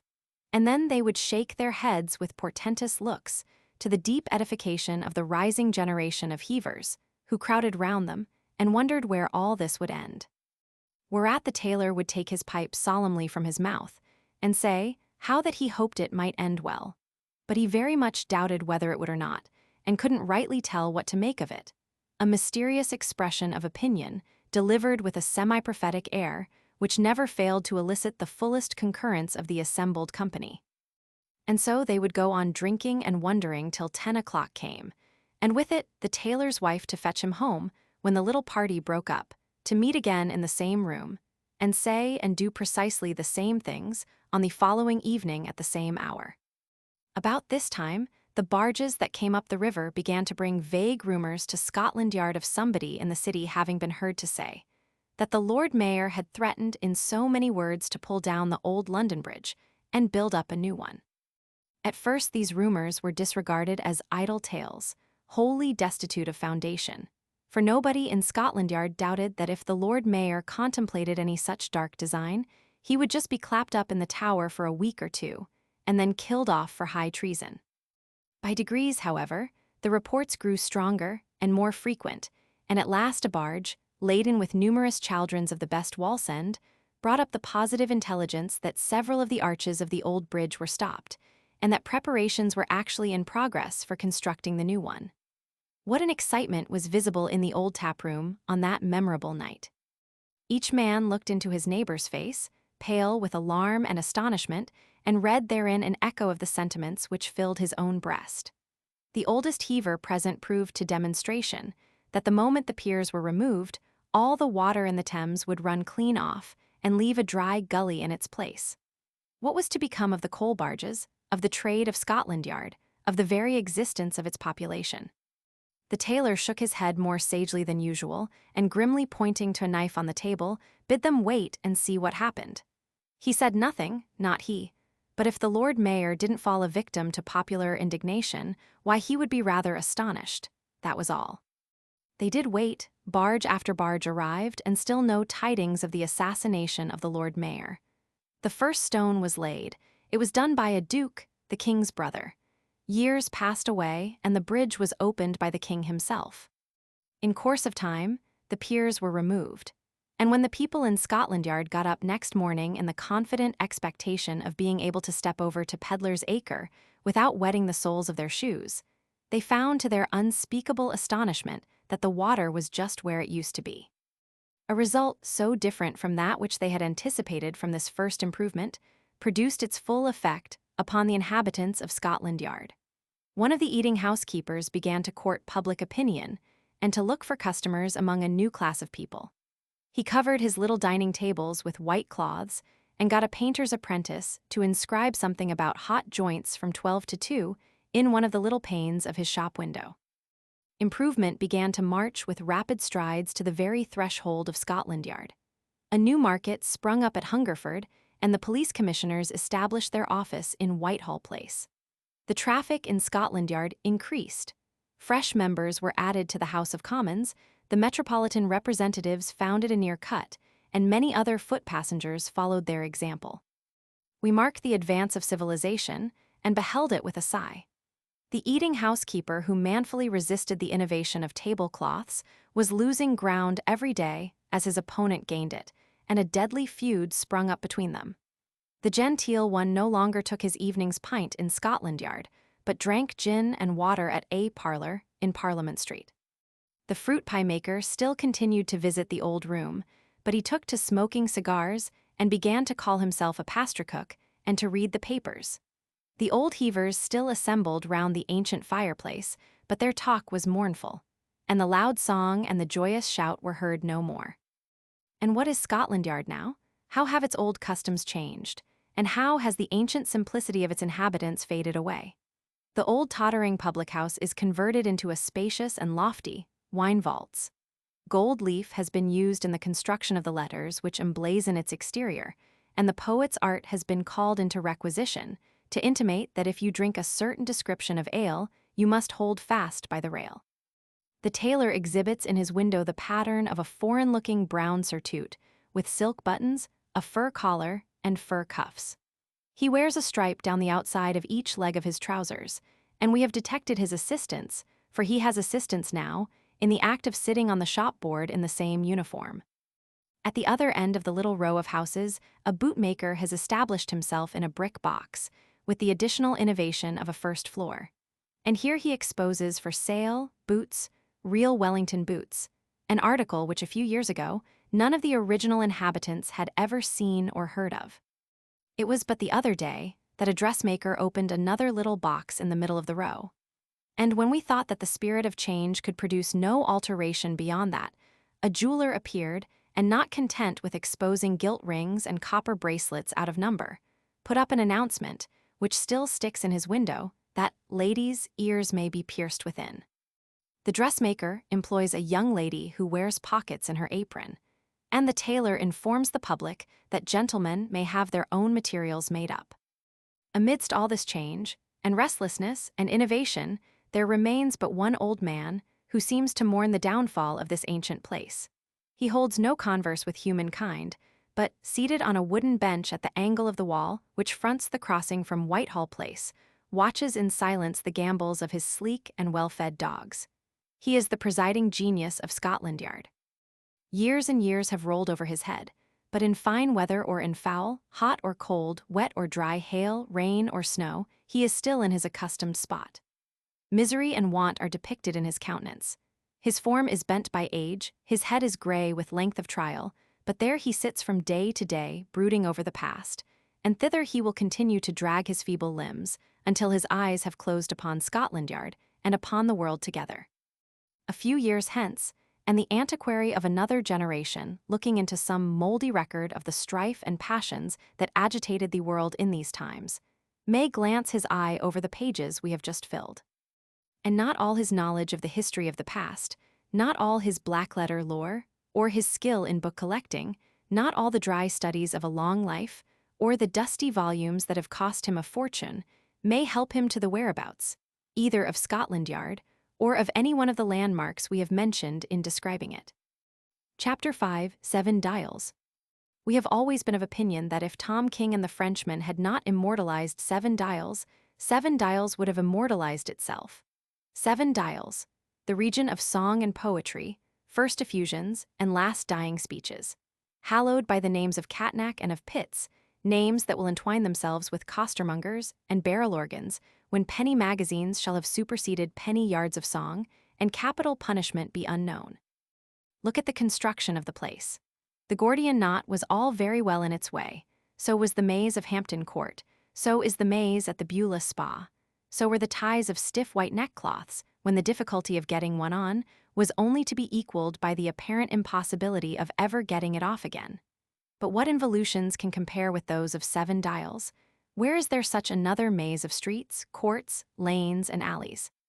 Where such a pure mixture of Englishmen and Irishmen, as in this complicated part of London? We boldly aver that we doubt the veracity of the legend to which we have adverted. We can suppose a man rash enough to inquire at random, at a house with lodgers too, for a Mr. Thompson, with all but the certainty before his eyes of finding at least 2 or 3 Thompsons in any house of moderate dimensions. But a Frenchman in 7 Dials. Pooh! He was an Irishman. Tom King's education had been neglected in his infancy, and as he couldn't understand half the man said, he took it for granted he was talking French. The stranger who finds himself in the Dials for the first time and stands Belzoni-like at the entrance of 7 obscure passages, uncertain which to take, will see enough around him to keep his curiosity and attention awake for no inconsiderable time. From the irregular square into which he has plunged, the streets and courts dart in all directions until they are lost in the unwholesome vapor which hangs over the housetops and renders the dirty perspective uncertain and confined. And lounging at every corner, as if they came there to take a few gasps of such fresh air as has found its way so far, but is too much exhausted already to be enabled to force itself into the narrow alleys around, are groups of people, whose appearance and dwellings would fill any mind but a regular Londoner with astonishment. On one side, a little crowd has collected round a couple of ladies, who, having imbibed the contents of various 3-outs of gin and bitters in the course of the morning, have at length differed on some point of domestic arrangement, and are on the eve of settling the quarrel satisfactorily by an appeal to blows, greatly to the interest of other ladies who live in the same house, and tenements adjoining, and who are all partisans on one side or other. "Why don't you pitch into her, Sarah?" exclaims one half-dressed matron by way of encouragement. "Why don't you? If my husband had treated her with a drain last night, unbeknown to me, I'd tear her precious eyes out, a Wixen." "What's the matter, ma'am?" inquires another old woman who has just bustled up to the spot. "Matter," replies the first speaker, talking at the obnoxious combatant, "matter. Here's poor dear Mrs. Sullivan, as has 5 blessed children of her own, can't go out a charing for one arternoon, but what husses must be a common, and ticking ave her own husband, as she's been married to 12 year come next Easter Monday. For I see the certificate ven I vas a drinkin, a cup o' tea vith her, only the wery last blessed Wednesday as ever was sent. I append to say promiscuously, Mrs. Sullivan, says I." "What do you mean by husses?" interrupts a champion of the other party, who has evinced a strong inclination throughout to get up a branch fight on her own account. "Horror," ejaculates a potboy in parenthesis. "Put the kibosk on her, Mary." "What do you mean by husses?" reiterates the champion. "Niver mind," replies the opposition expressively. "Niver mind, you go home and, ven you're quite sober, mend your stockings." This somewhat personal allusion, not only to the lady's habits of intemperance, but also to the state of her wardrobe, rouses her utmost ire, and she accordingly complies with the urgent request of the bystanders to pitch in, with considerable alacrity. The scuffle became general, and terminates in minor playbill phraseology, with arrival of the policemen, interior of the station house, and impressive denouement. In addition to the numerous groups who are idling about the gin shops and squabbling in the center of the road, every post in the open space has its occupant, who leans against it for hours, with listless perseverance. It is odd enough that one class of men in London appear to have no enjoyment beyond leaning against posts. We never saw a regular bricklayer's laborer take any other recreation, fighting excepted. Pass through St. Giles's in the evening of a weekday, there they are in their fustian dresses, spotted with brick dust and whitewash, leaning against posts. Walk through 7 Dials on Sunday morning, there they are again, drab or light corduroy trousers, blucher boots, blue coats, and great yellow waistcoats, leaning against posts. The idea of a man dressing himself in his best clothes to lean against a post all day. The peculiar character of these streets, and the close resemblance each one bears to its neighbor, by no means tends to decrease the bewilderment in which the unexperienced wayfarer through the Dials finds himself involved. He traverses streets of dirty, straggling houses, with now and then an unexpected court composed of buildings as ill-proportioned and deformed as the half-naked children that wallow in the kennels. Here and there, a little dark chandler's shop, with a cracked bell hung up behind the door to announce the entrance of a customer, or betray the presence of some young gentleman in whom a passion for shop tills has developed itself at an early age. Others, as if for support, against some handsome, lofty building, which usurps the place of a low, dingy public house. Long rows of broken and patched windows expose plants that may have flourished when the dials were built, in vessels as dirty as the dials themselves. And shops for the purchase of rags, bones, old iron, and kitchen stuff vie in cleanliness with the bird fanciers and rabbit dealers, which one might fancy so many arcs, but for the irresistible conviction that no bird in its proper senses, who is permitted to leave one of them, would ever come back again. Brokers' shops, which would seem to have been established by humane individuals as refuges for destitute bugs, interspersed with announcements of day schools, penny theaters, petition writers, mangles, and music for balls or routs, complete the still life of the subject. And dirty men, filthy women, squalid children, fluttering shuttlecocks, noisy battledores, reeking pipes, bad fruit, more than doubtful oysters, attenuated cats, depressed dogs, and anatomical fowls are its cheerful accompaniments. If the external appearance of the houses, or a glance at their inhabitants, present but few attractions, a closer acquaintance with either is little calculated to alter one's first impression. Every room has its separate tenant, and every tenant is, by the same mysterious dispensation which causes a country curate to increase and multiply, most marvelously, generally the head of a numerous family. The man in the shop, perhaps, is in the baked jimmy line, or the firewood and hearthstone line, or any other line which requires a floating capital of 18 pence or thereabouts, and he and his family live in the shop and the small back parlor behind it. Then there is an Irish laborer and his family in the back kitchen, and a jobbing man, carpet beater, and so forth, with his family in the front one. In the front one pair, there's another man with another wife and family, and in the back one pair, there's a young Oman as takes in tambour work and dresses quite genteel, who talks a good deal about my friend, and can't abear anything low. The second floor front and the rest of the lodgers are just a second edition of the people below, except a shabby genteel man in the back attic, who has his half-pint of coffee every morning from the coffee shop next door but one, which boasts a little front den called a coffee room, with a fireplace, over which is an inscription, politely requesting that, to prevent mistakes, customers will please to pay on delivery. The shabby genteel man is an object of some mystery, but as he leads a life of seclusion, and never was known to buy anything beyond an occasional pen, except half-pints of coffee, penny loaves, and hapworths of ink, his fellow lodgers very naturally suppose him to be an author, and rumors are current in the dials that he writes poems for Mr. Warren. Now anybody who passed through the dials on a hot summer's evening and saw the different women of the house gossiping on the steps would be apt to think that all was harmony among them, and that a more primitive set of people than the native dialers could not be imagined. Alas! The man in the shop ill-treats his family. The carpet beater extends his professional pursuits to his wife. The one-pair front has an undying feud with the two-pair front, in consequence of the two-pair front persisting in dancing over his, the one-pair front's head, when he and his family have retired for the night. The two-pair back will interfere with the front kitchen's children. The Irishman comes home drunk every other night and attacks everybody, and the one-pair back screams at everything. Animosities spring up between floor and floor. The very cellar asserts his equality. Mrs. A smacks Mrs. B's child for making faces. Mrs. B forthwith throws cold water over Mrs. A's child for calling names. The husbands are embroiled, the quarrel becomes general, an assault is the consequence, and a police officer the result.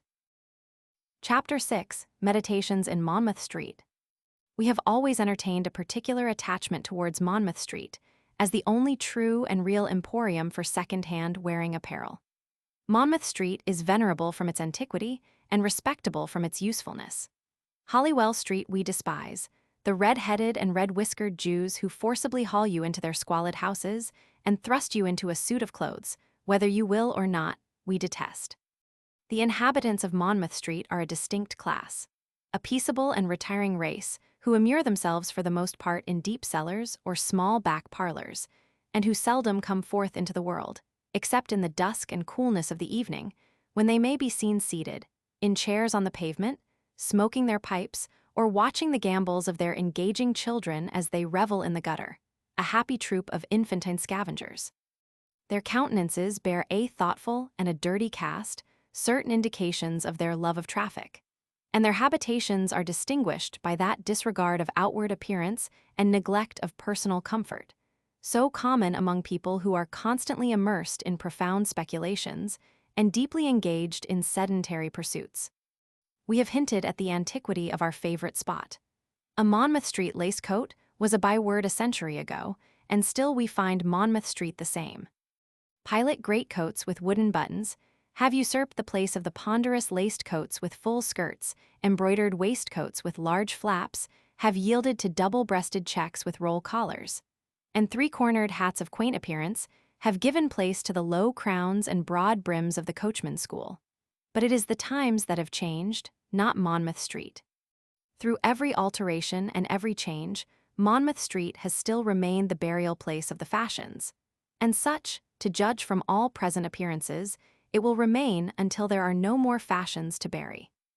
We love to walk among these extensive groves of the illustrious dead and to indulge in the speculations to which they give rise. Now fitting a deceased coat, then a dead pair of trousers, and anon the mortal remains of a gaudy waistcoat, upon some being of our own conjuring up, and endeavoring, from the shape and fashion of the garment itself, to bring its former owner before our mind's eye. We have gone on speculating in this way, until whole rows of coats have started from their pegs and buttoned up, of their own accord, round the waists of imaginary wearers. Lines of trousers have jumped down to meet them, waistcoats have almost burst with anxiety to put themselves on. And half an acre of shoes have suddenly found feet to fit them, and gone stumping down the street with a noise which has fairly awakened us from our pleasant reverie, and driven us slowly away, with a bewildered stare, an object of astonishment to the good people of Monmouth Street, and of no slight suspicion to the policemen at the opposite street corner. We were occupied in this manner the other day, endeavoring to fit a pair of lace-up half-boots on an ideal personage, for whom, to say the truth, they were full a couple of sizes too small, when our eyes happened to alight on a few suits of clothes ranged outside a shop window, which it immediately struck us, must at different periods have all belonged to, and been worn by, the same individual, and had now, by one of those strange conjunctions of circumstances which will occur sometimes, come to be exposed together for sale in the same shop. The idea seemed a fantastic one, and we looked at the clothes again with a firm determination not to be easily led away. No, we were right. The more we looked, the more we were convinced of the accuracy of our previous impression. There was the man's whole life written as legibly on those clothes, as if we had his autobiography engrossed on parchment before us. The first was a patched and much soiled skeleton suit, one of those straight blue cloth cases in which small boys used to be confined before belts and tunics had come in and old notions had gone out. An ingenious contrivance for displaying the full symmetry of a boy's figure, by fastening him into a very tight jacket with an ornamental row of buttons over each shoulder, and then buttoning his trousers over it so as to give his legs the appearance of being hooked on, just under the armpits. This was the boy's dress. It had belonged to a town boy, we could see. There was a shortness about the legs and arms of the suit, and a bagging at the knees, peculiar to the rising youth of London streets. A small day school he had been at, evidently. If it had been a regular boys' school, they wouldn't have let him play on the floor so much and rub his knees so white. He had an indulgent mother, too, and plenty of halfpence, as the numerous smears of some sticky substance about the pockets, and just below the chin, which even the salesman's skill could not succeed in disguising, sufficiently betokened. They were decent people, but not overburdened with riches, or he would not have so far outgrown the suit when he passed into those corduroys with the round jacket. In which he went to a boys' school, however, and learnt to write, and in ink of pretty tolerable blackness, too, if the place where he used to wipe his pen might be taken as evidence. A black suit and the jacket changed into a diminutive coat. His father had died, and the mother had got the boy a message lad's place in some office. A long-worn suit, that one, rusty and threadbare before it was laid aside, but clean and free from soil to the last. Poor woman, we could imagine her assumed cheerfulness over the scanty meal, and the refusal of her own small portion, that her hungry boy might have enough. Her constant anxiety for his welfare, her pride in his growth mingled sometimes with the thought, almost too acute to bear, that as he grew to be a man his old affection might cool, old kindnesses fade from his mind, and old promises be forgotten. The sharp pain that even then a careless word or a cold look would give her, all crowded on our thoughts as vividly as if the very scene were passing before us. These things happen every hour, and we all know it. And yet we felt as much sorrow when we saw, or fancied we saw, it makes no difference which. The change that began to take place now, as if we had just conceived the bare possibility of such a thing for the first time. The next suit, smart but slovenly, meant to be gay and yet not half so decent as the threadbare apparel, redolent of the idle lounge, and the blackguard companions, told us, we thought, that the widow's comfort had rapidly faded away. We could imagine that coat. Imagine, we could see it. We had seen it 100 times, sauntering in company with 3 or 4 other coats of the same cut, about some place of profligate resort at night. We dressed, from the same shop window in an instant, half a dozen boys of from 15 to 20, and putting cigars into their mouths and their hands into their pockets, watched them as they sauntered down the street, and lingered at the corner with the obscene jest and the oft-repeated oath. We never lost sight of them, till they had cocked their hats a little more on one side and swaggered into the public house. And then we entered the desolate home, where the mother sat late in the night, alone. We watched her as she paced the room in feverish anxiety, and every now and then opened the door, looked wistfully into the dark and empty street, and again returned, to be again and again disappointed. We beheld the look of patience with which she bore the brutish threat, nay, even the drunken blow. And we heard the agony of tears that gushed from her very heart, as she sank upon her knees in her solitary and wretched apartment. A long period had elapsed, and a greater change had taken place, by the time of casting off the suit that hung above. It was that of a stout, broad-shouldered, sturdy-chested man, and we knew at once, as anybody would, who glanced at that broad-skirted green coat with the large metal buttons, that its wearer seldom walked forth without a dog at his heels, and some idle ruffian, the very counterpart of himself, at his side. The vices of the boy had grown with the man, and we fancied his home then, if such a place deserved the name. We saw the bare and miserable room, destitute of furniture, crowded with his wife and children, pale, hungry, and emaciated. The man cursing their lamentations, staggering to the tap-room, from whence he had just returned, followed by his wife and a sickly infant, clamoring for bread, and heard the street wrangle and noisy recrimination that his striking her occasioned. And then imagination led us to some metropolitan workhouse, situated in the midst of crowded streets and alleys, filled with noxious vapors and ringing with boisterous cries, where an old and feeble woman, imploring pardon for her son, lay dying in a close dark room, with no child to clasp her hand, and no pure air from heaven to fan her brow. A stranger closed the eyes that settled into a cold, unmeaning glare, and strange ears received the words that murmured from the white and half-closed lips. A coarse round frock with a worn cotton neckerchief and other articles of clothing of the commonest description completed the history. A prison and the sentence, banishment or the gallows. What would the man have given then, to be once again the contented humble drudge of his boyish years? To have been restored to life, but for a week, a day, an hour, a minute, only for so long a time as would enable him to say one word of passionate regret to, and hear one sound of heartfelt forgiveness from, the cold and ghastly form that lay rotting in the pauper's grave. The children wild in the streets, the mother a destitute widow, both deeply tainted with the deep disgrace of the husband and father's name, and impelled by sheer necessity down the precipice that had led him to a lingering death, possibly of many years' duration, thousands of miles away. We had no clue to the end of the tale, but it was easy to guess its termination. We took a step or two further on, and by way of restoring the naturally cheerful tone of our thoughts, began fitting visionary feet and legs into a cellar-board full of boots and shoes, with a speed and accuracy that would have astonished the most expert artist in leather, living. There was one pair of boots in particular, a jolly, good-tempered, hardy-looking pair of tops that excited our warmest regard, and we had got a fine, red-faced, jovial fellow of a market gardener into them before we had made their acquaintance half a minute. They were just the very thing for him. There was his huge fat legs bulging over the tops, and fitting them too tight to admit of his tucking in the loops he had pulled them on by, and his knee cords with an interval of stocking, and his blue apron tucked up round his waist, and his red neckerchief and blue coat, and a white hat stuck on one side of his head. And there he stood with a broad grin on his great red face, whistling away, as if any other idea but that of being happy and comfortable had never entered his brain. This was the very man after our own heart. We knew all about him. We had seen him coming up to Covent Garden in his green chaise cart, with the fat, tubby little horse, 1,000 times.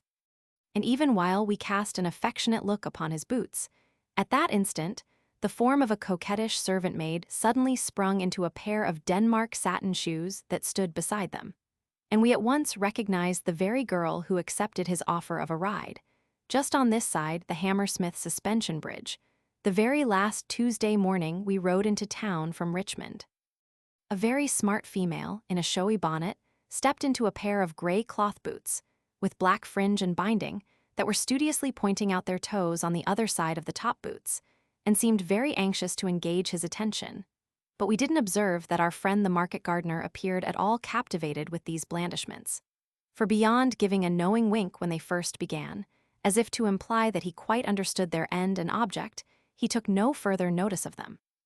His indifference, however, was amply recompensed by the excessive gallantry of a very old gentleman with a silver-headed stick, who tottered into a pair of large list shoes that were standing in one corner of the board, and indulged in a variety of gestures expressive of his admiration of the lady in the cloth boots.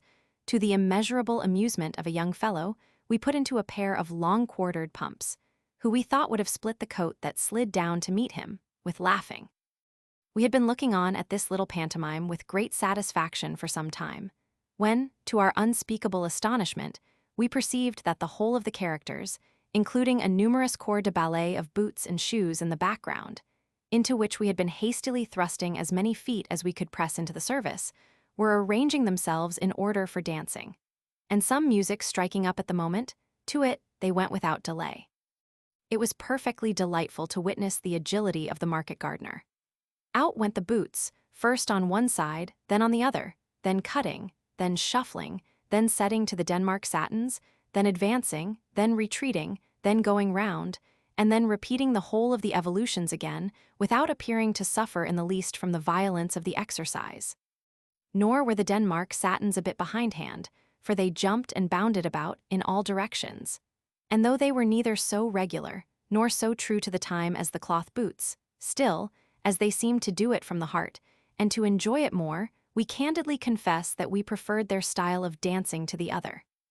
But the old gentleman in the list shoes was the most amusing object in the whole party, for, besides his grotesque attempts to appear youthful and amorous, which were sufficiently entertaining in themselves, the young fellow in the pumps managed so artfully that every time the old gentleman advanced to salute the lady in the cloth boots, he trod with his whole weight on the old fellow's toes, which made him roar with anguish, and rendered all the others like to die of laughing. We were in the full enjoyment of these festivities when we heard a shrill, and by no means musical voice, exclaim, "Hope you'll know me again, imperence." And on looking intently forward to see from whence the sound came, we found that it proceeded, not from the young lady in the cloth boots, as we had at first been inclined to suppose, but from a bulky lady of elderly appearance who was seated in a chair at the head of the cellar steps, apparently for the purpose of superintending the sale of the articles arranged there. A barrel organ, which had been in full force close behind us, ceased playing. The people we had been fitting into the shoes and boots took to flight at the interruption. And as we were conscious that in the depth of our meditations we might have been rudely staring at the old lady for half an hour without knowing it, we took to flight too, and were soon immersed in the deepest obscurity of the adjacent dials. Chapter 7. Hackney Coach Stands. We maintain that hackney coaches, properly so called, belong solely to the metropolis. We may be told that there are hackney coach stands in Edinburgh, and not to go quite so far for a contradiction to our position, we may be reminded that Liverpool, Manchester, and other large towns, as the parliamentary phrase goes, have their hackney coach stands. We readily concede to these places the possession of certain vehicles, which may look almost as dirty, and even go almost as slowly, as London hackney coaches. But that they have the slightest claim to compete with the metropolis, either in point of stands, drivers, or cattle, we indignantly deny. Take a regular, ponderous, rickety London hackney coach of the old school, and let any man have the boldness to assert, if he can, that he ever beheld any object on the face of the earth which at all resembles it, unless, indeed, it were another hackney coach of the same date. We have recently observed on certain stands, and we say it with deep regret, rather dapper green chariots and coaches of polished yellow with 4 wheels of the same color as the coach, whereas it is perfectly notorious to everyone who has studied the subject that every wheel ought to be of a different color and a different size.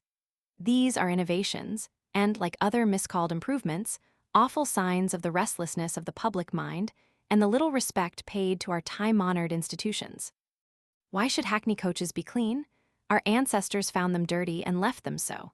Why should we, with a feverish wish to keep moving, desire to roll along at the rate of 6 miles an hour, while they were content to rumble over these stones at 4? These are solemn considerations. Hackney coaches are part and parcel of the law of the land. They were settled by the legislature, plated and numbered by the wisdom of Parliament. Then why have they been swamped by cabs and omnibuses?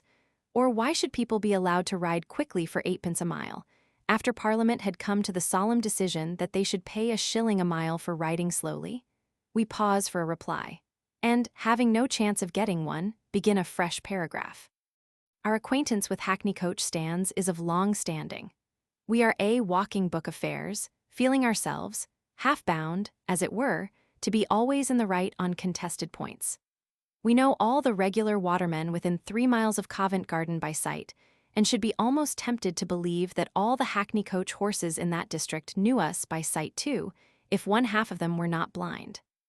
We take great interest in hackney coaches, but we seldom drive, having a knack of turning ourselves over when we attempt to do so. We are as great friends to horses, hackney coach and otherwise, as the renowned Mr. Martin, of costermonger notoriety, and yet we never ride. We keep no horse but a clothes horse, enjoy no saddle so much as a saddle of mutton, and, following our own inclinations, have never followed the hounds. Leaving these fleeter means of getting over the ground, or of depositing oneself upon it, to those who like them, by hackney coach stands we take our stand. There is a hackney coach stand under the very window at which we are writing. There is only one coach on it now, but it is a fair specimen of the class of vehicles to which we have alluded. A great, lumbering square concern of a dingy yellow color, like a bilious brunette, with very small glasses but very large frames. The panels are ornamented with a faded coat of arms, in shape something like a dissected bat, the axletree is red, and the majority of the wheels are green. The box is partially covered by an old greatcoat, with a multiplicity of capes and some extraordinary-looking clothes. And the straw, with which the canvas cushion is stuffed, is sticking up in several places, as if in rivalry of the hay, which is peeping through the chinks in the boot. The horses, with drooping heads, and each with a mane and tail as scanty and straggling as those of a worn-out rocking horse, are standing patiently on some damp straw, occasionally wincing and rattling the harness. And now and then one of them lifts his mouth to the ear of his companion, as if he were saying, in a whisper, that he should like to assassinate the coachman. The coachman himself is in the watering-house, and the waterman, with his hands forced into his pockets as far as they can possibly go, is dancing the double shuffle in front of the pump to keep his feet warm. The servant girl with the pink ribbons at number 5, opposite, suddenly opens the street door, and 4 small children forthwith rush out and scream "Coach!" with all their might and main.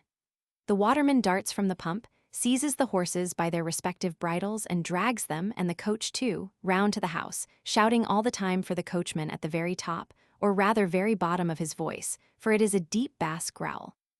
A response is heard from the taproom. The coachman, in his wooden-soled shoes, makes the street echo again as he runs across it.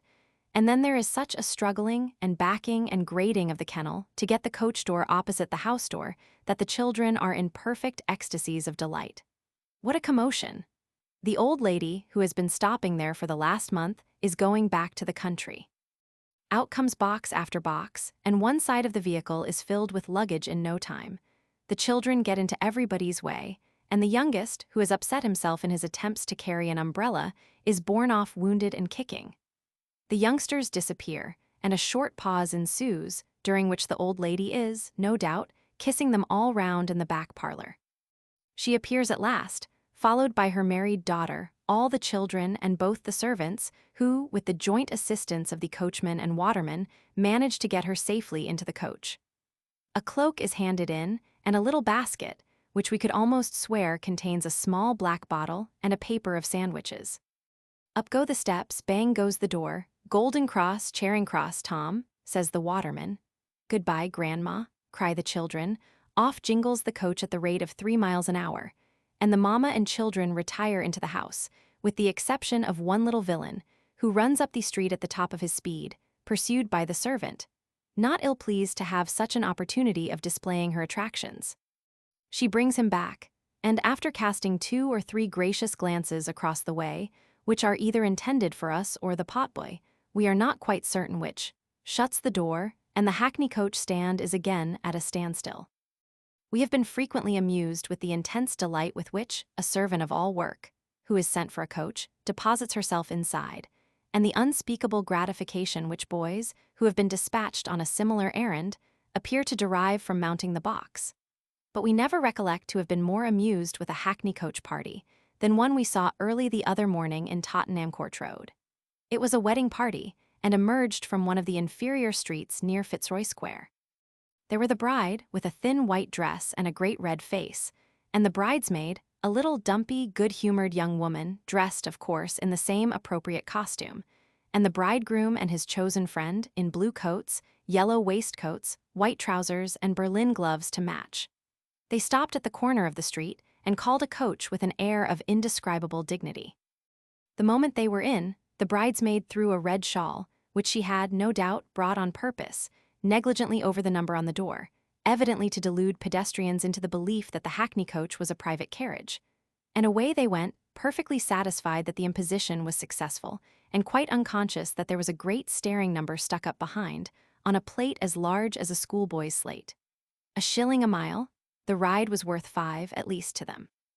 What an interesting book a hackney coach might produce, if it could carry as much in its head as it does in its body. The autobiography of a broken-down hackney coach would surely be as amusing as the autobiography of a broken-down hackneyed dramatist, and it might tell as much of its travels with the pole as others have of their expeditions to it. How many stories might be related of the different people it had conveyed on matters of business or profit, pleasure or pain? And how many melancholy tales of the same people at different periods? The country girl, the showy, overdressed woman, the drunken prostitute, the raw apprentice, the dissipated spendthrift, the thief. Talk of cabs. Cabs are all very well in cases of expedition, when it's a matter of neck or nothing, life or death, your temporary home or your long one. But besides a cab, lacking that gravity of deportment which so peculiarly distinguishes a hackney coach, let it never be forgotten that a cab is a thing of yesterday, and that he never was anything better. A hackney cab has always been a hackney cab, from his first entry into life. Whereas a hackney coach is a remnant of past gentility, a victim to fashion, a hanger-on of an old English family, wearing their arms, and, in days of yore, escorted by men wearing their livery, stripped of his finery and thrown upon the world, like a once smart footman when he is no longer sufficiently juvenile for his office, progressing lower and lower in the scale of four-wheeled degradation, until at last it comes to a stand. Chapter 8, Doctors' Commons. Walking without any definite object through St. Paul's churchyard, a little while ago, we happened to turn down a street entitled Paul's Chain, and keeping straight forward for a few hundred yards, found ourselves, as a natural consequence, in Doctors' Commons.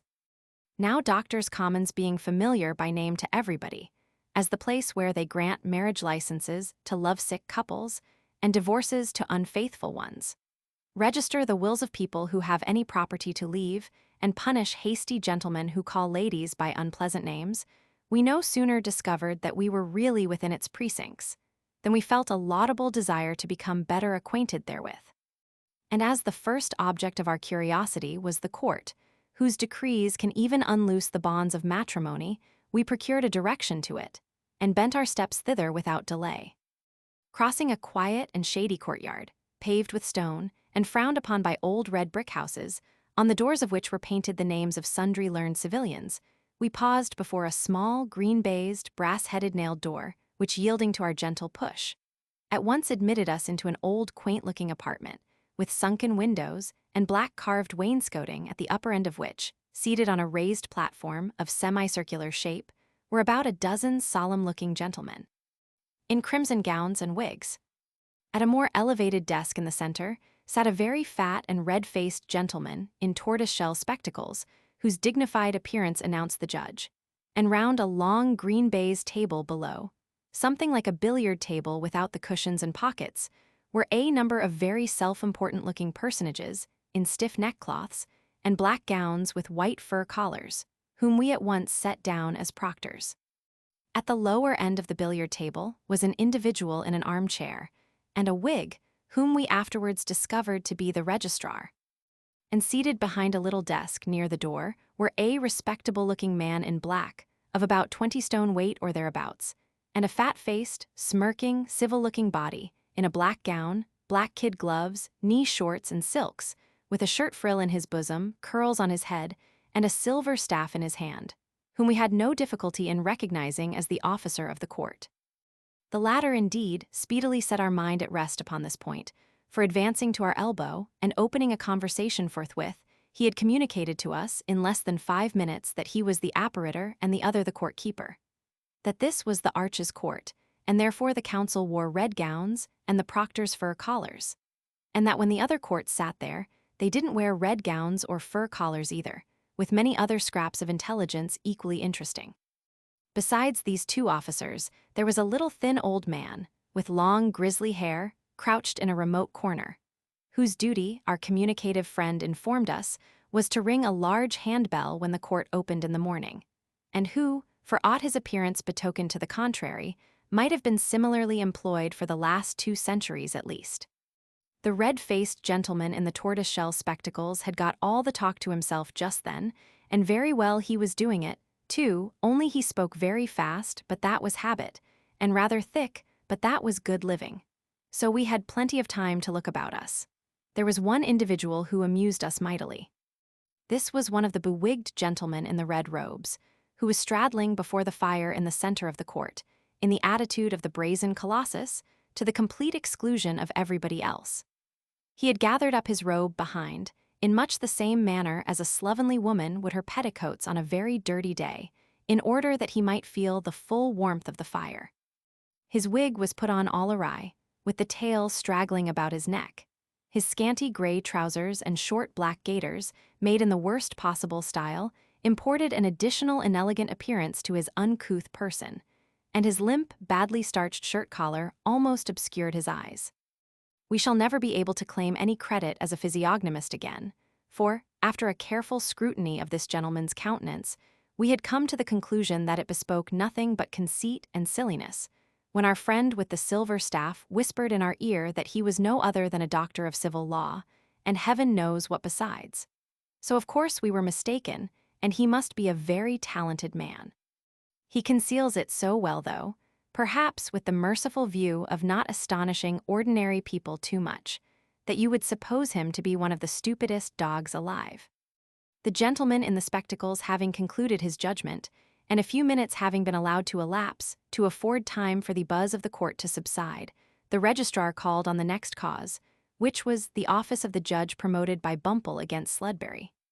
A general movement was visible in the court at this announcement, and the obliging functionary with silver staff whispered us that there would be some fun now, for this was a brawling case. We were not rendered much the wiser by this piece of information, till we found by the opening speech of the counsel for the promoter that, under a half-obsolete statute of one of the Edwards, the court was empowered to visit with the penalty of excommunication any person who should be proved guilty of the crime of brawling or smiting in any church or vestry adjoining thereto. And it appeared by some 820 affidavits, which were duly referred to, that on a certain night at a certain vestry meeting in a certain parish particularly set forth, Thomas Sledbury, the party appeared against in that suit had made use of and applied to Michael Bumble, the promoter, the words, "You be blowed." And that on the said Michael Bumble and others remonstrating with the said Thomas Sledbury on the impropriety of his conduct, the said Thomas Sledbury repeated the aforesaid expression, "You be blowed," and furthermore desired and requested to know whether the said Michael Bumble wanted anything for himself, adding that if the said Michael Bumble did want anything for himself, he, the said Thomas Sledbury, was the man to give it him. at the same time making use of other heinous and sinful expressions, all of which, Bumble submitted, came within the intent and meaning of the act. And therefore he, for the soul's health and chastening of Sludberry, prayed for sentence of excommunication against him accordingly. Upon these facts, a long argument was entered into, on both sides, to the great edification of a number of persons interested in the parochial squabbles, who crowded the court. And when some very long and grave speeches had been made pro and con, the red-faced gentleman in the tortoise-shell spectacles took a review of the case, which occupied half an hour more, and then pronounced upon Sludberry the awful sentence of excommunication for a fortnight, and payment of the costs of the suit.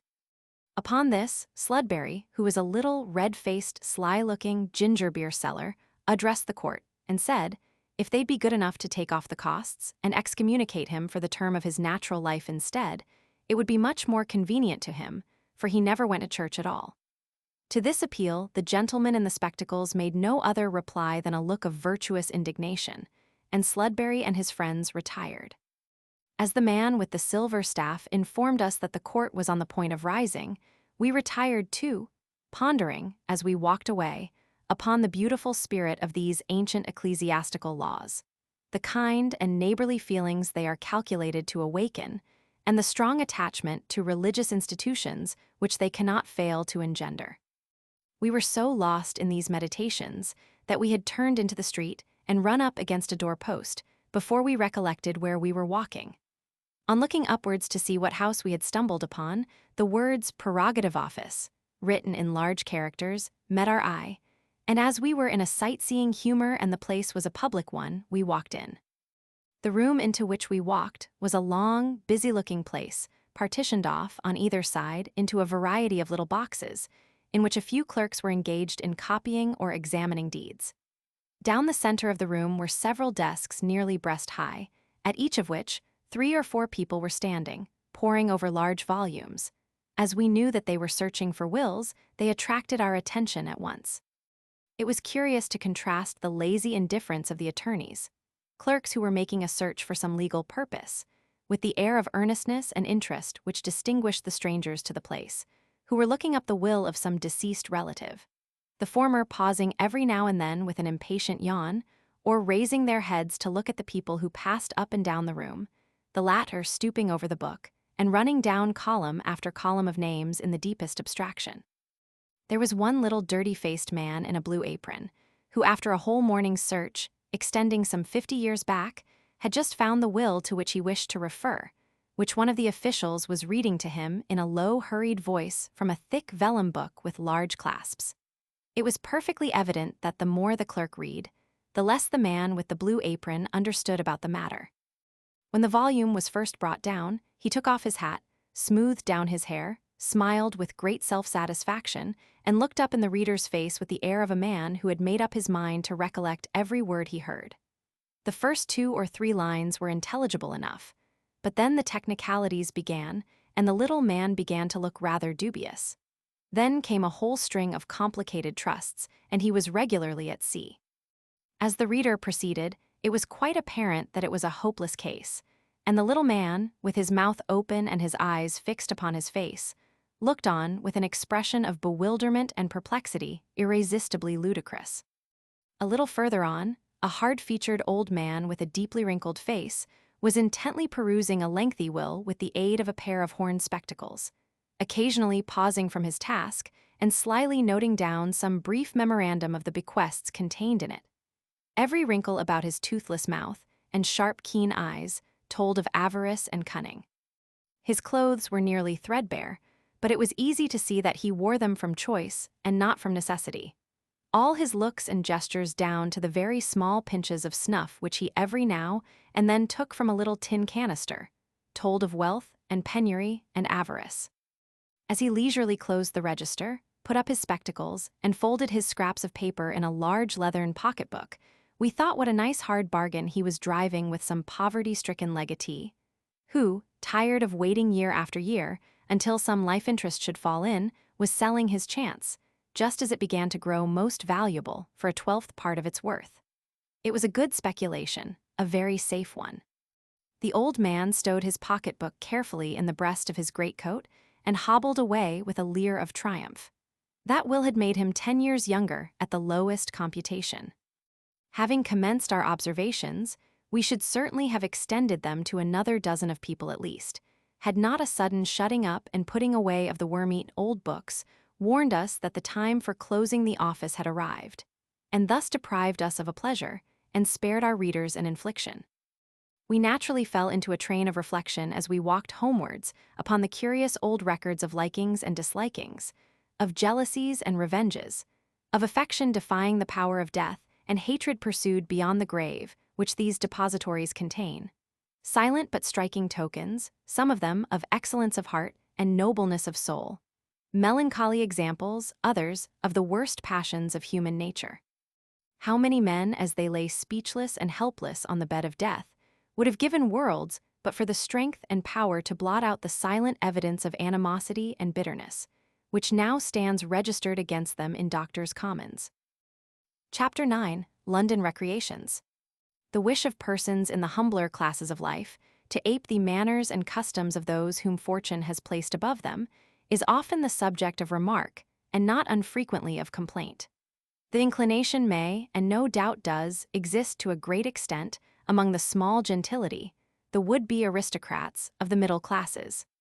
Tradesmen and clerks, with fashionable novel-reading families and circulating library-subscribing daughters, get up small assemblies in humble imitation of Almack S. and promenade the dingy, large room of some second-rate hotel with as much complacency as the enviable few who are privileged to exhibit their magnificence in that exclusive haunt of fashion and foolery. Aspiring young ladies, who read flaming accounts of some fancy fair in high life, suddenly grow desperately charitable. Visions of admiration and matrimony float before their eyes. Some wonderfully meritorious institution, which, by the strangest accident in the world, has never been heard of before, is discovered to be in a languishing condition. Thomson's great room, or Johnson's nursery ground, is forthwith engaged, and the aforesaid young ladies from mere charity exhibit themselves for 3 days, from 12 to 4, for the small charge of 1 shilling per head. With the exception of these classes of society, however, and a few weak and insignificant persons, we do not think the attempt at imitation to which we have alluded prevails in any great degree. The different character of the recreations of different classes has often afforded us amusement, and we have chosen it for the subject of our present sketch, in the hope that it may possess some amusement for our readers. If the regular city man, who leaves Lloyd S. at 5 o'clock and drives home to Hackney, Clapton, Stamford Hill, or elsewhere, can be said to have any daily recreation beyond his dinner, it is his garden. He never does anything to it with his own hands, but he takes great pride in it notwithstanding, and if you are desirous of paying your addresses to the youngest daughter, be sure to be in raptures with every flower and shrub it contains. If your poverty of expression compel you to make any distinction between the two, we would certainly recommend your bestowing more admiration on his garden than his wine. He always takes a walk round it before he starts for town in the morning, and is particularly anxious that the fish pond should be kept specially neat. If you call on him on Sunday in summertime, about an hour before dinner, you will find him sitting in an armchair, on the lawn behind the house, with a straw hat on, reading a Sunday paper. A short distance from him, you will most likely observe a handsome paroquet in a large brass wire cage. 10 to 1, but the 2 eldest girls are loitering in one of the side walks accompanied by a couple of young gentlemen who are holding parasols over them, of course only to keep the sun off, while the younger children, with the under-nursery maid, are strolling listlessly about in the shade. Beyond these occasions, his delight in his garden appears to arise more from the consciousness of possession than actual enjoyment of it. When he drives you down to dinner on a weekday, he is rather fatigued with the occupations of the morning and tolerably cross into the bargain. But when the cloth is removed, and he has drank 3 or 4 glasses of his favorite port, he orders the French windows of his dining room, which of course look into the garden, to be opened, and throwing a silk handkerchief over his head and leaning back in his armchair, descants at considerable length upon its beauty and the cost of maintaining it. This is to impress you, who are a young friend of the family, with a due sense of the excellence of the garden and the wealth of its owner, and when he has exhausted the subject, he goes to sleep. There is another and a very different class of men, whose recreation is their garden. An individual of this class resides some short distance from town, say in the Hampstead Road, or the Kilburn Road, or any other road where the houses are small and neat and have little slips of back garden. He and his wife, who is as clean and compact a little body as himself, have occupied the same house ever since he retired from business 20 years ago. They have no family. They once had a son, who died at about 5 years old. The child's portrait hangs over the mantelpiece in the best sitting room, and a little cart he used to draw about is carefully preserved as a relic.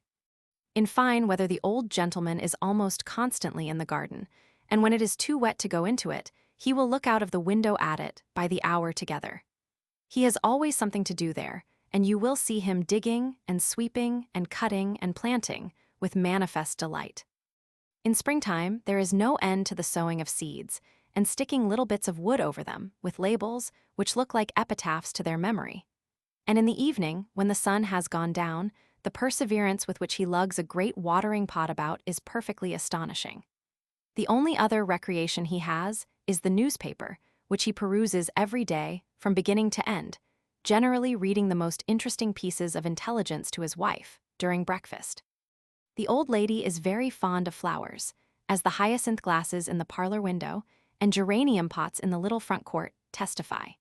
She takes great pride in the garden, too, and when one of the 4 fruit trees produces rather a larger gooseberry than usual, it is carefully preserved under a wineglass on the sideboard for the edification of visitors, who are duly informed that Mr. So-and-so planted the tree which produced it with his own hands.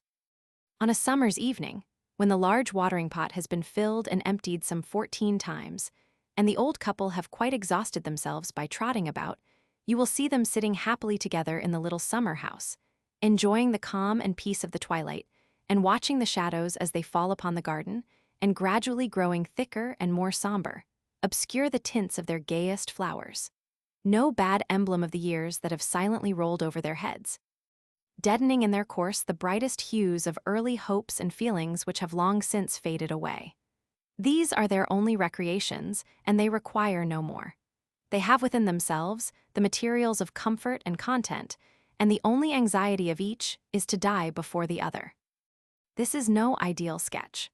There used to be many old people of this description. Their numbers may have diminished, and may decrease still more.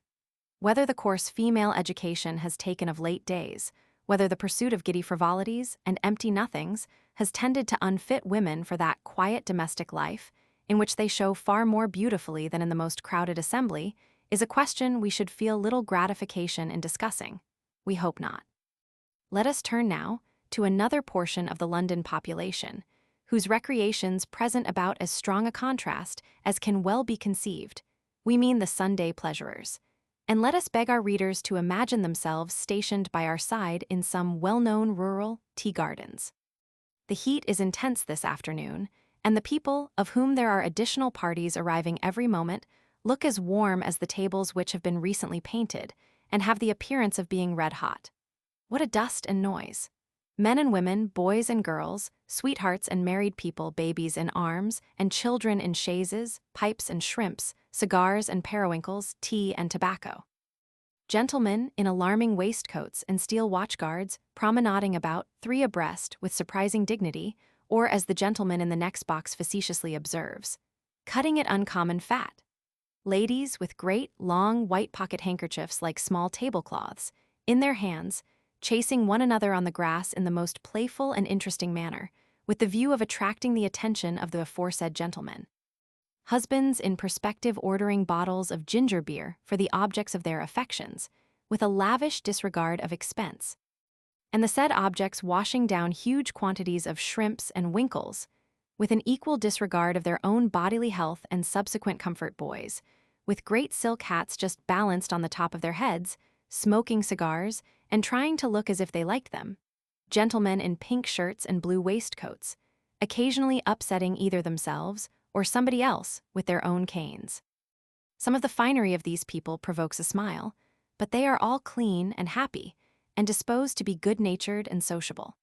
Those 2 motherly-looking women in the smart pelisses, who are chatting so confidentially, inserting a ma'am at every 4th word, scraped an acquaintance about a quarter of an hour ago. It originated in admiration of the little boy who belongs to one of them, that diminutive specimen of mortality in the three-cornered pink satin hat with black feathers. The two men in the blue coats and drab trousers, who are walking up and down, smoking their pipes, are their husbands. The party in the opposite box are a pretty fair specimen of the generality of the visitors. These are the father and mother and old grandmother, a young man and woman, and an individual addressed by the euphonious title of Uncle Bill, who is evidently the wit of the party. They have some half-dozen children with them, but it is scarcely necessary to notice the fact, for that is a matter of course here. Every woman in the gardens, who has been married for any length of time, must have had twins on 2 or 3 occasions. It is impossible to account for the extent of juvenile population in any other way.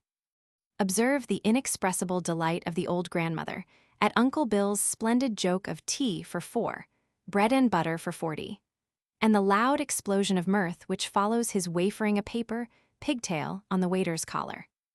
The young man is evidently keeping company with Uncle Bill's niece, and Uncle Bill's hints, such as "Don't forget me at the dinner, you know. I shall look out for the cake, Sally. I'll be godfather to your first, wager it's a boy," and so forth, are equally embarrassing to the young people and delightful to the elder ones. As to the old grandmother, she is in perfect ecstasies, and does nothing but laugh herself into fits of coughing, until they have finished the gin and water warm with, of which Uncle Bill ordered glasses round after tea, just to keep the night air out, and to do it up comfortable and rig'lar arter sich an astonishing hot day. It is getting dark, and the people begin to move. The field leading to town is quite full of them.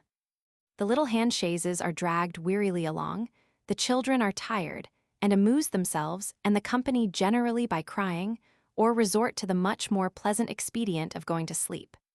The mothers begin to wish they were at home again, sweethearts grow more sentimental than ever, as the time for parting arrives. The gardens look mournful enough, by the light of the 2 lanterns which hang against the trees for the convenience of smokers. And the waiters who have been running about incessantly for the last 6 hours think they feel a little tired, as they count their glasses and their gains. Chapter 10. The River. Are you fond of the water? Is a question very frequently asked in hot summer weather by amphibious-looking young men.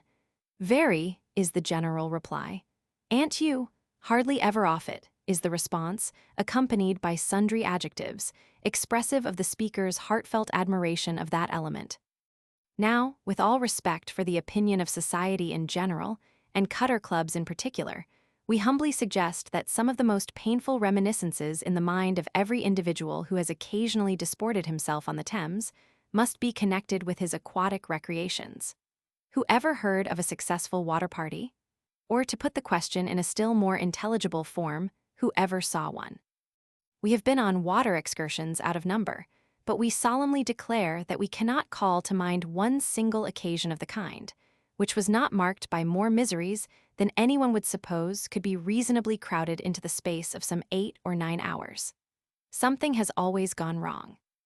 Either the cork of the salad dressing has come out, or the most anxiously expected member of the party has not come out, or the most disagreeable man in company would come out, or a child or 2 have fallen into the water, or the gentleman who undertook to steer has endangered everybody's life all the way, or the gentlemen who volunteered to row have been out of practice, and performed very alarming evolutions, putting their oars down into the water and not being able to get them up again, or taking terrific pulls without putting them in at all. In either case, pitching over on the backs of their heads with startling violence, and exhibiting the soles of their pumps to the sitters in the boat in a very humiliating manner. We grant that the banks of the Thames are very beautiful at Richmond and Twickenham, and other distant havens, often sought though seldom reached. But from the Red Us back to Blackfriars Bridge, the scene is wonderfully changed. The penitentiary is a noble building, no doubt, and the sportive youths who go in at that particular part of the river on a summer's evening may be all very well in perspective. But when you are obliged to keep in shore coming home, and the young ladies will color up and look perseveringly the other way, while the married dittos cough slightly and stare very hard at the water, you feel awkward. especially if you happen to have been attempting the most distant approach to sentimentality for an hour or two previously. Although experience and suffering have produced in our minds the result we have just stated, we are by no means blind to a proper sense of the fun which a looker-on may extract from the amateurs of boating. What can be more amusing than Cyril's yard on a fine Sunday morning? It's a Richmond tide, and some dozen boats are preparing for the reception of the parties who have engaged them. 2 or 3 fellows in great rough trousers and Guernsey shirts are getting them ready by easy stages, now coming down the yard with a pair of sculls and a cushion, then having a chat with the Jack, who, like all his tribe, seems to be wholly incapable of doing anything but lounging about, then going back again, and returning with a rudder line and a stretcher, then solacing themselves with another chat, and then wondering, with their hands in their capacious pockets, where them gentlemen's got to as ordered the 6.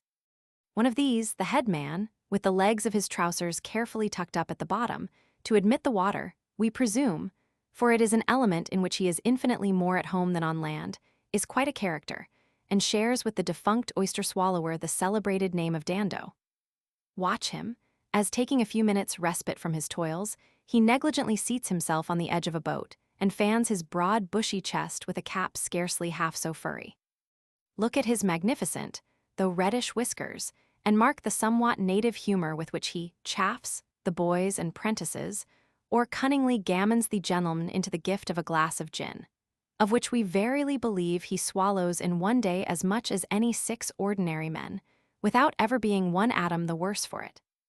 But the party arrives, and Dando, relieved from his state of uncertainty, starts up into activity.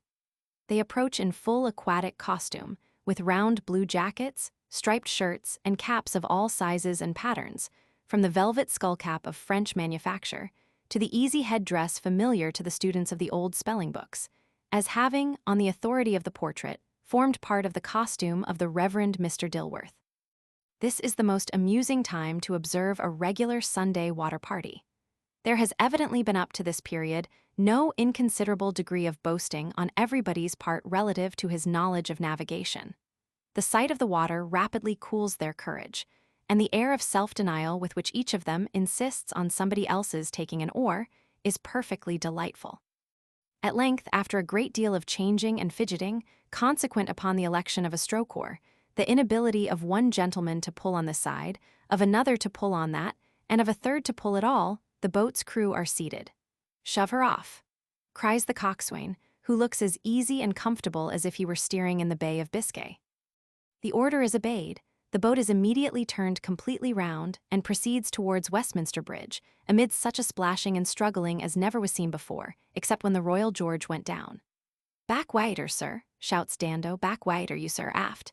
Upon which everybody thinking he must be the individual referred to, they all back water, and back comes the boat, stern first, to the spot whence it started. "Back water, you sir, aft, pull round, you sir, for'ard, can't you?" shouts Dando in a frenzy of excitement. "Pull round, Tom, can't you?" re-echoes one of the party.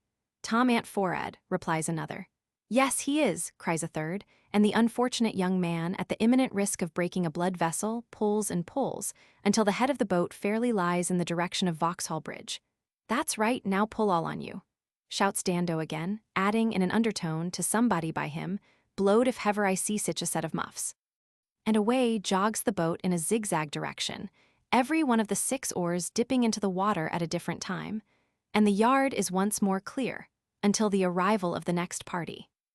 A well-contested rowing match on the Thames is a very lively and interesting scene. The water is studded with boats of all sorts, kinds, and descriptions. Places in the coal barges at the different wharfs are let to crowds of spectators. Beer and tobacco flow freely about. Men, women, and children wait for the start in breathless expectation.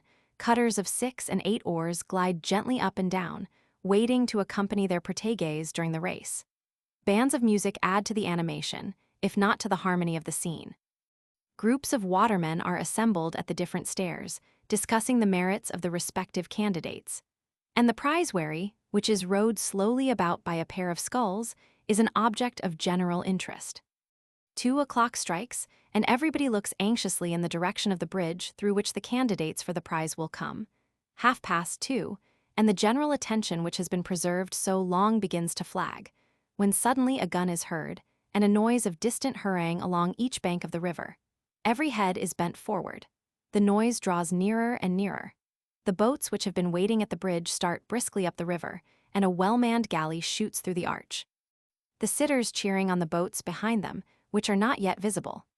"Here they are," is the general cry, and through darts the first boat, the men in her, stripped to the skin and exerting every muscle to preserve the advantage they have gained. 4 other boats follow close astern. There are not 2 boats' length between them. The shouting is tremendous and the interest intense. "Go on, pink, give it her, red, Sully win forever, bravo. George, now Tom, now, why don't your partner stretch out? 2 pots to a pint on yellow, and see. Every little public house fires its gun and hoists its flag, and the men who win the heat come in, amidst a splashing and shouting and banging and confusion, which no one can imagine who has not witnessed it, and of which any description would convey a very faint idea. One of the most amusing places we know is the steam wharf of the London Bridge, or St. Catharine's Dock Company, on a Saturday morning in summer, when the Gravesend and Margate steamers are usually crowded to excess. And as we have just taken a glance at the river above bridge, we hope our readers will not object to accompany us on board a Gravesend packet. Coaches are every moment setting down at the entrance to the wharf, and the stare of bewildered astonishment with which the fares resign themselves and their luggage into the hands of the porters, who seize all the packages at once as a matter of course and run away with them, heaven knows where, is laughable in the extreme. A Margate boat lies alongside the wharf. The Gravesend boat, which starts first, lies alongside that again. And as a temporary communication is formed between the two by means of a plank and handrail, the natural confusion of the scene is by no means diminished. "Gravesend?" inquires a stout father of a stout family, who follow him, under the guidance of their mother and a servant, at the no small risk of 2 or 3 of them being left behind in the confusion. Gravesend.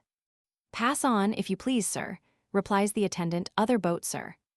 Hereupon the stout father, being rather mystified, and the stout mother rather distracted by maternal anxiety, the whole party deposit themselves in the Margate boat, and after having congratulated himself on having secured very comfortable seats, the stout father sallies to the chimney to look for his luggage, which he has a faint recollection of having given some man, something, to take somewhere.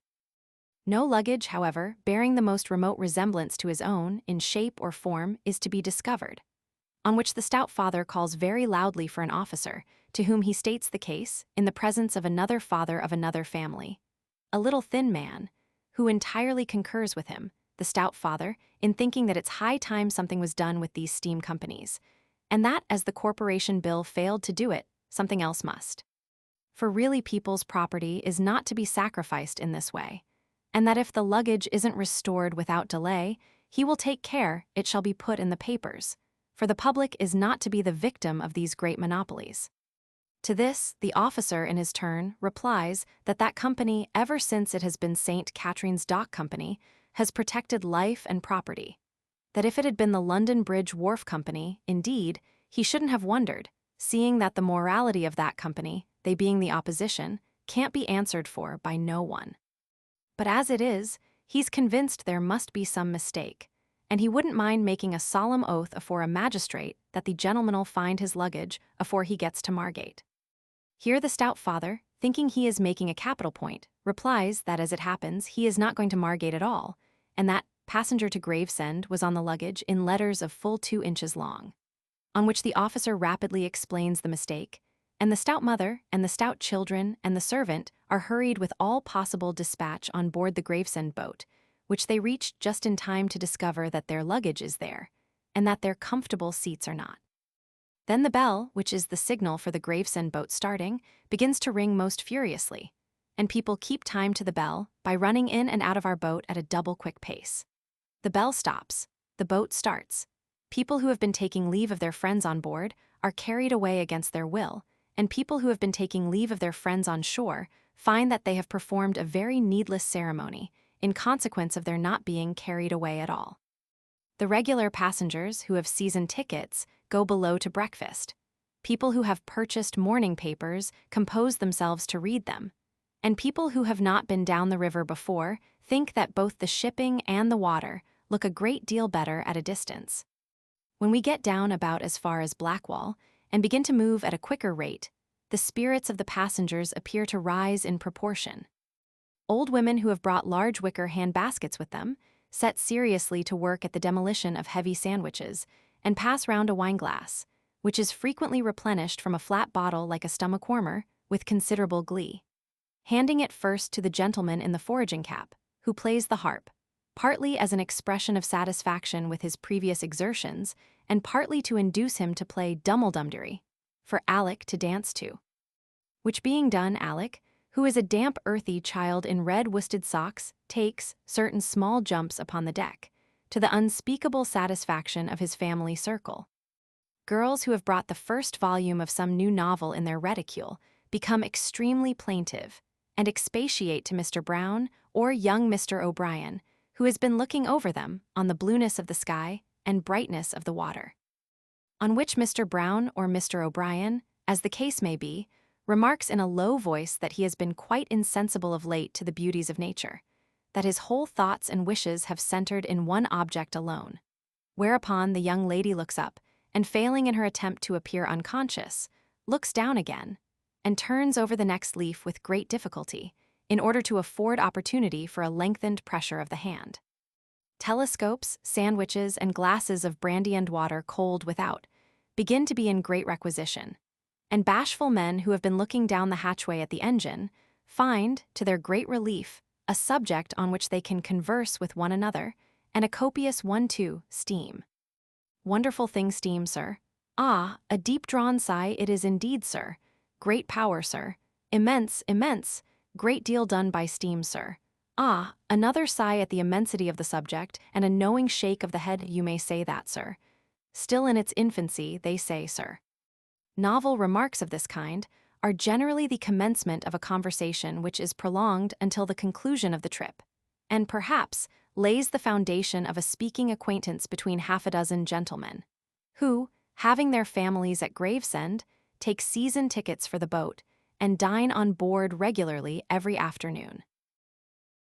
Chapter 11. Astley S. We never see any very large, staring, black Roman capitals in a book, or shop window, or placarded on a wall, without their immediately recalling to our mind an indistinct and confused recollection of the time when we were first initiated in the mysteries of the alphabet. We almost fancy we see the pin's point following the letter, to impress its form more strongly on our bewildered imagination, and wince involuntarily as we remember the hard knuckles with which the reverend old lady who instilled into our mind the first principles of education for 9 pence per week, or 10 and 6 pence per quarter, was wont to poke our juvenile head occasionally, by way of adjusting the confusion of ideas in which we were generally involved. The same kind of feeling pursues us in many other instances, but there is no place which recalls so strongly our recollections of childhood as Astley's. It was not a royal amphitheater in those days, nor had Duckrow arisen to shed the light of classic taste and portable gas over the sawdust of the circus, but the whole character of the place was the same, the pieces were the same, the clowns' jokes were the same, the riding masters were equally grand, the comic performers equally witty, the tragedians equally hoarse, and the highly trained chargers equally spirited. Astley's has altered for the better, we have changed for the worse. Our histrionic taste is gone, and with shame we confess that we are far more delighted and amused with the audience than with the pageantry we once so highly appreciated.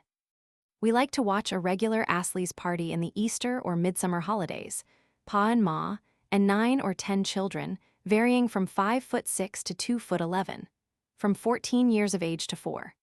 We had just taken our seat in one of the boxes, in the center of the house, the other night, when the next was occupied by just such a party as we should have attempted to describe had we depicted our beau ideal of a group of Astley's visitors. First of all, there came 3 little boys and a little girl, who, in pursuance of Pa's directions, issued in a very audible voice from the box door, occupied the front row. Then 2 more little girls were ushered in by a young lady, evidently the governess. Then came 3 more little boys, dressed like the first, in blue jackets and trousers with lay-down shirt collars. Then a child in a braided frock and high state of astonishment, with very large round eyes, open to their utmost width, was lifted over the seats. a process which occasioned a considerable display of little pink legs. Then came Ma and Pa, and then the eldest son, a boy of 14 years old, who was evidently trying to look as if he did not belong to the family. The first 5 minutes were occupied in taking the shawls off the little girls and adjusting the bows which ornamented their hair. Then it was providentially discovered that one of the little boys was seated behind a pillar and could not see, so the governess was stuck behind the pillar, and the boy lifted into her place. Then Pa drilled the boys and directed the stowing away of their pocket handkerchiefs, and Ma, having first nodded and winked to the governess to pull the girls' frocks a little more off their shoulders, stood up to review the little troop, an inspection which appeared to terminate much to her own satisfaction, for she looked with a complacent air at Pa, who was standing up at the further end of the seat. Pa returned the glance and blew his nose very emphatically, and the poor governess peeped out from behind the pillar and timidly tried to catch Ma's eye with a look expressive of her high admiration of the whole family. Then 2 of the little boys, who had been discussing the point whether Astley S was more than twice as large as Drury Lane, agreed to refer it to George for his decision. At which George, who was no other than the young gentleman before noticed, waxed indignant, and remonstrated in no very gentle terms on the gross impropriety of having his name repeated in so loud a voice at a public place, on which all the children laughed very heartily, and one of the little boys wound up by expressing his opinion that George began to think himself quite a man now, whereupon both Pa and Ma laughed too. And George, who carried a dress cane and was cultivating whiskers, muttered that William always was encouraged in his impertinence, and assumed a look of profound contempt which lasted the whole evening. The play began, and the interest of the little boys knew no bounds. Pa was clearly interested too, although he very unsuccessfully endeavored to look as if he was. As for Ma, she was perfectly overcome by the drollery of the principal comedian, and laughed till every one of the immense bows on her ample cap trembled, at which the governess peeped out from behind the pillar again, and whenever she could catch Ma's eye, put her handkerchief to her mouth, and appeared, as in duty bound, to be in convulsions of laughter also. Then, when the man in the splendid armor vowed to rescue the lady or perish in the attempt, the little boys applauded vehemently, especially one little fellow who was apparently on a visit to the family, and had been carrying on a child's flirtation the whole evening with a small coquette of 12 years old, who looked like a model of her mamma on a reduced scale, and who, in common with the other little girls, who generally speaking have even more coquettishness about them than much older ones, looked very properly shocked when the night squire kissed the princess's confidential chambermaid. When the scenes in the circle commenced, the children were more delighted than ever, and the wish to see what was going forward, completely conquering Pa's dignity, he stood up in the box and applauded as loudly as any of them. Between each feat of horsemanship, the governess leant across to Ma and retailed the clever remarks of the children on that which had preceded, and Ma, in the openness of her heart, offered the governess an acidulated drop, and the governess, gratified to be taken notice of, retired behind her pillar again with a brighter countenance. And the whole party seemed quite happy, except the exquisite in the back of the box, who, being too grand to take any interest in the children, and too insignificant to be taken notice of by anybody else, occupied himself, from time to time, in rubbing the place where the whiskers ought to be, and was completely alone in his glory. We defy anyone who has been to Astley's 2 or 3 times, and is consequently capable of appreciating the perseverance with which precisely the same jokes are repeated night after night, and season after season, not to be amused with one part of the performances at least. We mean the scenes in the circle. For ourselves, we know that when the hoop, composed of jets of gas, is let down, the curtain drawn up for the convenience of the half-price on their ejectment from the ring, the orange peel cleared away, and the sawdust shaken with mathematical precision into a complete circle, we feel as much enlivened as the youngest child present, and actually join in the laugh which follows the clown's shrill shout of "Here we are," just for old acquaintance' sake. Nor can we quite divest ourselves of our old feeling of reverence for the riding master, who follows the clown with a long whip in his hand, and bows to the audience with graceful dignity. He is none of your second-rate riding masters in nankeen dressing-gowns, with brown frogs, but the regular gentleman attendant on the principal riders, who always wears a military uniform with a tablecloth inside the breast of the coat, in which costume he forcibly reminds one of a foul trust for roasting. He is, but why should we attempt to describe that of which no description can convey an adequate idea? Everybody knows the man, and everybody remembers his polished boots, his graceful demeanor, stiff, as some misjudging persons have in their jealousy considered it, and the splendid head of black hair, parted high on the forehead, to impart to the countenance an appearance of deep thought and poetic melancholy. His soft and pleasing voice, too, is in perfect unison with his noble bearing, as he humors the clown by indulging in a little badinage, and the striking recollection of his own dignity, with which he exclaims, "Now, sir, if you please, inquire for Miss Woolford, sir," can never be forgotten. The graceful air, too, with which he introduces Miss Woolford into the arena, and, after assisting her to the saddle, follows her fairy courser round the circle, can never fail to create a deep impression in the bosom of every female servant present. When Miss Woolford and the horse and the orchestra all stop together to take breath, he urbanely takes part in some such dialogue as the following, commenced by the clown: "I say, sir." "Well, sir?" "It's always conducted in the politest manner." "Did you ever happen to hear I was in the army, sir?" "No, sir." "Oh, yes, sir, I can go through my exercise, sir." "Indeed, sir, shall I do it now, sir?" "If you please, sir, come, sir, make haste. A cut with the long whip and ha done now, I don't like it," from the clown. Here the clown throws himself on the ground and goes through a variety of gymnastic convulsions, doubling himself up and untying himself again, and making himself look very like a man in the most hopeless extreme of human agony, to the vociferous delight of the gallery, until he is interrupted by a second cut from the long whip and a request to see what Miss Woolford is stopping for. On which, to the inexpressible mirth of the gallery, he exclaims, "Now, Miss Woolford, what can I come for to go, for to fetch, for to bring, for to carry, for to do for you, ma'am?" On the lady announcing with a sweet smile that she wants the 2 flags, they are, with sundry grimaces, procured and handed up, the clown facetiously observing after the performance of the latter ceremony, "Oh, I say, sir, Miss Woolford knows me. She smiled at me." Another cut from the whip, a burst from the orchestra, a start from the horse, and round goes Miss Woolford again on her graceful performance, to the delight of every member of the audience, young or old. The next pause affords an opportunity for similar witticisms, the only additional fun being that of the clown making ludicrous grimaces at the writing master every time his back is turned, and finally quitting the circle by jumping over his head, having previously directed his attention another way.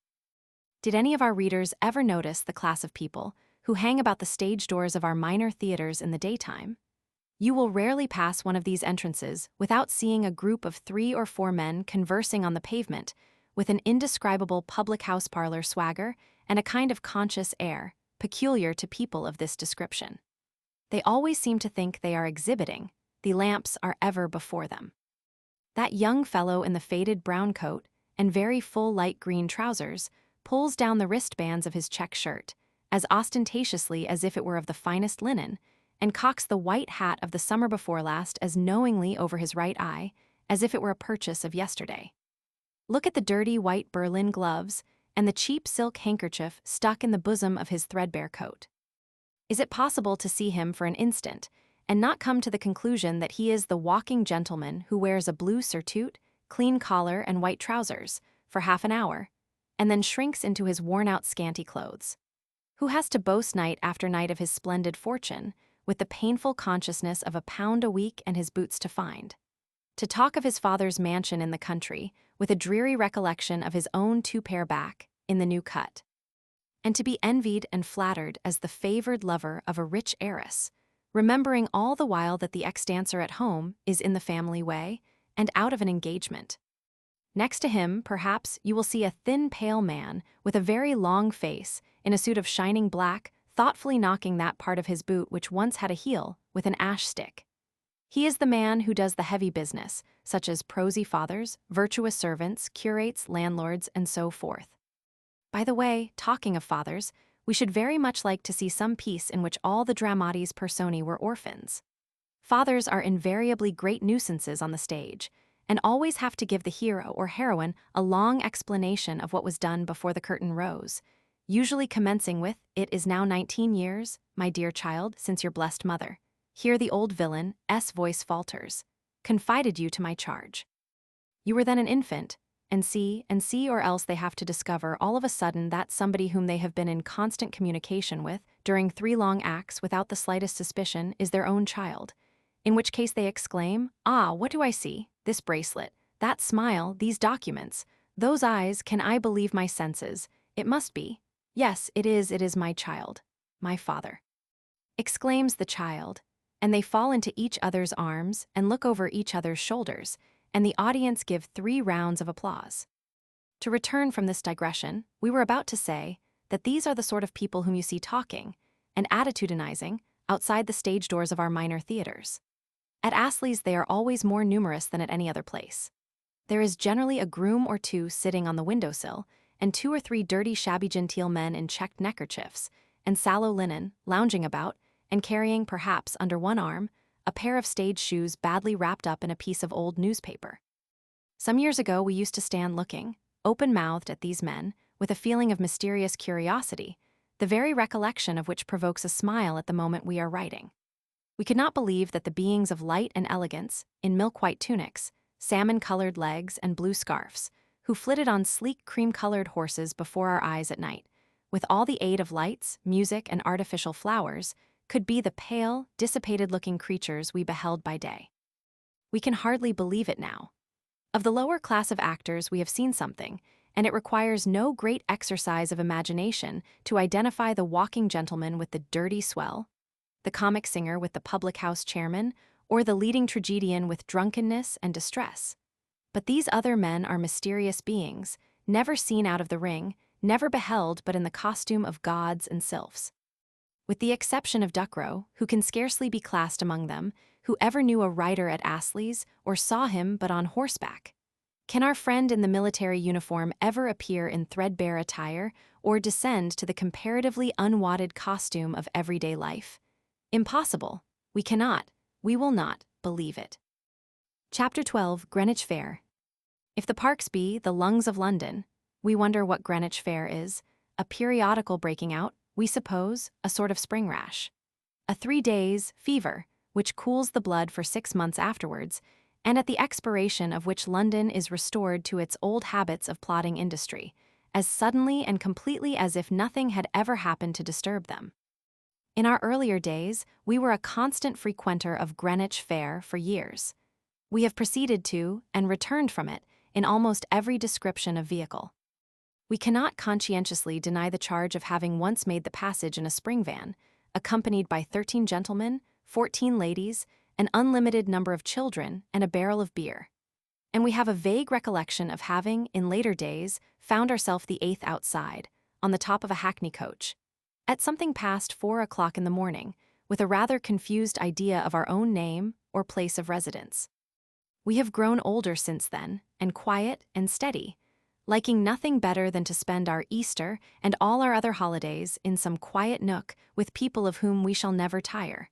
But we think we still remember something of Greenwich Fair and of those who resort to it. At all events, we will try. The road to Greenwich during the whole of Easter Monday is in a state of perpetual bustle and noise. Cabs, hackney coaches, shay, carts, coal wagons, stages, omnibuses, sociables, gigs, donkey chaises, all crammed with people, for the question never is what the horse can draw but what the vehicle will hold, roll along at their utmost speed. The dust flies in clouds, gingerbeer corks go off in volleys. The balcony of every public house is crowded with people, smoking and drinking. Half the private houses are turned into tea shops. Fiddles are in great request. Every little fruit shop displays its stall of gilt gingerbread and penny toys. Turnpike men are in despair. Horses won't go on, and wheels will come off. Ladies in carawans scream with fright at every fresh concussion, and their admirers find it necessary to sit remarkably close to them, by way of encouragement.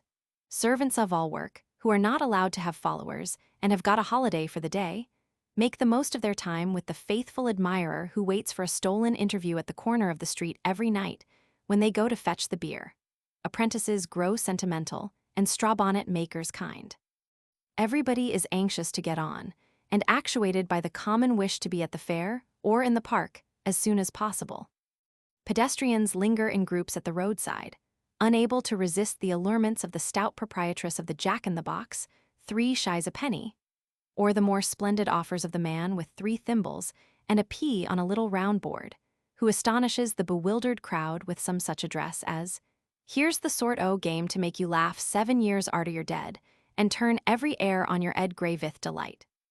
3 thimbles and 1 little pea, with a 1, 2, 3, and a 2, 3, 1. Catch him who can, look on, keep your eyes open, and niver say die. Niver mind the change and the expense, all fair and above board. Them as don't play can't vin, and luck attend the rile sportsman. Bet any gentleman any sum of money, from half a crown up to a souvereign, as he doesn't name the thimble as kivers the pea." Here some greenhorn whispers his friend that he distinctly saw the pea roll under the middle thimble, an impression which is immediately confirmed by a gentleman in top boots, who is standing by, and who, in a low tone, regrets his own inability to bet, in consequence of having unfortunately left his purse at home, but strongly urges the stranger not to neglect such a golden opportunity. The plant is successful, the bet is made, the stranger of course loses, and the gentleman with the thimbles consoles him as he pockets the money with an assurance that it's all the fortin of war. "This time I vin, next time you vin, niver mind the loss of 2 bob and a bender. Do it up in a small parcel and break out in a fresh place. Here's the sort o' game, and see." And the eloquent harangue, with such variations as the speaker's exuberant fancy suggests, is again repeated to the gaping crowd, reinforced by the accession of several newcomers. The chief place of resort in the daytime, after the public houses, is the park, in which the principal amusement is to drag young ladies up the steep hill which leads to the observatory, and then drag them down again, at the very top of their speed, greatly to the derangement of their curls and bonnet caps, and much to the edification of lookers-on from below. "Kiss in the ring," and "threading my grandmother's needle," too, are sports which receive their full share of patronage. Love-sick swains, under the influence of gin and water, and the tender passion, become violently affectionate, and the fair objects of their regard enhance the value of stolen kisses by a vast deal of struggling and holding down of heads and cries of "Oh, ha done then, George. Oh, do tickle him for me, Mary. Well, I never," and similar Lucretian ejaculations. Little old men and women, with a small basket under one arm and a wine-glass without a foot in the other hand, tender a drop o' the right sort to the different groups. And young ladies, who are persuaded to indulge in a drop of the aforesaid right sort, display a pleasing degree of reluctance to taste it, and cough afterwards with great propriety. The old pensioners, who, for the moderate charge of a penny, exhibit the mast-house, the Thames and shipping, the place where the men used to hang in chains, and other interesting sights, through a telescope, are asked questions about objects within the range of the glass, which it would puzzle a Solomon to answer, and requested to find out particular houses in particular streets, which it would have been a task of some difficulty for Mr. Horner, not the young gentleman who ate mince-pies with his thumb, but the man of Colosseum notoriety, to discover.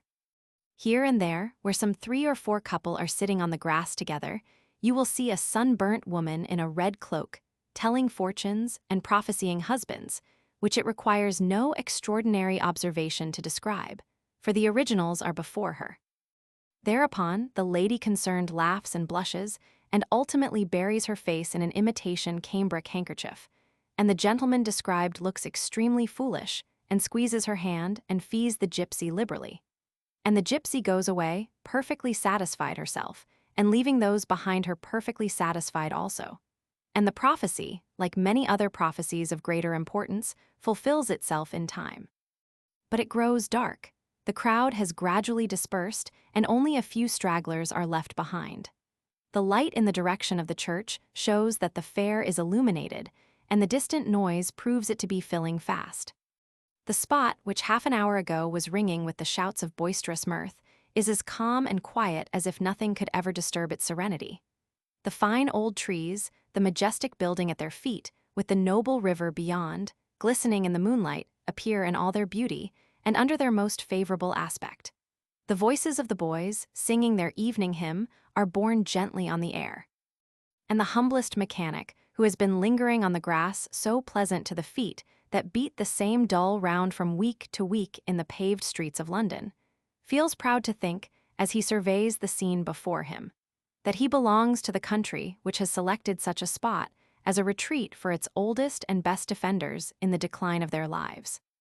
5 minutes walking brings you to the fair, a scene calculated to awaken very different feelings. The entrance is occupied on either side by the vendors of gingerbread and toys.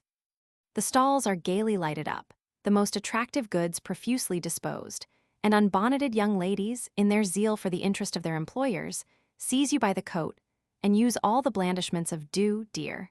There's a love, don't be cross now, and see," to induce you to purchase half a pound of the real spice nuts, of which the majority of the regular fairgoers carry a pound or two as a present supply, tied up in a cotton pocket handkerchief. Occasionally you pass a deal table, on which are exposed pennorths of pickled salmon, fennel included, in little white saucers, oysters with shells as large as cheese plates, and divers specimens of a species of snail, whilks, we think they are called, floating in a somewhat bilious-looking green liquid. Cigars, too, are in great demand. Gentlemen must smoke, of course, and here they are, 2 a penny in a regular authentic cigar box, with a lighted tallow candle in the center. Imagine yourself in an extremely dense crowd, which swings you to and fro and in and out and every way but the right one. Add to this the screams of women, the shouts of boys, the clanging of gongs, the firing of pistols, the ringing of bells, the bellowings of speaking trumpets, the squeaking of penny dittos, the noise of a dozen bands with 3 drums in each, all playing different tunes at the same time, the hallooing of showmen, and an occasional roar from the wild beast shows. And you are in the very center and heart of the fair. This immense booth, with the large stage in front, so brightly illuminated with variegated lamps, and pots of burning fat, is Richardson's, where you have a melodrama with 3 murders and a ghost, a pantomime, a comic song, an overture, and some incidental music, all done in 25 minutes. The company are now promenading outside in all the dignity of wigs, spangles, red ochre, and whitening. See with what a ferocious air the gentleman who personates the Mexican chief paces up and down, and with what an eye of calm dignity the principal tragedian gazes on the crowd below or converses confidentially with the harlequin. The 4 clowns, who are engaged in a mock broadsword combat, may be all very well for the low-minded holiday-makers, but these are the people for the reflective portion of the community. They look so noble in those Roman dresses, with their yellow legs and arms, long black curly heads, bushy eyebrows, and scowl expressive of assassination and vengeance and everything else that is grand and solemn. Then the ladies, were there ever such innocent and awful-looking beings, as they walk up and down the platform in 2s and 3s with their arms round each other's waists, or leaning for support on one of those majestic men. Their spangled muslin dresses and blue satin shoes and sandals, a leetle the worse for wear, are the admiration of all beholders, and the playful manner in which they check the advances of the clown is perfectly enchanting. "Just going to begin. Pray come forward, exclaims the man in the countryman's dress for the 70th time, and people force their way up the steps in crowds. The band suddenly strikes up, the harlequin and columbine set the example, reels are formed in less than no time, the Roman heroes place their arms akimbo and dance with considerable agility, and the leading tragic actress and the gentleman who enacts the swell in the pantomime foot it to perfection. All in to begin, shouts the manager, when no more people can be induced to come forward, and away rush the leading members of the company to do the dreadful in the first piece. A change of performance takes place every day during the fair, but the story of the tragedy is always pretty much the same. There is a rightful heir who loves a young lady and is beloved by her, and a wrongful heir who loves her too and isn't beloved by her. And the wrongful heir gets hold of the rightful heir and throws him into a dungeon, just to kill him off when convenient, for which purpose he hires a couple of assassins, a good one and a bad one, who, the moment they are left alone, get up a little murder on their own account, the good one killing the bad one and the bad one wounding the good one. Then the rightful heir is discovered in prison, carefully holding a long chain in his hands and seated despondingly in a large armchair, and the young lady comes in to 2 bars of soft music and embraces the rightful heir. And then the wrongful heir comes in to 2 bars of quick music, technically called a hurry, and goes on in the most shocking manner, throwing the young lady about as if she was nobody and calling the rightful heir our recreant, our wretch. in a very loud voice, which answers the double purpose of displaying his passion and preventing the sound being deadened by the sawdust. The interest becomes intense. The wrongful heir draws his sword and rushes on the rightful heir. A blue smoke is seen, a gong is heard, and a tall white figure, who has been all this time behind the armchair, covered over with a tablecloth, slowly rises to the tune of Oft in the Stilly Night. This is no other than the ghost of the rightful heir's father, who is killed by the wrongful heir's father, at sight of which the wrongful heir becomes apoplectic, and is literally struck all of a heap, the stage not being large enough to admit of his falling down at full length. Then the good assassin staggers in and says he was hired in conjunction with the bad assassin by the wrongful heir to kill the rightful heir. And he's killed a good many people in his time, but he's very sorry for it and won't do so anymore, a promise which he immediately redeems by dying offhand without any nonsense about it. Then the rightful heir throws down his chain, and then two men, a sailor and a young woman, the tenantry of the rightful heir, come in, and the ghost makes dumb motions to them, which they, by supernatural interference, understand, for no one else can. And the ghost, who can't do anything without blue fire, blesses the rightful heir and the young lady by half suffocating them with smoke. And then a muffin bell rings and the curtain drops. The exhibitions next in popularity to these itinerant theaters are the traveling menageries, or, to speak more intelligibly, the wild beast shows, where a military band in beefeaters' costume, with leopard skin caps, play incessantly, and where large, highly colored representations of tigers tearing men's heads open, and a lion being burnt with red-hot irons to induce him to drop his victim, are hung up outside, by way of attracting visitors. The principal officer at these places is generally a very tall horseman in a scarlet coat with a cane in his hand, with which he occasionally raps the pictures we have just noticed, by way of illustrating his description, something in this way. Here, here, here, the lion tap, exactly as he is represented on the canvas outside, 3 taps. No waiting, remember, no deception. The ferocious lion, tap, tap, who bit off the gentleman's head last Camberville Voss a 12-month, and has killed on the orage 3 keepers a year ever since he arrived at maturity. No extra charge on this account, recollect. The price of admission is only 6pence. This address never fails to produce a considerable sensation, and 6pences flow into the treasury with wonderful rapidity. The dwarfs are also objects of great curiosity, and as a dwarf, a giantess, a living skeleton, a wild Indian, a young lady of singular beauty, with perfectly white hair and pink eyes, and 2 or 3 other natural curiosities are usually exhibited together for the small charge of a penny. They attract very numerous audiences. The best thing about a dwarf is that he has always a little box, about 2 feet 6 inches high, into which, by long practice, he can just manage to get, by doubling himself up like a bootjack. This box is painted outside like a 6-roomed house, and as the crowd see him ring a bell or fire a pistol out of the first-floor window, they verily believe that it is his ordinary town residence, divided like other mansions into drawing rooms, dining parlor, and bedchambers. Shut up in this case, the unfortunate little object is brought out to delight the throng by holding a facetious dialogue with the proprietor, in the course of which the dwarf, who is always particularly drunk, pledges himself to sing a comic song inside and pays various compliments to the ladies, which induce them to come forward with great alacrity.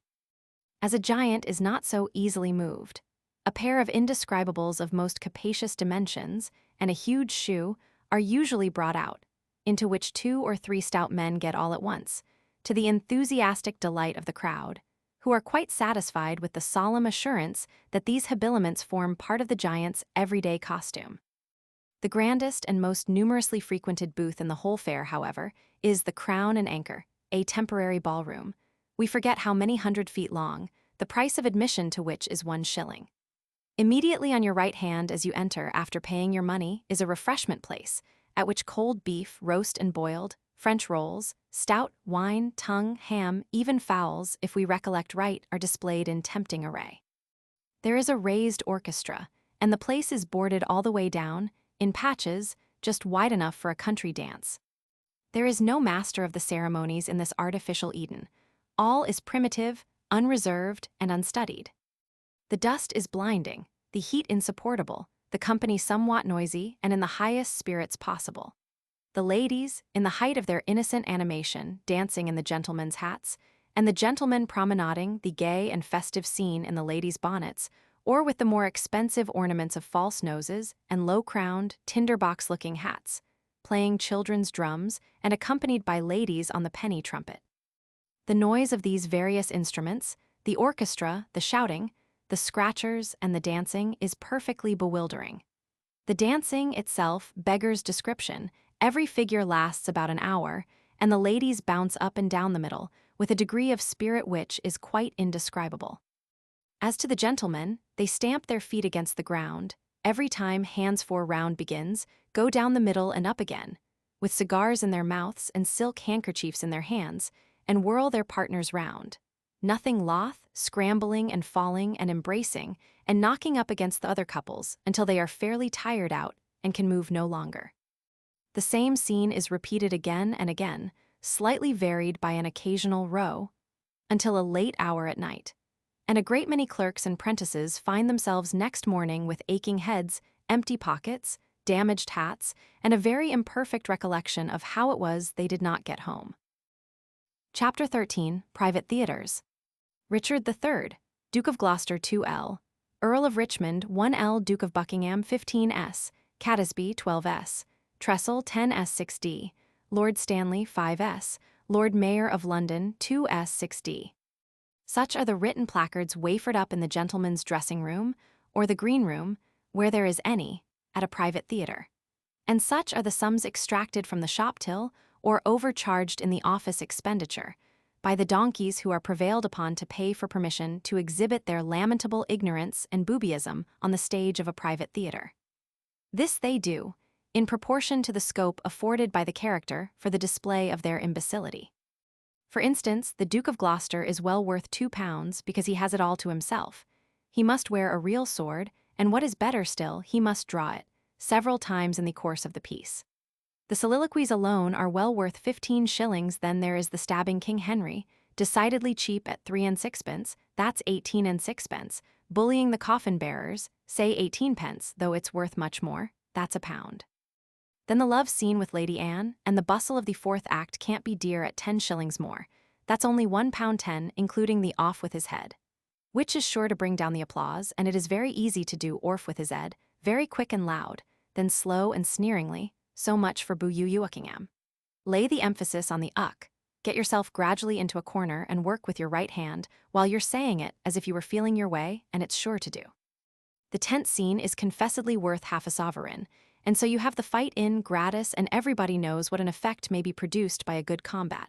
1, 2, 3, 4, over, then 1, 2, 3, 4 under, then thrust, then dodge and slide about, then fall down on one knee, then fight upon it, and then get up again and stagger.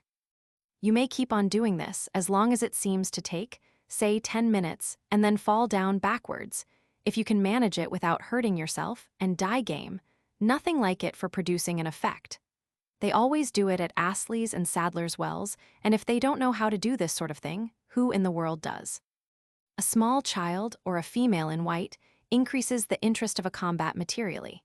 Indeed, we are not aware that a regular, legitimate, terrific broadsword combat could be done without. But it would be rather difficult, and somewhat unusual, to introduce this effect in the last scene of Richard III. So the only thing to be done is just to make the best of a bad bargain, and be as long as possible fighting it out. The principal patrons of private theatres are dirty boys, low copying clerks in attorneys' offices, capacious-headed youths from city counting-houses, Jews whose business, as lenders of fancy dresses, is a sure passport to the amateur stage, shop boys who now and then mistake their masters' money for their own, and a choice miscellany of idle vagabonds.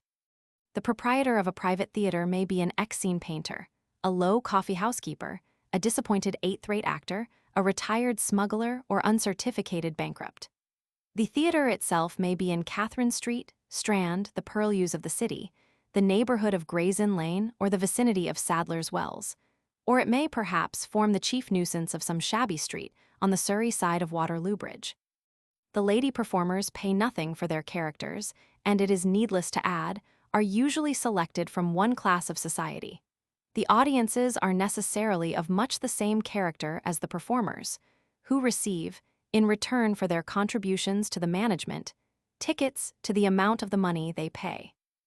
All the minor theaters in London, especially the lowest, constitute the center of a little stage-struck neighborhood. Each of them has an audience exclusively its own.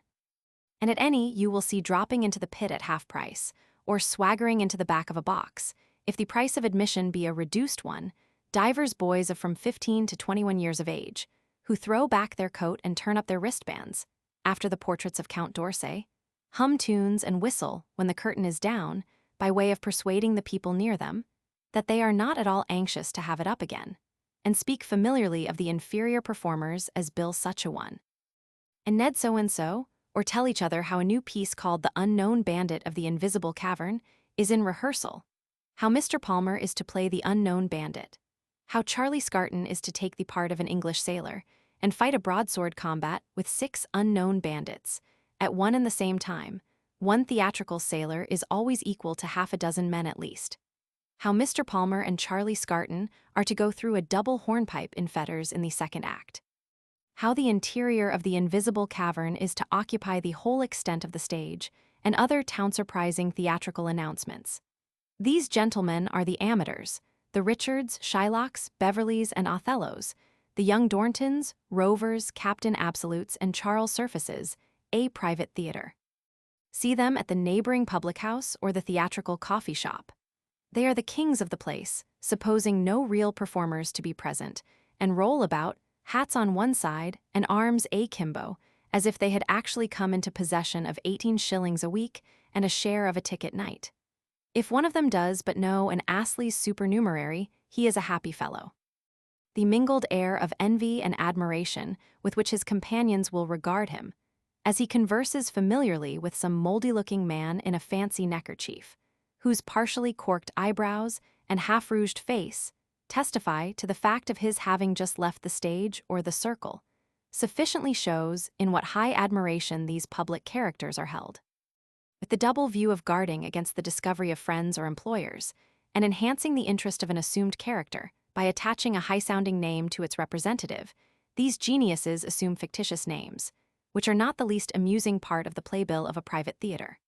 Belleville, Melville, Treville, Berkeley, Randolph, Byron, St. Clair, and so forth are among the humblest, and the less imposing titles of Jenkins, Walker, Thompson, Barker, Solomons, and C. are completely laid aside. There is something imposing in this, and it is an excellent apology for shabbiness into the bargain. A shrunken, faded coat, a decayed hat, a patched and soiled pair of trousers, nay, even a very dirty shirt, and none of these appearances are very uncommon among the members of the corps dramatique, may be worn for the purpose of disguise and to prevent the remotest chance of recognition. Then it prevents any troublesome inquiries or explanations about employment and pursuits. Everybody is a gentleman at large, for the occasion, and there are none of those unpleasant and unnecessary distinctions to which even genius must occasionally succumb elsewhere. As to the ladies, God bless them, they are quite above any formal absurdities. The mere circumstance of your being behind the scenes is a sufficient introduction to their society. For of course they know that none but strictly respectable persons would be admitted into that close fellowship with them, which acting engenders. They place implicit reliance on the manager, no doubt. And as to the manager, he is all affability when he knows you well, or, in other words, when he has pocketed your money once and entertains confident hopes of doing so again. 8:15, there will be a full house tonight, 6 parties in the boxes already, 4 little boys and a woman in the pit, and 2 fiddles and a flute in the orchestra, who have got through 5 overtures since 7 o'clock, the hour fixed for the commencement of the performances, and have just begun the 6th. There will be plenty of it, though, when it does begin, for there is enough in the bill to last 6 hours at least. That gentleman in the white hat and check shirt, brown coat and brass buttons, lounging behind the stage box on the OP side, is Mr. Horatio St. Julian, alias Jem Larkins. His line is genteel comedy, his father's coal and potato. He does Alfred Highflyer in the last piece, and very well he'll do it at the price. The party of gentlemen in the opposite box, to whom he has just nodded, are friends and supporters of Mr. Beverley, otherwise Loggins, the Macbeth of the night. You observe their attempts to appear easy and gentlemanly, each member of the party, with his feet cocked upon the cushion in front of the box. They let them do these things here, upon the same humane principle which permits poor people's children to knock double knocks at the door of an empty house, because they can't do it anywhere else. The two stout men in the center box, with an opera glass ostentatiously placed before them, are friends of the proprietor, opulent country managers, as he confidentially informs every individual among the crew behind the curtain, opulent country managers looking out for recruits. A representation which Mr. Nathan, the dresser, who is in the manager's interest and has just arrived with the costumes, offers to confirm upon oath if required. Corroborative evidence, however, is quite unnecessary, for the gulls believe it at once. The stout Jewess who has just entered is the mother of the pale, bony little girl with the necklace of blue glass beads sitting by her. She is being brought up to the profession. Pantomime is to be her line, and she is coming out tonight in a hornpipe after the tragedy. The short, thin man beside Mr. St. Julian, whose white face is so deeply seared with the smallpox, and whose dirty shirt front is inlaid with open work and embossed with coral studs like ladybirds, is the low comedian and comic singer of the establishment. The remainder of the audience, a tolerably numerous one by this time, are a motley group of dupes and blackguards. The footlights have just made their appearance. The wicks of the 6 little oil lamps round the only tier of boxes are being turned up, and the additional light thus afforded serves to show the presence of dirt and absence of paint, which forms a prominent feature in the audience part of the house. As these preparations, however, announce the speedy commencement of the play, let us take a peep behind, previous to the ringing up. The little narrow passages beneath the stage are neither especially clean nor too brilliantly lighted, and the absence of any flooring together with the damp, mildewy smell which pervades the place does not conduce in any great degree to their comfortable appearance. Don't fall over this plate basket. It's one of the properties, the cauldron for the witches, cave, and the 3 uncouth-looking figures, with broken clothes props in their hands, who are drinking gin and water out of a pint pot, are the weird sisters. This miserable room, lighted by candles in sconces placed at lengthened intervals round the wall, is the dressing room, common to the gentlemen performers, and the square hole in the ceiling is the trapdoor of the stage above. You will observe that the ceiling is ornamented with the beams that support the boards and tastefully hung with cobwebs. The characters in the tragedy are all dressed, and their own clothes are scattered in hurried confusion over the wooden dresser which surrounds the room. That snuff-shop-looking figure in front of the glass is Banquo, and the young lady with the liberal display of legs, who is kindly painting his face with a hare's foot, is dressed for Fleance. The large woman, who is consulting the stage directions in Cumberland's edition of Macbeth, is the Lady Macbeth of the night. She is always selected to play the part, because she is tall and stout and looks a little like Mrs. Siddons at a considerable distance. That stupid-looking milksop, with light hair and bow legs, a kind of man whom you can warrant town-made, is fresh caught. He plays Malcolm tonight, just to accustom himself to an audience. He will get on better by degrees. He will play Othello in a month, and in a month more will very probably be apprehended on a charge of embezzlement.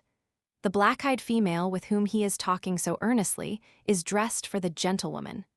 It is her first appearance, too, in that character.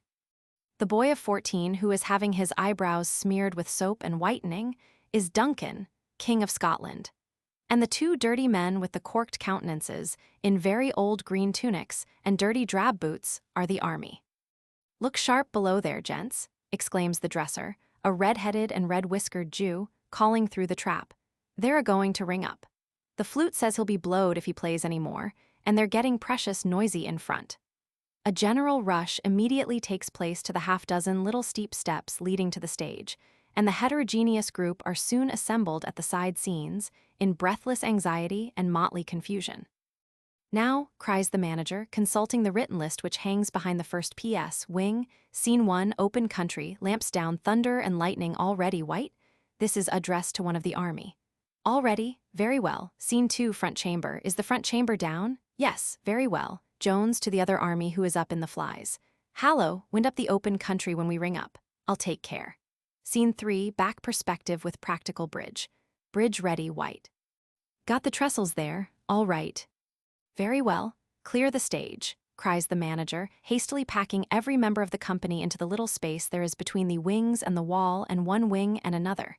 Places, places. Now then, which is Duncan Malcolm, bleeding officer? Where's the bleeding officer? Here, replies the officer, who has been rose-pinking for the character. Get ready, then. Now, White, ring the second music bell. The actors who are to be discovered are hastily arranged, and the actors who are not to be discovered place themselves, in their anxiety to peep at the house, just where the audience can see them. The bell rings, and the orchestra, in acknowledgement of the call, play 3 distinct chords. The bell rings, the tragedy opens, and our description closes. Chapter 14, Vauxhall Gardens by Day. There was a time when if a man ventured to wonder how Vauxhall Gardens would look by day, he was hailed with a shout of derision at the absurdity of the idea. Vauxhall by daylight. A porter pot without porter, the House of Commons without the Speaker, a gas lamp without the gas. Pooh, nonsense, the thing was not to be thought of. It was rumored, too, in those times, that Vauxhall Gardens by day were the scene of secret and hidden experiments. That there, carvers were exercised in the mystic art of cutting a moderate-sized ham into slices thin enough to pave the whole of the grounds. That beneath the shade of the tall trees, studious men were constantly engaged in chemical experiments, with the view of discovering how much water a bowl of negus could possibly bear.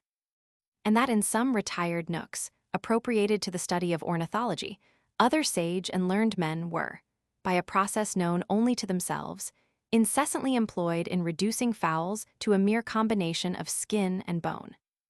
Vague rumors of this kind, together with many others of a similar nature, cast over Vauxhall Gardens an air of deep mystery. And as there is a great deal in the mysterious, there is no doubt that to a good many people, at all events, the pleasure they afforded was not a little enhanced by this very circumstance. Of this class of people we confess to having made one. We loved to wander among these illuminated groves, thinking of the patient and laborious researches which had been carried on there during the day, and witnessing their results in the suppers which were served up beneath the light of lamps and to the sound of music at night. The temples and saloons and cosmoramas and fountains glittered and sparkled before our eyes. The beauty of the lady singers and the elegant deportment of the gentlemen captivated our hearts. A few 100,000 of additional lamps dazzled our senses, a bowl or two of punch bewildered our brains, and we were happy. In an evil hour, the proprietors of Vauxhall Gardens took to opening them by day. We regretted this, as rudely and harshly disturbing that veil of mystery which had hung about the property for many years, and which none but the noonday sun and the late Mr. Simpson had ever penetrated. We shrunk from going. At this moment we scarcely know why. Perhaps a morbid consciousness of approaching disappointment, perhaps a fatal presentiment, perhaps the weather. Whatever it was, we did not go until the second or third announcement of a race between 2 balloons tempted us, and we went. We paid our shilling at the gate, and then we saw for the first time that the entrance, if there had been any magic about it at all, was now decidedly disenchanted, being, in fact, nothing more nor less than a combination of very roughly painted boards and sawdust. We glanced at the orchestra and supper room as we hurried past. We just recognized them, and that was all. We bent our steps to the firework ground. There, at least, we should not be disappointed. We reached it, and stood rooted to the spot with mortification and astonishment. That the Moorish tower, that wooden shed with a door in the center, and daubs of crimson and yellow all round, like a gigantic watch-case. That the place where night after night we had beheld the undaunted Mr. Blackmore make his terrific ascent, surrounded by flames of fire and peals of artillery, and where the white garments of Madame Somebody, we forget even her name now, who nobly devoted her life to the manufacture of fireworks, had so often been seen fluttering in the wind, as she called up a red, blue, or party-colored light to illumine her temple. But at this moment the bell rung. The people scampered away pell-mell to the spot from whence the sound proceeded, and we, from the mere force of habit, found ourselves running among the first, as if for very life. It was for the concert in the orchestra. A small party of dismal men in cocked hats were executing the overture to Tancredi, and a numerous assemblage of ladies and gentlemen, with their families, had rushed from their half-emptied stout mugs in the supper boxes and crowded to the spot. Intense was the low murmur of admiration when a particularly small gentleman, in a dress coat, led on a particularly tall lady in a blue sarcenet pelisse and bonnet of the same, ornamented with large white feathers, and forthwith commenced a plaintive duet. We knew the small gentleman well. We had seen a lithographed semblance of him on many a piece of music, with his mouth wide open as if in the act of singing, a wine glass in his hand, and a table with 2 decanters and 4 pineapples on it in the background.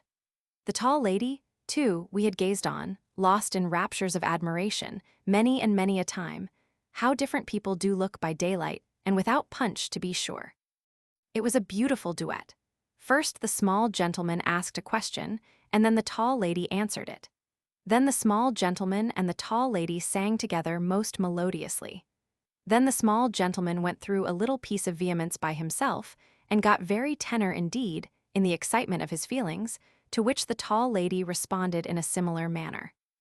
Then the small gentleman had a shake or two, after which the tall lady had the same, and then they both merged imperceptibly into the original air.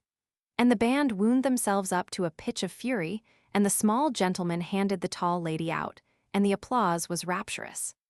The comic singer, however, was the especial favorite. We really thought that a gentleman, with his dinner in a pocket handkerchief, who stood near us, would have fainted with excess of joy. A marvelously facetious gentleman that comic singer is. His distinguishing characteristics are a wig approaching to the flaxen and an aged countenance, and he bears the name of one of the English counties, if we recollect right. He sang a very good song about the 7 ages, the first half-hour of which afforded the assembly the purest delight. Of the rest we can make no report, as we did not stay to hear any more. We walked about, and met with a disappointment at every turn. Our favorite views were mere patches of paint. The fountain that had sparkled so showily by lamplight presented very much the appearance of a water pipe that had burst. All the ornaments were dingy, and all the walks gloomy. There was a spectral attempt at rope dancing in the little open theater.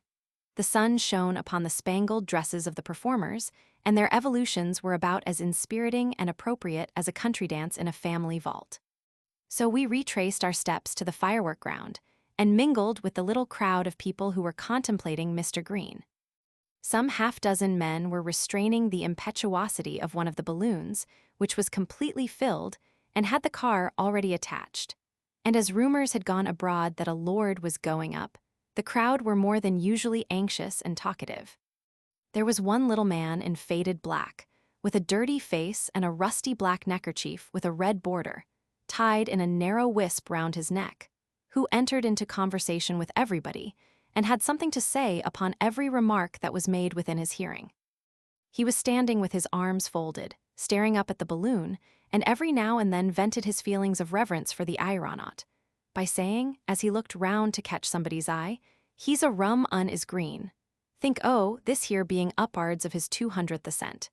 Echoed, the man as is equal to green never had the toothache yet, nor won't have within this 100 year, and that's all about it.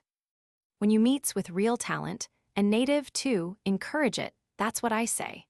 And when he had delivered himself to this effect, he would fold his arms with more determination than ever, and stare at the balloon with a sort of admiring defiance of any other man alive, beyond himself and Green, that impressed the crowd with the opinion that he was an oracle. "Ah, you're very right, sir," said another gentleman, with his wife and children and mother and wife's sister, and a host of female friends, in all the gentility of white pocket handkerchiefs, frills, and spencers. "Mr. Green is a steady hand, sir, and there's no fear about him." "Fear," said the little man. "Isn't it a lovely thing to see him and his wife a-going up in one balloon, and his own son and his wife a-jostling up against them in another, and all of them going 20 or 30 mile in 3 hours or so, and then coming back in potchases? I don't know where this here science is to stop, mind you. That's what bothers me." Here there was a considerable talking among the females and the Spencers. "What's the ladies a-laughing at, sir?" inquired the little man condescendingly. "It's only my sister Mary," said one of the girls, "as says she hopes his lordship won't be frightened when he's in the car and want to come out again." "Make yourself easy about that there, my dear," replied the little man. "If he was so much as to move a inch without leave, Green would just fetch him a crack over the head with the telescope, as would send him into the bottom of the basket in no time and stun him till they come down again." "Would he, though?" inquired the other man. "Yes, would he," replied the little one, "and think nothing of it neither, if he was the king himself. Green's presence of mind is wonderful." Just at this moment, all eyes were directed to the preparations which were being made for starting. The car was attached to the second balloon, the two were brought pretty close together, and a military band commenced playing, with a zeal and fervor which would render the most timid man in existence but too happy to accept any means of quitting that particular spot of earth on which they were stationed. Then Mr. Green, Sen, and his noble companion entered one car, and Mr. Green, Jun, and his companion the other. And then the balloons went up, and the aerial travelers stood up, and the crowd outside roared with delight, and the two gentlemen who had never ascended before tried to wave their flags as if they were not nervous, but held on very fast all the while. And the balloons were wafted gently away, our little friend solemnly protesting, long after they were reduced to mere specks in the air, that he could still distinguish the white hat of Mr. Green. The gardens disgorged their multitudes, boys ran up and down screaming balloon. And in all the crowded thoroughfares people rushed out of their shops into the middle of the road, and having stared up in the air at two little black objects till they almost dislocated their necks, walked slowly in again, perfectly satisfied. The next day there was a grand account of the ascent in the morning papers, and the public were informed how it was the finest day but four in Mr. Green's remembrance, how they retained sight of the earth till they lost it behind the clouds, and how the reflection of the balloon on the undulating masses of vapor was gorgeously picturesque, together with a little science about the refraction of the sun's rays, and some mysterious hints respecting atmospheric heat and eddying currents of air. There was also an interesting account how a man in a boat was distinctly heard by Mr. Green, Jun, to exclaim, "My eye," which Mr. Green, Jun, attributed to his voice rising to the balloon and the sound being thrown back from its surface into the car. And the whole concluded with a slight allusion to another ascent next Wednesday, all of which was very instructive and very amusing, as our readers will see if they look to the papers. If we have forgotten to mention the date, they have only to wait till next summer and take the account of the first ascent, and it will answer the purpose equally well. Chapter 15, Early Coaches. We have often wondered how many months, incessant traveling in a post-chaise it would take to kill a man, and wondering by analogy, we should very much like to know how many months of constant traveling in a succession of early coaches an unfortunate mortal could endure. Breaking a man alive upon the wheel would be nothing to breaking his rest, his peace, his heart, everything but his fast, upon four. And the punishment of Ixion, the only practical person, by the by, who has discovered the secret of the perpetual motion, would sink into utter insignificance before the one we have suggested. If we had been a powerful churchman in those good times when blood was shed as freely as water, and men were mowed down like grass in the sacred cause of religion, we would have lain by very quietly till we got hold of some especially obstinate miscreant, who positively refused to be converted to our faith, and then we would have booked him for an inside place in a small coach, which traveled day and night. And securing the remainder of the places for stout men with a slight tendency to coughing and spitting, we would have started him forth on his last travels, leaving him mercilessly to all the tortures which the waiters, landlords, coachmen, guards, boots, chambermaids, and other familiars on his line of road might think proper to inflict.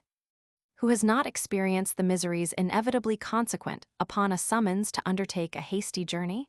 You receive an intimation from your place of business, wherever that may be, or whatever you may be, that it will be necessary to leave town without delay.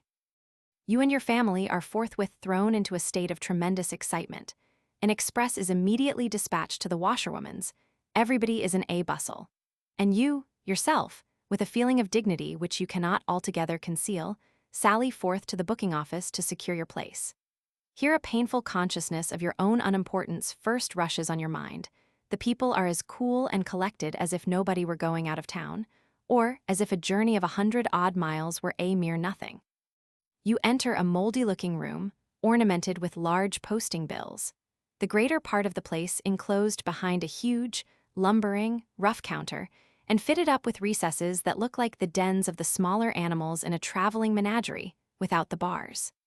Some half-dozen people are booking brown paper parcels, which one of the clerks flings into the aforesaid recesses with an air of recklessness which you, remembering the new carpet bag you bought in the morning, feel considerably annoyed at.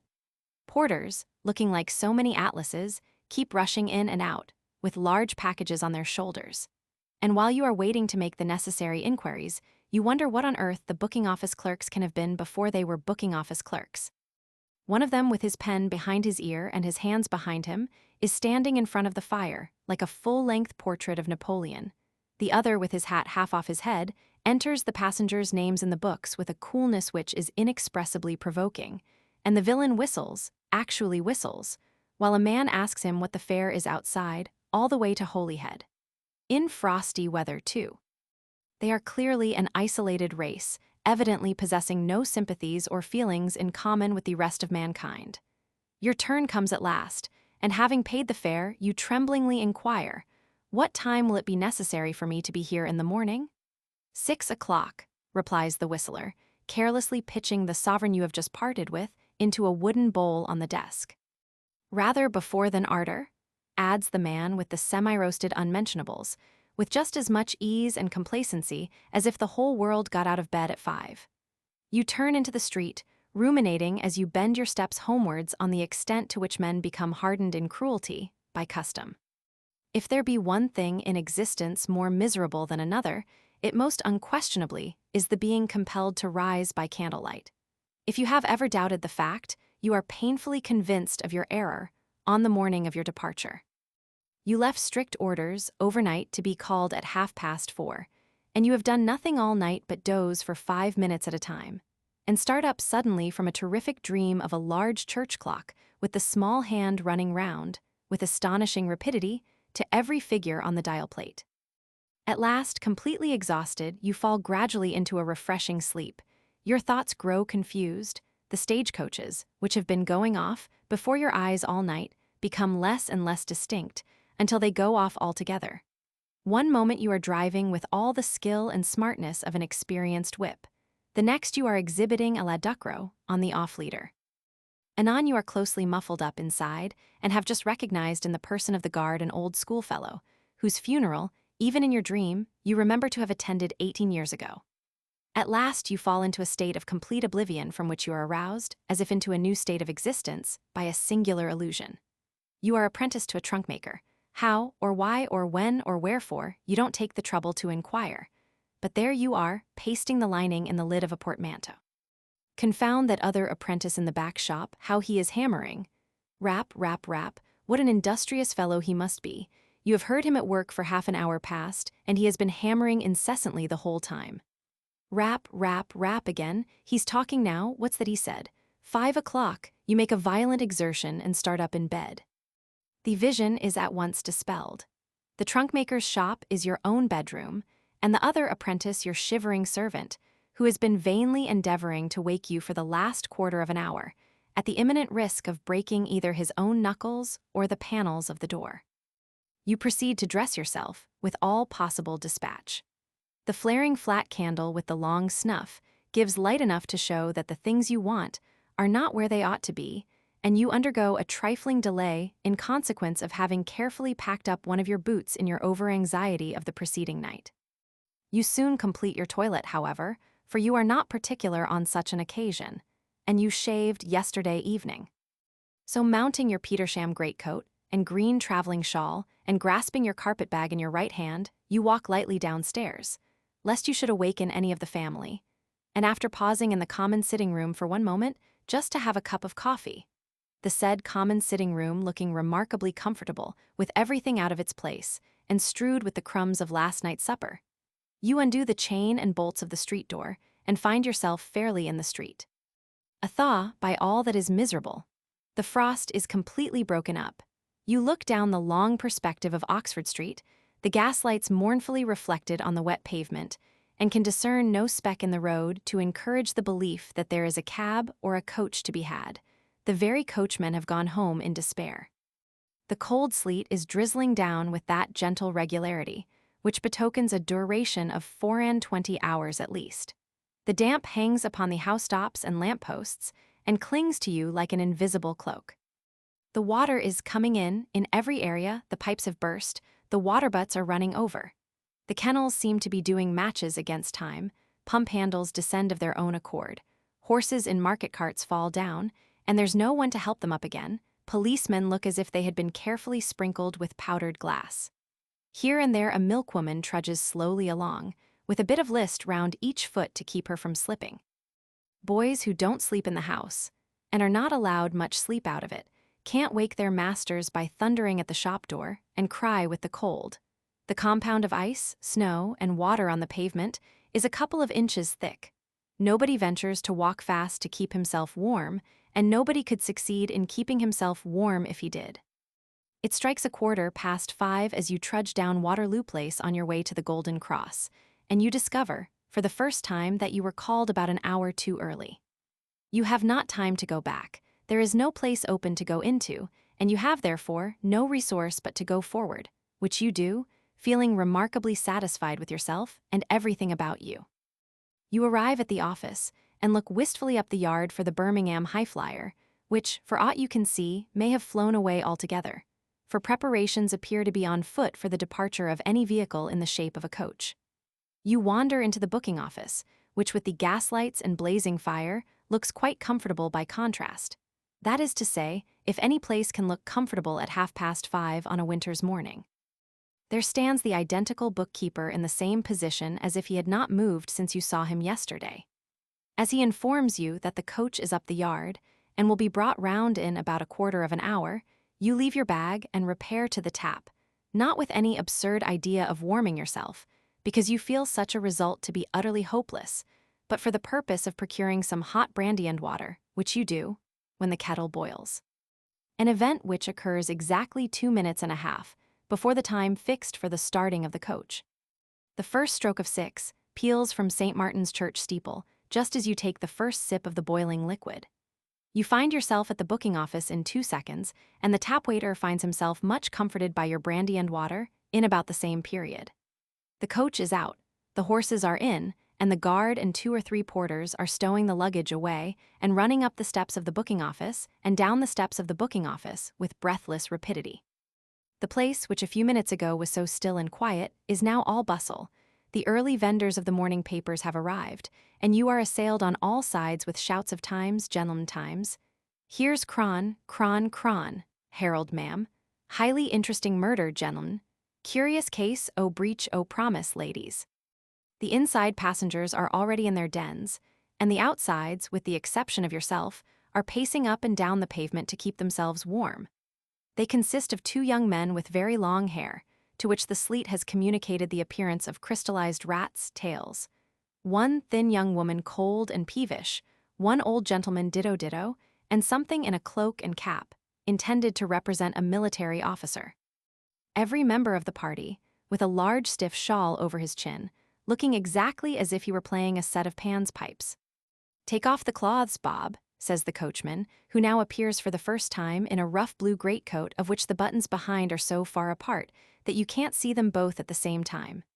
"Now, gentlemen," cries the guard with the waybill in his hand. 5 minutes behind time already." Up jump the passengers, the 2 young men smoking like lime kilns and the old gentleman grumbling audibly. The thin young woman is got upon the roof, by dint of a great deal of pulling, and pushing, and helping, and trouble, and she repays it by expressing her solemn conviction that she will never be able to get down again. "All right," sings out the guard at last, jumping up as the coach starts and blowing his horn directly afterwards in proof of the soundness of his wind. "Let 'em go, Harry, give 'em their heads," cries the coachman, and off we start as briskly as if the morning were all right, as well as the coach, and looking forward as anxiously to the termination of our journey as we fear our readers will have done, long since, to the conclusion of our paper. Chapter 16. Omnibuses. It is very generally allowed that public conveyances afford an extensive field for amusement and observation. Of all the public conveyances that have been constructed since the days of the Ark, we think that is the earliest on record, to the present time, commend us to an omnibus. A long stage is not to be despised, but there you have only 6 insides, and the chances are that the same people go all the way with you. There is no change, no variety. Besides, after the first 12 hours or so, people get cross and sleepy, and when you have seen a man in his nightcap, you lose all respect for him. At least, that is the case with us. Then on smooth roads people frequently get prosy and tell long stories, and even those who don't talk may have very unpleasant predilections. We once traveled 400 miles, inside a stagecoach, with a stout man who had a glass of rum and water, warm, handed in at the window at every place where we changed horses. This was decidedly unpleasant. We have also traveled occasionally, with a small boy of a pale aspect, with light hair and no perceptible neck, coming up to town from school under the protection of the guard, and directed to be left at the cross keys till called for. This is, perhaps, even worse than rum and water in a close atmosphere. Then there is the whole train of evils consequent on a change of the coachman, and the misery of the discovery, which the guard is sure to make the moment you begin to doze, that he wants a brown paper parcel, which he distinctly remembers to have deposited under the seat on which you are reposing. A great deal of bustle and groping takes place, and when you are thoroughly awakened and severely cramped by holding your legs up by an almost supernatural exertion, while he is looking behind them, it suddenly occurs to him that he put it in the foreboot. Bang goes the door, the parcel is immediately found. Off starts the coach again, and the guard plays the key bugle as loud as he can play it, as if in mockery of your wretchedness. Now you meet with none of these afflictions in an omnibus. Sameness there can never be. The passengers change as often in the course of one journey as the figures in a kaleidoscope, and though not so glittering, are far more amusing. We believe there is no instance on record of a man having gone to sleep in one of these vehicles. As to long stories, would any man venture to tell a long story in an omnibus? And even if he did, where would be the harm? Nobody could possibly hear what he was talking about. Again, children, though occasionally, are not often to be found in an omnibus. And even when they are, if the vehicle be full, as is generally the case, somebody sits upon them, and we are unconscious of their presence. Yes, after mature reflection and considerable experience, we are decidedly of opinion that of all known vehicles, from the glass coach in which we were taken to be christened, to that somber caravan in which we must one day make our last earthly journey, there is nothing like an omnibus.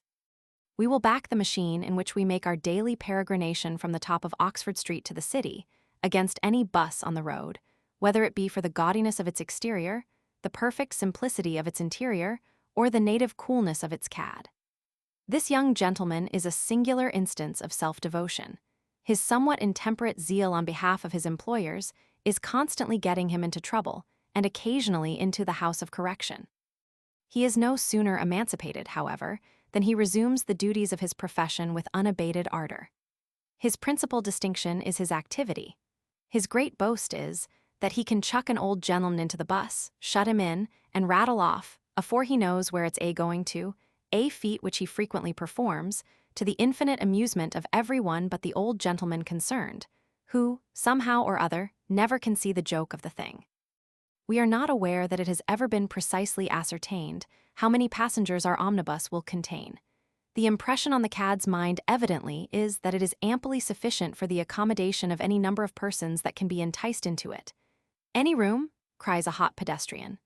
"Plenty o' room, sir," replies the conductor, gradually opening the door and not disclosing the real state of the case until the wretched man is on the steps. "Where?" inquires the entrapped individual with an attempt to back out again. "Either side, sir," rejoins the cad, shoving him in and slamming the door. "All right, Bill." Retreat is impossible. The newcomer rolls about till he falls down somewhere, and there he stops. As we get into the city a little before 10, 4 or 5 of our party are regular passengers. We always take them up at the same places, and they generally occupy the same seats. They are always dressed in the same manner, and invariably discuss the same topics: the increasing rapidity of cabs, and the disregard of moral obligations evinced by omnibus men. There is a little testy old man, with a powdered head, who always sits on the right-hand side of the door as you enter, with his hands folded on the top of his umbrella. He is extremely impatient, and sits there for the purpose of keeping a sharp eye on the cad, with whom he generally holds a running dialogue. He is very officious in helping people in and out, and always volunteers to give the cad a poke with his umbrella when anyone wants to alight. He usually recommends ladies to have sixpence ready to prevent delay, and if anybody puts a window down that he can reach, he immediately puts it up again. "Now, what are you stopping for?" says the little man every morning, The moment there is the slightest indication of pulling up at the corner of Regent Street, when some such dialogue as the following takes place between him and the cad. "What are you stopping for?" Here the cad whistles, and affects not to hear the question. I say, "What are you stopping for?" "For passengers, sir, ba inke, tai." "I know you're stopping for passengers, but you've no business to do so. Why are you stopping?" "Why, sir, that's a difficult question. I think it is because we prefer stopping here to going on." "Now mind," exclaims the little old man with great vehemence, "I'll pull you up tomorrow. I've often threatened to do it. Now I will." "Thank ye, sir," replies the cad, touching his hat with a mock expression of gratitude. "Very much obliged to you indeed, sir." Here the young men in the omnibus laugh very heartily, and the old gentleman gets very red in the face and seems highly exasperated. The stout gentleman in the white neckcloth at the other end of the vehicle looks very prophetic, and says that something must shortly be done with these fellows, or there's no saying where all this will end. And the shabby genteel man with the green bag expresses his entire concurrence in the opinion, as he has done regularly every morning for the last 6 months. A second omnibus now comes up and stops immediately behind us. Another old gentleman elevates his cane in the air and runs with all his might towards our omnibus. We watch his progress with great interest. The door is open to receive him. He suddenly disappears. He has been spirited away by the opposition.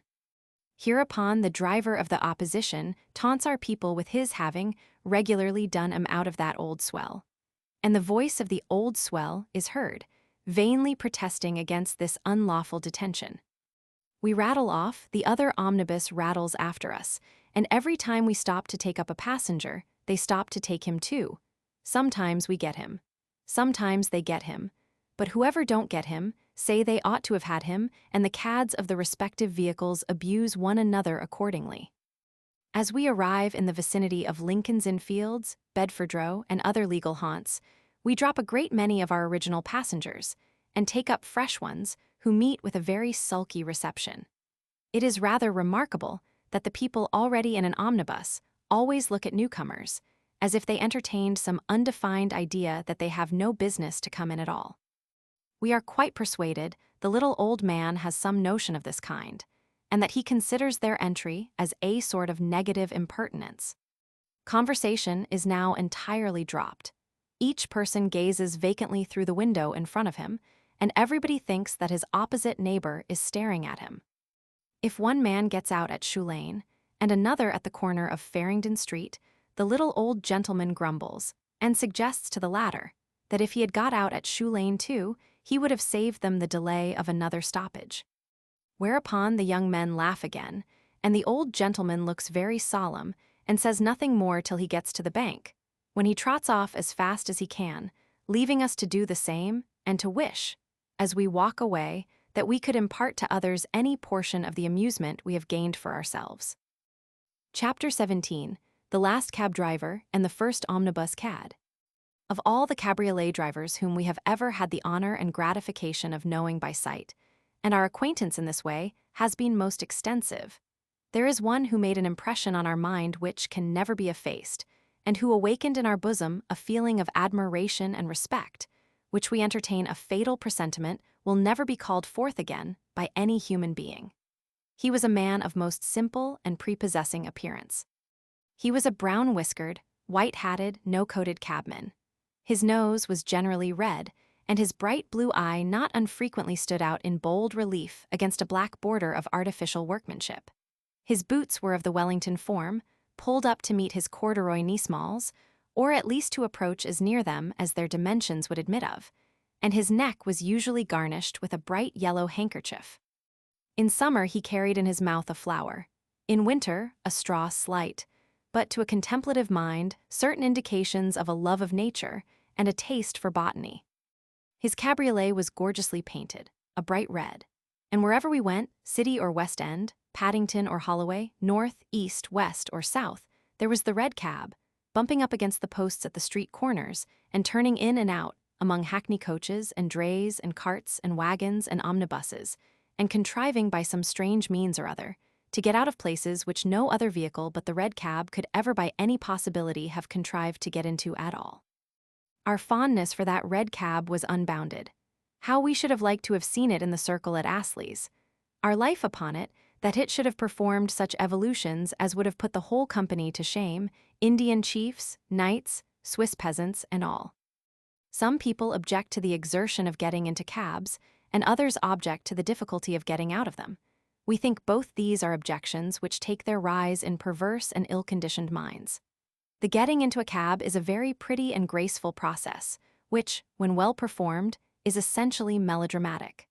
First, there is the expressive pantomime of every one of the 18 cabmen on the stand, the moment you raise your eyes from the ground. Then there is your own pantomime in reply, quite a little ballet. 4 cabs immediately leave the stand, for your especial accommodation, and the evolutions of the animals who draw them are beautiful in the extreme as they grate the wheels of the cabs against the curbstones and sport playfully in the kennel. You single out a particular cab and dart swiftly towards it. One bound, and you are on the first step. Turn your body lightly round to the right, and you are on the second. Bend gracefully beneath the reins, working round to the left at the same time, and you are in the cab. There is no difficulty in finding a seat. The apron knocks you comfortably into it at once, and off you go. The getting out of a cab is, perhaps, rather more complicated in its theory, and a shade more difficult in its execution. We have studied the subject a great deal, and we think the best way is to throw yourself out and trust to chance for alighting on your feet. If you make the driver alight first, and then throw yourself upon him, you will find that he breaks your fall materially. In the event of your contemplating an offer of 8pence, on no account make the tender, or show the money, until you are safely on the pavement. It is very bad policy attempting to save the 4pence. You are very much in the power of a cabman, and he considers it a kind of fee not to do you any wilful damage. Any instruction, however, in the art of getting out of a cab is wholly unnecessary if you are going any distance, because the probability is that you will be shot lightly out before you have completed the 3rd mile. We are not aware of any instance on record in which a cab horse has performed 3 consecutive miles without going down once. What of that? It is all excitement. And in these days of derangement of the nervous system and universal lassitude, people are content to pay handsomely for excitement. Where can it be procured at a cheaper rate? But to return to the red cab, it was omnipresent. You had but to walk down Holborn or Fleet Street or any of the principal thoroughfares in which there is a great deal of traffic, and judge for yourself. You had hardly turned into the street when you saw a trunk or two lying on the ground, an uprooted post, a hat box, a portmanteau, and a carpet bag strewed about in a very picturesque manner, a horse in a cab standing by, looking about him with great unconcern, and a crowd shouting and screaming with delight, cooling their flushed faces against the glass windows of a chemist's shop. What's the matter here, can you tell me? Nigh a cab, sir. Anybody hurt, do you know? When I the fare, sir. I see him a turn in the corner, and I says to another gentleman, that's a reglar little oss that, and he's a common, along rather sweet, ain't he? He just is, says the other gentleman. Ven bump they comes agin the post, and out flies the fare like bricks. Need we say it was the red cab, or that the gentleman with the straw in his mouth, who emerged so coolly from the chemist's shop and philosophically climbing into the little dickey, started off at full gallop, was the red cab's licensed driver.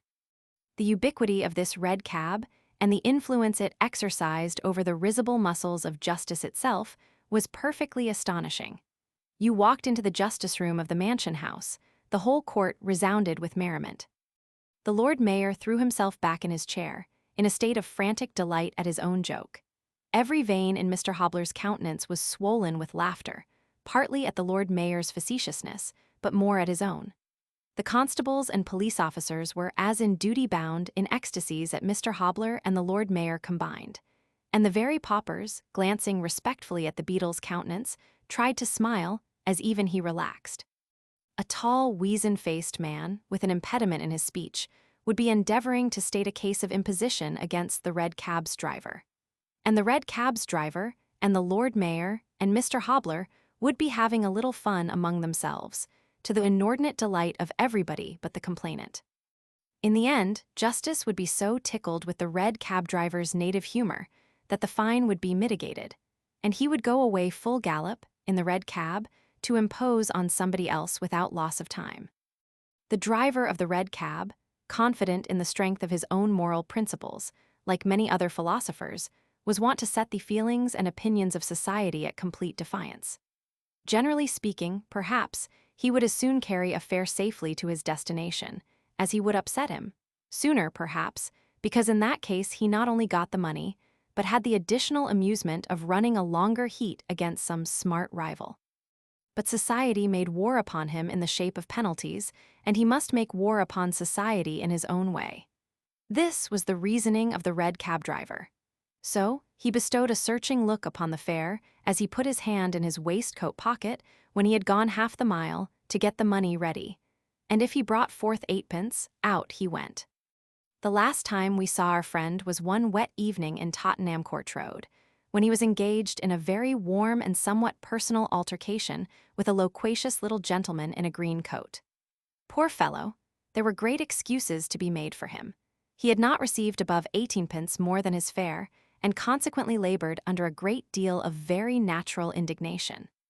The dispute had attained a pretty considerable height, when at last the loquacious little gentleman, making a mental calculation of the distance, and finding that he had already paid more than he ought, avowed his unalterable determination to pull up the cabman in the morning.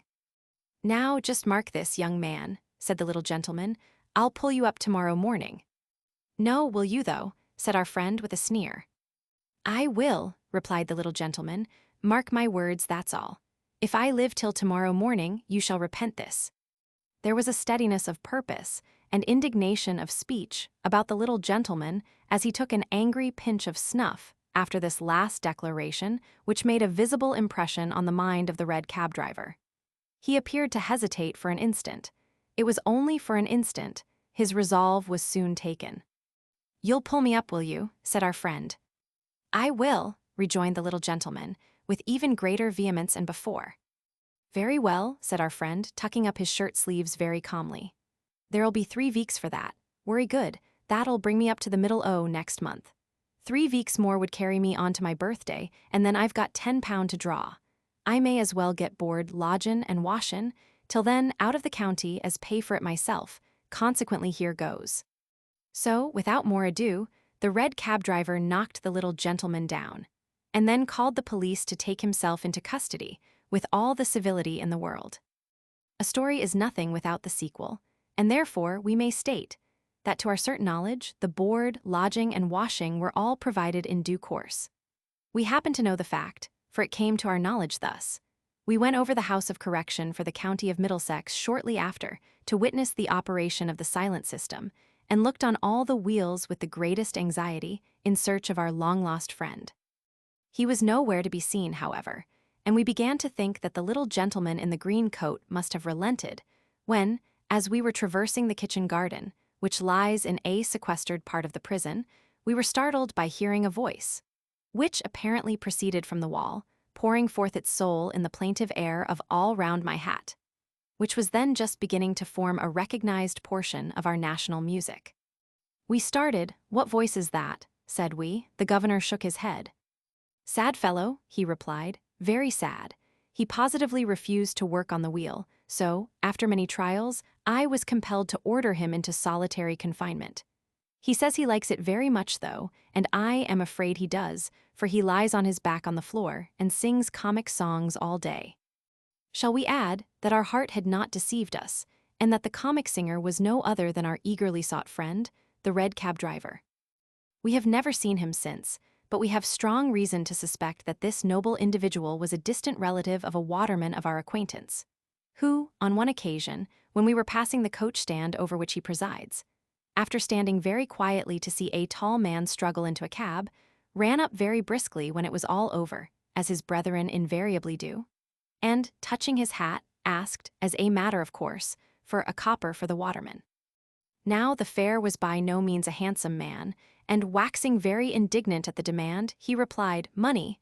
What for? Coming up and looking at me, I suppose." "Vell, sir," rejoined the waterman with a smile of immovable complacency, "that's worth 2pence." The identical waterman afterwards attained a very prominent station in society, and as we know something of his life, and have often thought of telling what we do know, perhaps we shall never have a better opportunity than the present. Mr. William Barker, then, for that was the gentleman's name, Mr. William Barker was born. But why need we relate where Mr. William Barker was born or when? Why scrutinize the entries in parochial ledgers or seek to penetrate the Lucinian mysteries of lying-in hospitals? Mr. William Barker was born, or he had never been. There is a son, there was a father. There is an effect, there was a cause. Surely this is sufficient information for the most Fatima-like curiosity, and, if it be not, we regret our inability to supply any further evidence on the point. Can there be a more satisfactory or more strictly parliamentary course? Impossible. We at once avow a similar inability to record at what precise period, or by what particular process, this gentleman's patronymic of William Barker became corrupted into Bill Borker. Mr. Barker acquired a high standing and no inconsiderable reputation among the members of that profession to which he more peculiarly devoted his energies. And to them he was generally known, either by the familiar appellation of Bill Borker, or the flattering designation of a Gurrowatin Bill, the latter being a playful and expressive sobriquet, illustrative of Mr. Barker's great talent in a Gurrowatin and rendering wild such subjects of Her Majesty as are conveyed from place to place, through the instrumentality of omnibuses. Of the early life of Mr. Barker little is known, and even that little is involved in considerable doubt and obscurity. A want of application, a restlessness of purpose, a thirsting after porter, a love of all that is roving and cadger-like in nature, shared in common with many other great geniuses, appear to have been his leading characteristics. The busy hum of a parochial free school and the shady repose of a county jail were alike inefficacious in producing the slightest alteration in Mr. Barker's disposition. His feverish attachment to change and variety nothing could repress, his native daring no punishment could subdue. If Mr. Barker can be fairly said to have had any weakness in his earlier years, it was an amiable one, love in its most comprehensive form, a love of ladies, liquids, and pocket handkerchiefs. It was no selfish feeling. It was not confined to his own possessions, which but too many men regard with exclusive complacency. No, it was a nobler love, a general principle. It extended itself with equal force to the property of other people. There is something very affecting in this. It is still more affecting to know that such philanthropy is but imperfectly rewarded. Bow Street, Newgate, and Millbank are a poor return for general benevolence, evincing itself in an irrepressible love for all created objects. Mr. Barker felt it so. After a lengthened interview with the highest legal authorities, he quitted his ungrateful country, with the consent and at the expense of its government, proceeded to a distant shore, and there employed himself, like another Cincinnatus, in clearing and cultivating the soil, a peaceful pursuit, in which a term of 7 years glided almost imperceptibly away. Whether, at the expiration of the period we have just mentioned, the British government required Mr. Barker's presence here, or did not require his residence abroad, we have no distinct means of ascertaining. We should be inclined, however, to favor the latter position, inasmuch as we do not find that he was advanced to any other public post on his return than the post at the corner of the Haymarket, where he officiated as assistant waterman to the hackney coach stand. Seated, in this capacity, on a couple of tubs near the curbstone, with a brass plate and number suspended round his neck by a massive chain, and his ankles curiously enveloped in haybands, he is supposed to have made those observations on human nature which exercised so material an influence over all his proceedings in later life. Mr. Barker had not officiated for many months in this capacity, when the appearance of the first omnibus caused the public mind to go in a new direction, and prevented a great many hackney coaches from going in any direction at all. The genius of Mr. Barker at once perceived the whole extent of the injury that would be eventually inflicted on cab and coach stands, and, by consequence, on watermen also, by the progress of the system of which the first omnibus was a part. He saw, too, the necessity of adopting some more profitable profession, and his active mind at once perceived how much might be done in the way of enticing the youthful and unwary, and shoving the old and helpless into the wrong bus, and carrying them off, until, reduced to despair, they ransomed themselves by the payment of 6 pence a head, or, to adopt his own figurative expression in all its native beauty, till they was regularly done over, and forked out the stumpy. An opportunity for realizing his fondest anticipations soon presented itself. Rumors were rife on the hackney coach stands that a bus was building to run from Lisson Grove to the Bank, down Oxford Street and Holborn, and the rapid increase of buses on the Paddington Road encouraged the idea. Mr. Barker secretly and cautiously inquired in the proper quarters. The report was correct. The Royal William was to make its first journey on the following Monday. It was a crack affair altogether. An enterprising young cabman, of established reputation as a dashing whip, for he had compromised with the parents of 3 scrunched children and just worked out his fine for knocking down an old lady, was the driver. And the spirited proprietor, knowing Mr. Barker's qualifications, appointed him to the vacant office of cad on the very first application. The bus began to run, and Mr. Barker entered into a new suit of clothes and on a new sphere of action. To recapitulate all the improvements introduced by this extraordinary man into the omnibus system, gradually, indeed, but surely, would occupy a far greater space than we are enabled to devote to this imperfect memoir. To him is universally assigned the original suggestion of the practice which afterwards became so general, of the driver of a second bus keeping constantly behind the first one, and driving the pole of his vehicle either into the door of the other, every time it was opened, or through the body of any lady or gentleman who might make an attempt to get into it. A humorous and pleasant invention, exhibiting all that originality of idea and fine, bold flow of spirits, so conspicuous in every action of this great man. Mr. Barker had opponents, of course. What man in public life has not? But even his worst enemies cannot deny that he has taken more old ladies and gentlemen to Paddington who wanted to go to the Bank, and more old ladies and gentlemen to the Bank who wanted to go to Paddington, than any 6 men on the road. And however much malevolent spirits may pretend to doubt the accuracy of the statement, they well know it to be an established fact that he has forcibly conveyed a variety of ancient persons of either sex to both places who had not the slightest or most distant intention of going anywhere at all. Mr. Barker was the identical cad who nobly distinguished himself, some time since, by keeping a tradesman on the step, the omnibus going at full speed all the time, till he had thrashed him to his entire satisfaction, and finally throwing him away when he had quite done with him. Mr. Barker it ought to have been, who, honestly indignant at being ignominiously ejected from a house of public entertainment, kicked the landlord in the knee, and thereby caused his death. We say it ought to have been Mr. Barker, because the action was not a common one, and could have emanated from no ordinary mind. It has now become matter of history. It is recorded in the Newgate calendar, and we wish we could attribute this piece of daring heroism to Mr. Barker. We regret being compelled to state that it was not performed by him. Would, for the family credit we could add, that it was achieved by his brother. It was in the exercise of the nicer details of his profession that Mr. Barker's knowledge of human nature was beautifully displayed. He could tell at a glance where a passenger wanted to go to, and would shout the name of the place accordingly, without the slightest reference to the real destination of the vehicle. He knew exactly the kind of old lady that would be too much flurried by the process of pushing in and pulling out of the caravan to discover where she had been put down, until too late, had an intuitive perception of what was passing in a passenger's mind when he inwardly resolved to pull that cat up tomorrow morning, and never failed to make himself agreeable to female servants, whom he would place next the door and talk to all the way.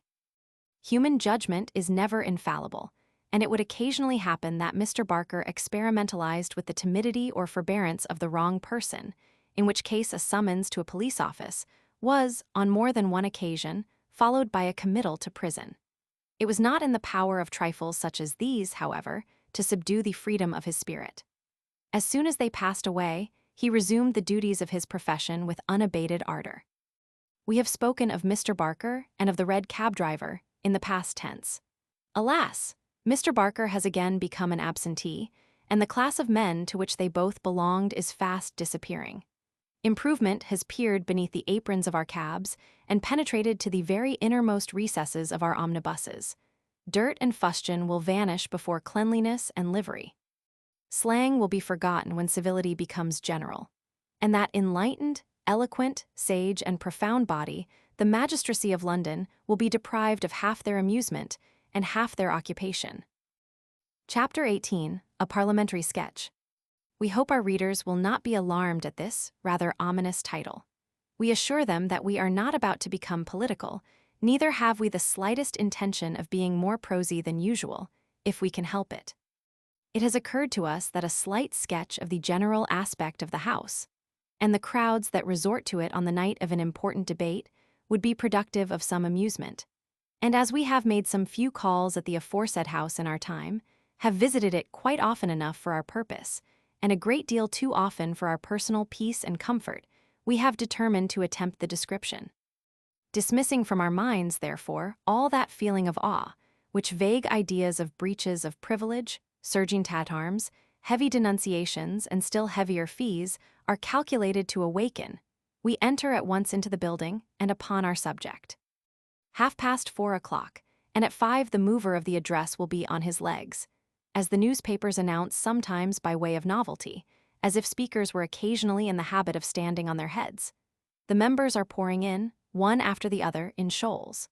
The few spectators who can obtain standing room in the passages scrutinize them as they pass, with the utmost interest, and the man who can identify a member occasionally becomes a person of great importance. Every now and then you hear earnest whispers of that Sir John Thomson, which, him with the gilt order round his neck, no, that's one of the messengers, that other with the yellow gloves is Sir John Thomson. Here, Mr. Smith. Lor, yes, how do you do, sir? He is our new member. How do you do, sir? Mr. Smith stops, turns round with an air of enchanting urbanity, for the rumor of an intended dissolution has been very extensively circulated this morning, seizes both the hands of his gratified constituent, and, after greeting him with the most enthusiastic warmth, darts into the lobby with an extraordinary display of ardor in the public cause, leaving an immense impression in his favor on the mind of his fellow townsmen. The arrivals increase in number, and the heat and noise increase in very unpleasant proportion. The livery servants form a complete lane on either side of the passage, and you reduce yourself into the smallest possible space to avoid being turned out. You see that stout man with the hoarse voice, in the blue coat, queer-crowned, broad-brimmed hat, white corduroy breeches, and great boots, who has been talking incessantly for half an hour past, and whose importance has occasioned no small quantity of mirth among the strangers. That is the great conservator of the peace of Westminster. You cannot fail to have remarked the grace with which he saluted the noble lord who passed just now, or the excessive dignity of his air, as he expostulates with the crowd. He is rather out of temper now, in consequence of the very irreverent behavior of those two young fellows behind him, who have done nothing but laugh all the time they have been here. Will they divide tonight, do you think, mister? Timidly inquires a little thin man in the crowd, hoping to conciliate the man of office. How can you ask such questions, sir? Replies the functionary, in an incredibly loud key, and pettishly grasping the thick stick he carries in his right hand. Pray do not, sir. I beg of you, pray do not, sir. The little man looks remarkably out of his element, and the uninitiated part of the throng are in positive convulsions of laughter. Just at this moment, some unfortunate individual appears, with a very smirking air, at the bottom of the long passage. He has managed to elude the vigilance of the special constable downstairs, and is evidently congratulating himself on having made his way so far. Go back, sir, you must not come here, shouts the hoarse one, with tremendous emphasis of voice and gesture, the moment the offender catches his eye. The stranger pauses. Do you hear, sir? Will you go back?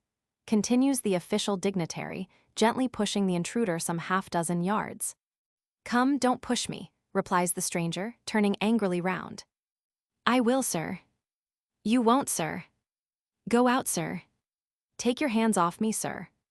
Go out of the passage, sir. You're a jack-in-office, sir. A what? Ejaculates he of the boots.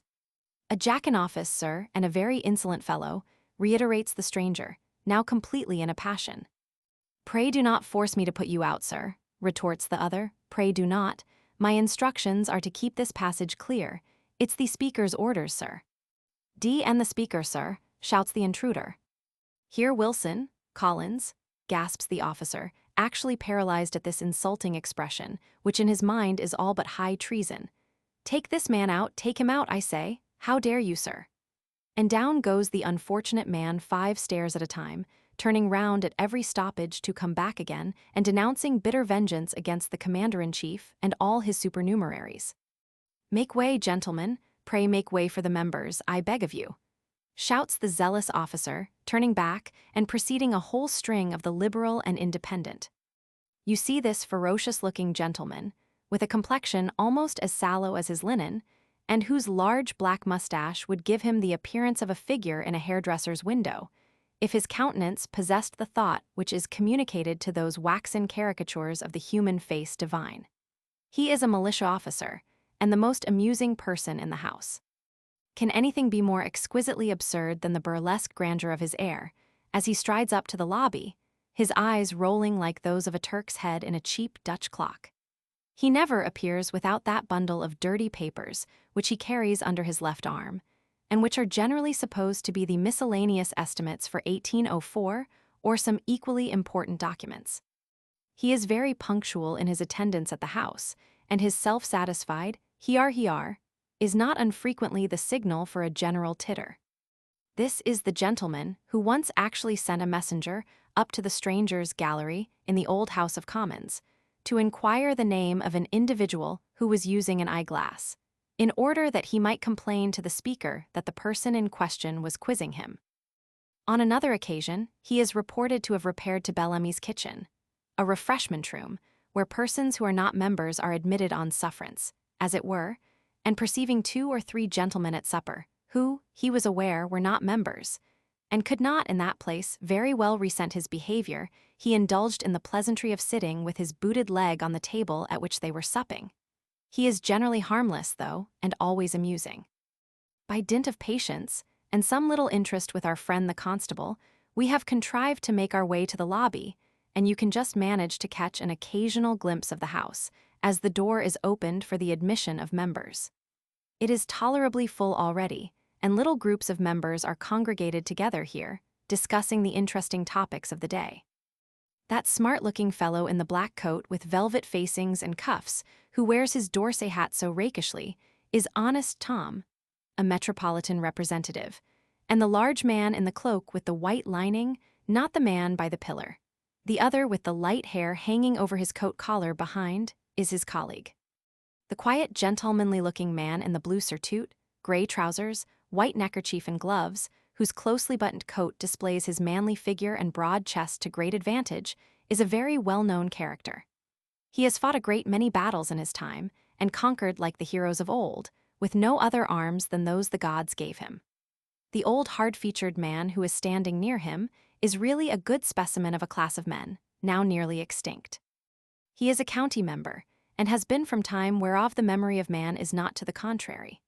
Look at his loose, wide, brown coat with capacious pockets on each side, the knee breeches and boots, the immensely long waistcoat and silver watch chain dangling below it, the wide-brimmed brown hat, and the white handkerchief tied in a great bow, with straggling ends sticking out beyond his shirt frill. It is a costume one seldom sees nowadays, and when the few who wear it have died off, it will be quite extinct. He can tell you long stories of Fox, Pitt, Sheridan, and Canning, and how much better the house was managed in those times, when they used to get up at 8 or 9 o'clock, except on regular field days, of which everybody was apprised beforehand. He has a great contempt for all young members of Parliament, and thinks it quite impossible that a man can say anything worth hearing, unless he has sat in the House for 15 years at least, without saying anything at all. He is of opinion that young Macaulay was a regular impostor. He allows that Lord Stanley may do something one of these days, but he's too young, sir, too young. He is an excellent authority on points of precedent, and when he grows talkative after his wine, will tell you how Sir Somebody-something, when he was whipper-in for the government, brought 4 men out of their beds to vote in the majority, 3 of whom died on their way home again. How the House once divided on the question that fresh candles be now brought in. How the Speaker was once upon a time left in the chair by accident at the conclusion of business, and was obliged to sit in the House by himself for 3 hours, till some member could be knocked up and brought back again, to move the adjournment, and a great many other anecdotes of a similar description. There he stands, leaning on his stick, looking at the throng of exquisites around him with most profound contempt, and conjuring up before his mind's eye the scenes he beheld in the old house in days gone by, when his own feelings were fresher and brighter, and when, as he imagines, wit, talent, and patriotism flourished more brightly too. You are curious to know who that young man in the rough greatcoat is, who has accosted every member who has entered the house since we have been standing here. He is not a member. He is only an hereditary bondsman, or, in other words, an Irish correspondent of an Irish newspaper, who has just procured his 42nd franc from a member whom he never saw in his life before. There he goes again, another. Bless the man, he has his hat and pockets full already. We will try our fortune at the strangers' gallery, though the nature of the debate encourages very little hope of success. What on earth are you about? Holding up your order as if it were a talisman at whose command the wicket would fly open? Nonsense. Just preserve the order for an autograph, if it be worth keeping at all, and make your appearance at the door with your thumb and forefinger expressively inserted in your waistcoat pocket. This tall, stout man in black is the doorkeeper. Any room. Not an inch, 2 or 3 dozen gentlemen waiting downstairs on the chance of somebody else going out. Pull out your purse. Are you quite sure there's no room? I'll go and look, replies the doorkeeper, with a wistful glance at your purse, but I'm afraid there's not. He returns, and with real feeling assures you that it is morally impossible to get near the gallery. It is of no use waiting. When you are refused admission into the strangers' gallery at the House of Commons, under such circumstances, you may return home thoroughly satisfied that the place must be remarkably full indeed. Retracing our steps through the long passage, descending the stairs, and crossing Palace Yard, we halt at a small temporary doorway adjoining the King's entrance to the House of Lords.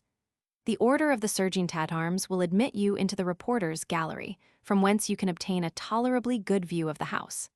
Take care of the stairs, they are none of the best, through this little wicket there. As soon as your eyes become a little used to the mist of the place, and the glare of the chandeliers below you, you will see that some unimportant personage on the ministerial side of the house to your right hand is speaking, amidst a hum of voices and confusion which would rival Babel, but for the circumstance of its being all in one language. The "hear, hear," which occasioned that laugh, proceeded from our warlike friend with the mustache. He is sitting on the back seat against the wall, behind the member who is speaking, looking as ferocious and intellectual as usual. Take one look around you and retire.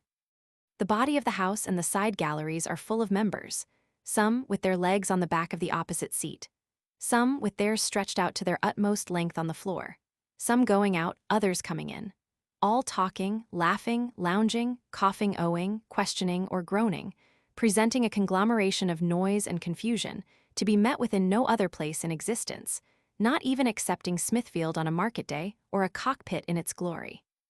But let us not omit to notice Bellamy's kitchen, or, in other words, the refreshment room common to both Houses of Parliament, where ministerialists and oppositionists, Whigs and Tories, radicals, peers and destructives, strangers from the gallery, and the more favored strangers from below the bar, are alike at liberty to resort, where divers honorable members prove their perfect independence by remaining during the whole of a heavy debate, solacing themselves with the creature comforts, and whence they are summoned by whippers-in, when the House is on the point of dividing, either to give their conscientious votes on questions of which they are conscientiously innocent of knowing anything whatever, or to find a vent for the playful exuberance of their wine-inspired fancies in boisterous shouts of divide, occasionally varied with a little howling, barking, crowing, or other ebullitions of senatorial pleasantry.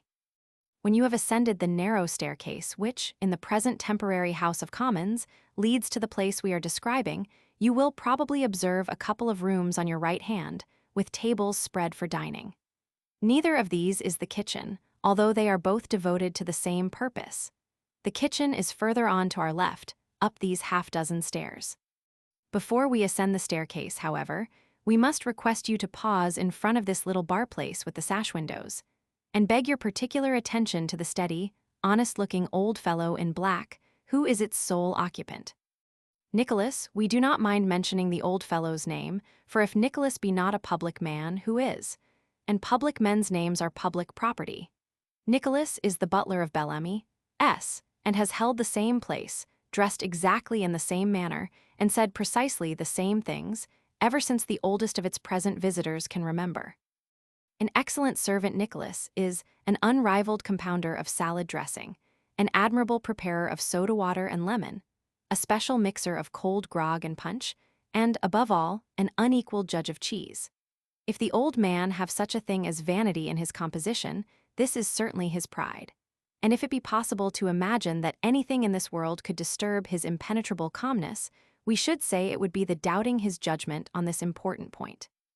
We needn't tell you all this, however, for if you have an atom of observation, one glance at his sleek, knowing-looking head and face, his prim white neckerchief, with the wooden tie into which it has been regularly folded for 20 years past, merging by imperceptible degrees into a small-plaited shirt frill, and his comfortable-looking form encased in a well-brushed suit of black, would give you a better idea of his real character than a column of our poor description could convey. Nicholas is rather out of his element now. He cannot see the kitchen as he used to in the old house. There, one window of his glass case opened into the room, and then, for the edification and behoof of more juvenile questioners, he would stand for an hour together, answering deferential questions about Sheridan and Percival and Castlereagh, and heaven knows who beside, with manifest delight, always inserting a Mr. before every commoner's name. Nicholas, like all men of his age and standing, has a great idea of the degeneracy of the times. He seldom expresses any political opinions, but we managed to ascertain, just before the passing of the Reform Bill, that Nicholas was a thorough reformer.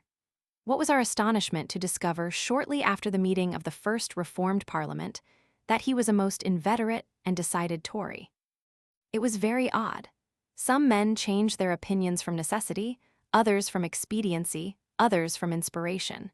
But that Nicholas should undergo any change in any respect was an event we had never contemplated and should have considered impossible.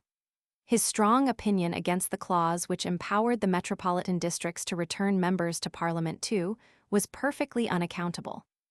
We discovered the secret at last. The metropolitan members always dined at home. The rascals, as for giving additional members to Ireland, it was even worse, decidedly unconstitutional. Why, sir, an Irish member would go up there and eat more dinner than 3 English members put together. He took no wine, drank table beer by the half-gallon, and went home to Manchester Buildings or Millbank Street for his whiskey and water. And what was the consequence? Why, the concern actually lost, sir, by his patronage. A queer old fellow is Nicholas, and as completely a part of the building as the house itself. We wonder he ever left the old place, and fully expected to see in the papers, the morning after the fire, a pathetic account of an old gentleman in black, of decent appearance, who was seen at one of the upper windows when the flames were at their height, and declared his resolute intention of falling with the floor. He must have been got out by force. However, he was got out. Here he is again, looking as he always does, as if he had been in a bandbox ever since the last session. There he is, at his old post every night, just as we have described him. And, as characters are scarce, and faithful servants scarcer, long may he be there, say we. Now, when you have taken your seat in the kitchen, and duly noticed the large fire and roasting jack at one end of the room, the little table for washing glasses and draining jugs at the other, the clock over the window opposite St. Margaret's Church, the deal tables and wax candles, the damask tablecloths and bare floor, the plate and china on the tables, and the gridiron on the fire, and a few other anomalies peculiar to the place, we will point out to your notice 2 or 3 of the people present, whose station or absurdities render them the most worthy of remark. It is 12:30 o'clock, and as the division is not expected for an hour or two, a few members are lounging away the time here in preference to standing at the bar of the house, or sleeping in one of the side galleries. That singularly awkward and ungainly-looking man, in the brownish-white hat, with the straggling black trousers which reach about halfway down the leg of his boots, who is leaning against the meat screen, apparently deluding himself into the belief that he is thinking about something, is a splendid sample of a member of the House of Commons concentrating in his own person the wisdom of a constituency. Observe the wig, of a dark hue but indescribable color, for if it be naturally brown, it has acquired a black tint by long service, and if it be naturally black, the same cause has imparted to it a tinge of rusty brown. And remark how very materially the great blinker-like spectacles assist the expression of that most intelligent face. Seriously speaking, Did you ever see a countenance so expressive of the most hopeless extreme of heavy dullness, or behold a form so strangely put together? He is no great speaker, but when he does address the House, the effect is absolutely irresistible. The small gentleman with the sharp nose, who has just saluted him, is a member of Parliament, an ex-alderman, and a sort of amateur fireman. He and the celebrated fireman's dog were observed to be remarkably active at the conflagration of the two Houses of Parliament. They both ran up and down, and in and out, getting under people's feet, and into everybody's way, fully impressed with the belief that they were doing a great deal of good, and barking tremendously. The dog went quietly back to his kennel with the engine, but the gentleman kept up such an incessant noise for some weeks after the occurrence that he became a positive nuisance. As no more parliamentary fires have occurred, however, and as he has consequently had no more opportunities of writing to the newspapers to relate how, by way of preserving pictures, he cut them out of their frames and performed other great national services, he has gradually relapsed into his old state of calmness. That female in black, not the one whom the Lordsdale baronet has just chucked under the chin, the shorter of the two, is Jane, the Hebe of Bellamy's. Jane is as great a character as Nicholas in her way. Her leading features are a thorough contempt for the great majority of her visitors. Her predominant quality, love of admiration, as you cannot fail to observe, if you mark the glee with which she listens to something the young member near her mutters somewhat unintelligibly in her ear. For his speech is rather thick from some cause or other, and how playfully she digs the handle of a fork into the arm with which he detains her, by way of reply. Jane is no bad hand at repartees, and showers them about, with a degree of liberality and total absence of reserve or constraint, which occasionally excites no small amazement in the minds of strangers. She cuts jokes with Nicholas, too, but looks up to him with a great deal of respect. The immovable stolidity with which Nicholas receives the aforesaid jokes, and looks on, at certain pastoral friskings and rompings, Jane's only recreations, and they are very innocent too, which occasionally take place in the passage, is not the least amusing part of his character. The two persons who are seated at the table in the corner, at the farther end of the room, have been constant guests here, for many years past, and one of them has feasted within these walls, many a time, with the most brilliant characters of a brilliant period. He has gone up to the other house since then. The greater part of his boon companions have shared Yorick's fate, and his visits to Bellamy's are comparatively few. If he really be eating his supper now, at what hour can he possibly have dined? A second solid mass of rump steak has disappeared, and he eat the first in 4 minutes and 3/4 by the clock over the window. Was there ever such a personification of Falstaff? Mark the air with which he gloats over that Stilton, as he removes the napkin which has been placed beneath his chin to catch the superfluous gravy of the steak, and with what gusto he imbibes the porter which has been fetched, expressly for him, in the pewter pot. Listen to the hoarse sound of that voice, kept down as it is by layers of solids and deep draughts of rich wine, and tell us if you ever saw such a perfect picture of a regular gourmand, and whether he is not exactly the man whom you would pitch upon as having been the partner of Sheridan's parliamentary carouses, the volunteer driver of the hackney coach that took him home, and the involuntary upsetter of the whole party. What an amusing contrast between his voice and appearance and that of the spare, squeaking old man who sits at the same table, and who, elevating a little cracked bantam sort of voice to its highest pitch, invokes damnation upon his own eyes or somebody else's at the commencement of every sentence he utters. The captain, as they call him, is a very old frequenter of Bellamy's, much addicted to stopping, after the house is up, an inexpiable crime in Jane's eyes, and a complete walking reservoir of spirits and water. The old peer, or rather, the old man for his peerage is of comparatively recent date, has a huge tumbler of hot punch brought him, and the other damns and drinks and damns and smokes. Members arrive every moment in a great bustle to report that the Chancellor of the Exchequer is up, and to get glasses of brandy and water to sustain them during the division. People who have ordered supper countermand it, and prepare to go downstairs, when suddenly a bell is heard to ring with tremendous violence, and a cry of "Dear Omen 6 Sion" is heard in the passage. This is enough. Away rush the members pell-mell. The room is cleared in an instant. the noise rapidly dies away.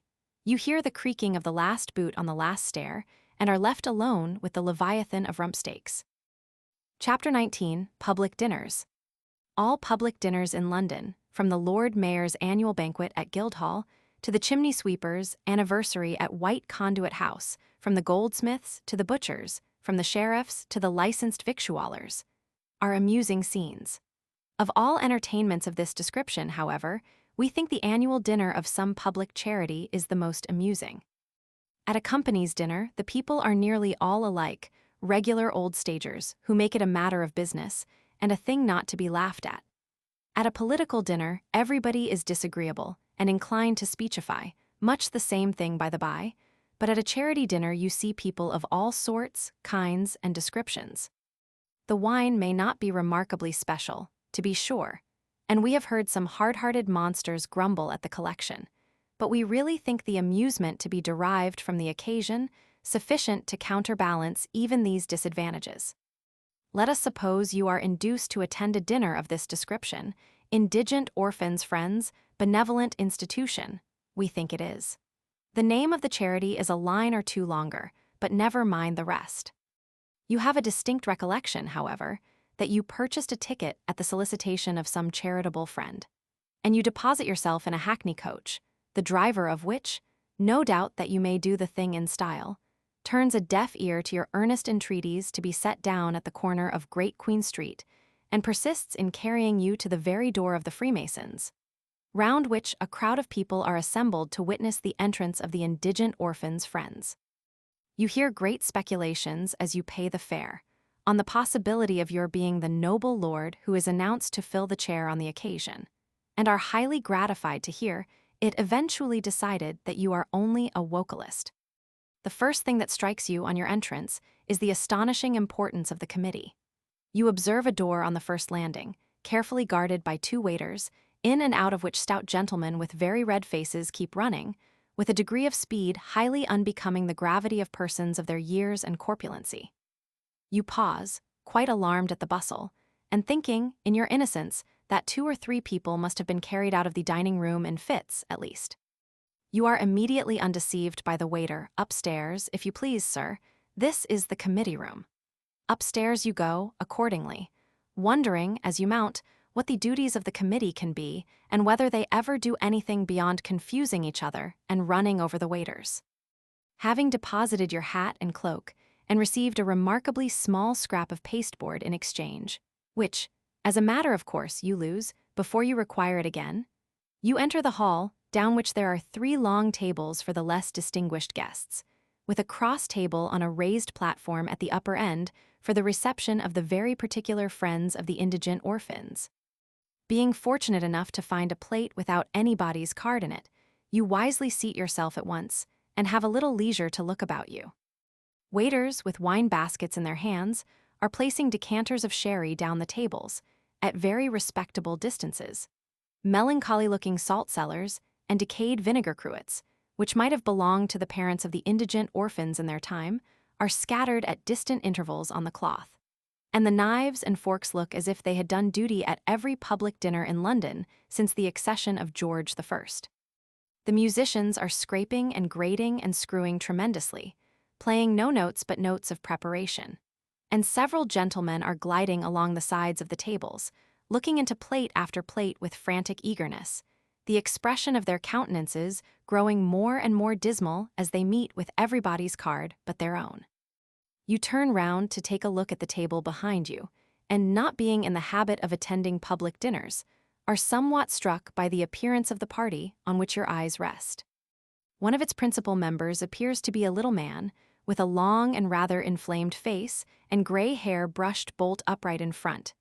He wears a wisp of black silk round his neck, without any stiffener, as an apology for a neckerchief, and is addressed by his companions by the familiar appellation of Fitz, or some such monosyllable. Near him is a stout man in a white neckerchief and buff waistcoat, with shining dark hair, cut very short in front, and a great, round, healthy-looking face, on which he studiously preserves a half-sentimental simper. Next him, again, is a large-headed man with black hair and bushy whiskers, and opposite them are 2 or 3 others, one of whom is a little round-faced person in a dress stock and blue underwaistcoat. There is something peculiar in their air and manner, though you could hardly describe what it is. You cannot divest yourself of the idea that they have come for some other purpose than mere eating and drinking. You have no time to debate the matter, however, for the waiters, who have been arranged in lines down the room, placing the dishes on table, retire to the lower end. The dark man in the blue coat and bright buttons, who has the direction of the music, looks up to the gallery and calls out "band" in a very loud voice. Out bursts the orchestra, up rise the visitors in march 14 stewards, each with a long wand in his hand, like the evil genius in a pantomime. Then the chairman, then the titled visitors. They all make their way up the room, as fast as they can, bowing and smiling and smirking, and looking remarkably amiable. The applause ceases, grace is said, the clatter of plates and dishes begins, and every one appears highly gratified, either with the presence of the distinguished visitors or the commencement of the anxiously expected dinner. As to the dinner itself, the mere dinner, it goes off much the same everywhere. Tureens of soup are emptied with awful rapidity. Waiters take plates of turbot away to get lobster sauce and bring back plates of lobster sauce without turbot. People who can carve poultry are great fools if they own it, and people who can't have no wish to learn. The knives and forks form a pleasing accompaniment to Auber's music, and Auber's music would form a pleasing accompaniment to the dinner if you could hear anything besides the cymbals. The substantials disappear, molds of jelly vanish like lightning, hearty eaters wipe their foreheads, and appear rather overcome by their recent exertions. People who have looked very cross hitherto become remarkably bland, and ask you to take wine in the most friendly manner possible. Old gentlemen direct your attention to the ladies' gallery, and take great pains to impress you with the fact that the charity is always peculiarly favored in this respect. Everyone appears disposed to become talkative, and the hum of conversation is loud and general. "Pray, silence, gentlemen, if you please, for non-nobis," shouts the toastmaster with stentorian lungs. A toastmaster's shirt front, waistcoat, and neckerchief, by the by, always exhibit 3 distinct shades of cloudy white. "Pray, silence, gentlemen, for non-nobis." The singers, whom you discover to be no other than the very party that excited your curiosity at first, after pitching, their voices immediately begin tutuing most dismally, on which the regular old stagers burst into occasional cries of "sh, waiters." Silence, waiters, stand still. Waiters, keep back, waiters, and other exorcisms, delivered in a tone of indignant remonstrance. The grace is soon concluded, and the company resume their seats. The uninitiated portion of the guests applaud non nobis as vehemently as if it were a capital comic song, greatly to the scandal and indignation of the regular diners, who immediately attempt to quell this sacrilegious approbation by cries of "hush, hush," whereupon the others, mistaking these sounds for hisses, applaud more tumultuously than before, and, by way of placing their approval beyond the possibility of doubt, shout "encore" most vociferously. The moment the noise ceases, up starts the toastmaster. "Gentlemen, charge your glasses, if you please." Decanters having been handed about and glasses filled, the toastmaster proceeds in a regular ascending scale. "Gentlemen, ere you all charged, pray, silence, gentlemen, for the cha-ir." The chairman rises, and after stating that he feels it quite unnecessary to preface the toast he is about to propose, with any observations whatever, wanders into a maze of sentences, and flounders about in the most extraordinary manner, presenting a lamentable spectacle of mystified humanity, until he arrives at the words, "Constitutional sovereign of these realms," at which elderly gentlemen exclaim, "Bravo," and hammer the table tremendously with their knife handles. Under any circumstances, it would give him the greatest pride, it would give him the greatest pleasure. He might almost say, it would afford him satisfaction to propose that toast. What must be his feelings, then, when he has the gratification of announcing that he has received Her Majesty's commands to apply to the Treasurer of Her Majesty's household for Her Majesty's annual donation of 25L, in aid of the funds of this charity. This announcement, which has been regularly made by every chairman since the first foundation of the charity 42 years ago, calls forth the most vociferous applause. The toast is drunk with a great deal of cheering and knocking, and "God Save the Queen" is sung by the professional gentlemen, the unprofessional gentlemen joining in the chorus, and giving the national anthem an effect which the newspapers, with great justice, describe as "perfectly electrical." The other loyal and patriotic toasts having been drunk with all due enthusiasm, a comic song having been well sung by the gentleman with the small neckerchief, and a sentimental one by the second of the party, we come to the most important toast of the evening, prosperity to the charity. Here again, we are compelled to adopt newspaper phraseology, and to express our regret at being precluded from giving even the substance of the noble lord's observations. Suffice it to say that the speech, which is somewhat of the longest, is rapturously received.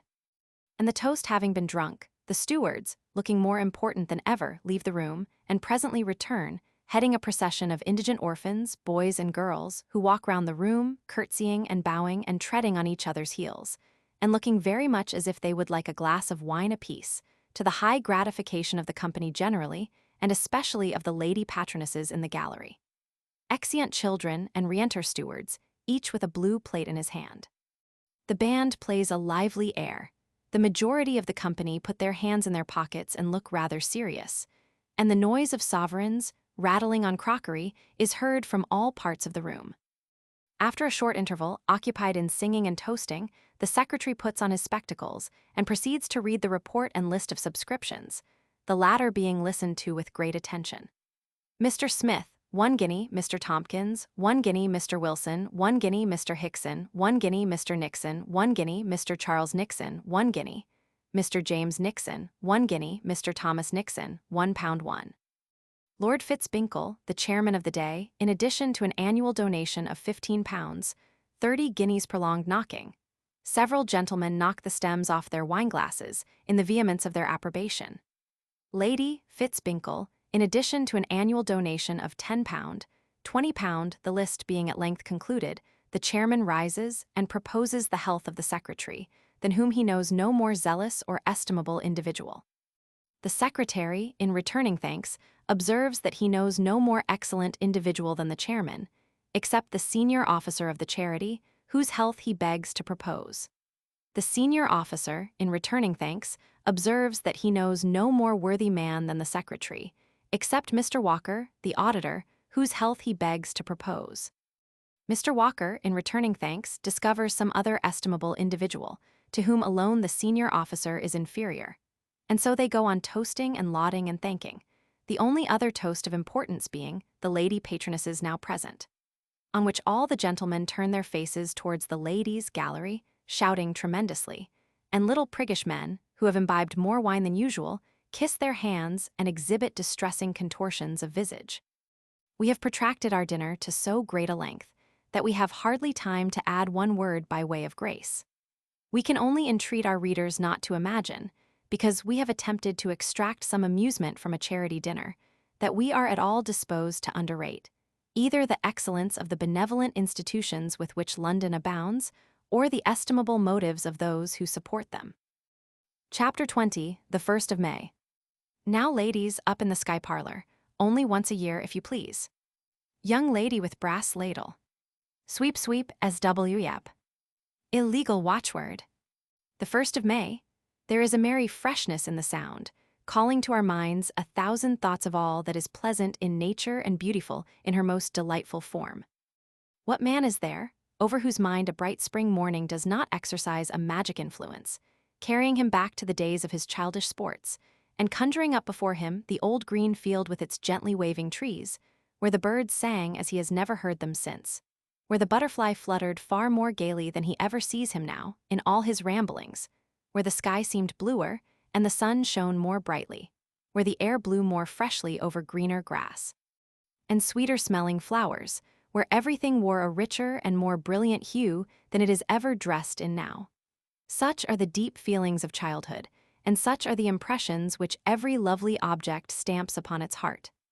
The hardy traveler wanders through the maze of thick and pathless woods, where the sun's rays never shone, and heaven's pure air never played.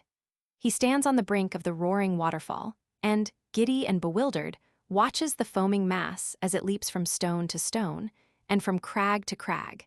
He lingers in the fertile plains of a land of perpetual sunshine, and revels in the luxury of their balmy breath. But what are the deep forests, or the thundering waters, or the richest landscapes that bounteous nature ever spread, to charm the eyes and captivate the senses of man, compared with the recollection of the old scenes of his early youth. Magic scenes indeed, for the fancies of childhood dressed them in colors brighter than the rainbow and almost as fleeting. In former times, spring brought with it not only such associations as these, connected with the past, but sports and games for the present. Merry dances round rustic pillars, adorned with emblems of the season and reared in honor of its coming. Where are they now? Pillars we have, but they are no longer rustic ones. And as to dancers, they are used to rooms and lights and would not show well in the open air. Think of the immorality, too. What would your Sabbath enthusiasts say to an aristocratic ring encircling the Duke of York's column in Carlton Terrace, a grand paucette of the middle classes, round Alderman Waithman's monument in Fleet Street, or a general hands-foreround of 10-pound householders at the foot of the obelisk in St. George's Fields? Alas, romance can make no head against the riot act, and pastoral simplicity is not understood by the police. Well, many years ago we began to be a steady and matter-of-fact sort of people, and dancing in spring being beneath our dignity, we gave it up, and in course of time it descended to the sweeps. A fall certainly, because, though sweeps are very good fellows in their way, and moreover very useful in a civilized community, they are not exactly the sort of people to give the tone to the little elegances of society. The sweeps, however, got the dancing to themselves, and they kept it up and handed it down. This was a severe blow to the romance of springtime, but it did not entirely destroy it either, for a portion of it descended to the sweeps with the dancing and rendered them objects of great interest. A mystery hung over the sweeps in those days. Legends were in existence of wealthy gentlemen who had lost children, and who, after many years of sorrow and suffering, had found them in the character of sweeps. Stories were related of a young boy who, having been stolen from his parents in his infancy and devoted to the occupation of chimney sweeping, was sent, in the course of his professional career, to sweep the chimney of his mother's bedroom. And how, being hot and tired when he came out of the chimney, he got into the bed he had so often slept in as an infant, and was discovered and recognized therein by his mother, who once every year of her life thereafter requested the pleasure of the company of every London sweep, at 1:30, to roast beef, plum pudding, porter, and sixpence. Such stories as these, and there were many such, threw an air of mystery round the sweeps, and produced for them some of those good effects which animals derive from the doctrine of the transmigration of souls. No one, except the masters, thought of ill-treating a sweep, because no one knew who he might be, or what nobleman's or gentleman's son he might turn out. Chimney sweeping was, by many believers in the marvelous, considered as a sort of probationary term at an earlier or later period of which divers young noblemen were to come into possession of their rank and titles, and the profession was held by them in great respect accordingly. We remember, in our young days, a little sweep about our own age, with curly hair and white teeth, whom we devoutly and sincerely believed to be the lost son and heir of some illustrious personage, an impression which was resolved into an unchangeable conviction on our infant mind, by the subject of our speculations informing us, one day, in reply to our question, propounded a few moments before his ascent to the summit of the kitchen chimney, that he believed he'd been born in the Verkeys, but he'd never knowed his father. We felt certain from that time forth that he would one day be owned by a lord, and we never heard the church bells ring or saw a flag hoisted in the neighborhood without thinking that the happy event had at last occurred, and that his long-lost parent had arrived in a coach and six to take him home to Grosvenor Square. He never came, however, and, at the present moment, the young gentleman in question is settled down as a master sweep in the neighborhood of Battle Bridge, his distinguishing characteristics being a decided antipathy to washing himself, and the possession of a pair of legs very inadequate to the support of his unwieldy and corpulent body. The romance of spring having gone out before our time, we were fain to console ourselves as we best could with the uncertainty that enveloped the birth and parentage of its attendant dancers, the sweeps, and we did console ourselves with it for many years. But even this wicked source of comfort received a shock from which it has never recovered, a shock which has been in reality its death blow. We could not disguise from ourselves the fact that whole families of sweeps were regularly born of sweeps in the rural districts of Somers Town and Camden Town, that the eldest son succeeded to the father's business, that the other branches assisted him therein, and commenced on their own account, that their children again were educated to the profession, and that about their identity there could be no mistake whatever. We could not be blind, we say, to this melancholy truth, but we could not bring ourselves to admit it, nevertheless, and we lived on for some years in a state of voluntary ignorance. We were roused from our pleasant slumber by certain dark insinuations thrown out by a friend of ours, to the effect that children in the lower ranks of life were beginning to choose chimney sweeping as their particular walk, that applications had been made by various boys to the constituted authorities, to allow them to pursue the object of their ambition with the full concurrence and sanction of the law, that the affair, in short, was becoming one of mere legal contract. We turned a deaf ear to these rumors at first, but slowly and surely they stole upon us. Month after month, week after week, nay, day after day, at last, did we meet with accounts of similar applications. The veil was removed, all mystery was at an end, and chimney sweeping had become a favorite and chosen pursuit. There is no longer any occasion to steal boys, for boys flock in crowds to bind themselves. The romance of the trade has fled, and the chimney sweeper of the present day is no more like unto him of 30 years ago than is a Fleet Street pickpocket to a Spanish brigand or Paul Pry to Caleb Williams. This gradual decay and disuse of the practice of leading noble youths into captivity and compelling them to ascend chimneys was a severe blow, if we may so speak, to the romance of chimney sweeping and to the romance of spring at the same time. But even this was not all, for some few years ago the dancing on May Day began to decline. Small sweeps were observed to congregate in twos or threes, unsupported by a green, with no my lord to act as master of the ceremonies, and no my lady to preside over the exchequer. Even in companies where there was a green, it was an absolute nothing, a mere sprout, and the instrumental accompaniments rarely extended beyond the shovels and a set of panpipes, better known to the many as a mouth-organ. These were signs of the times, portentous omens of a coming change, and what was the result which they shadowed forth? Why, the master sweeps, influenced by a restless spirit of innovation, actually interposed their authority in opposition to the dancing and substituted a dinner, an anniversary dinner at White Conduit House, where clean faces appeared in lieu of black ones smeared with rose pink, and knee cords and tops superseded nankeen drawers and rosetted shoes. Gentlemen who were in the habit of riding shy horses, and steady-going people who have no vagrancy in their souls, lauded this alteration to the skies, and the conduct of the master sweeps was described beyond the reach of praise. But how stands the real fact?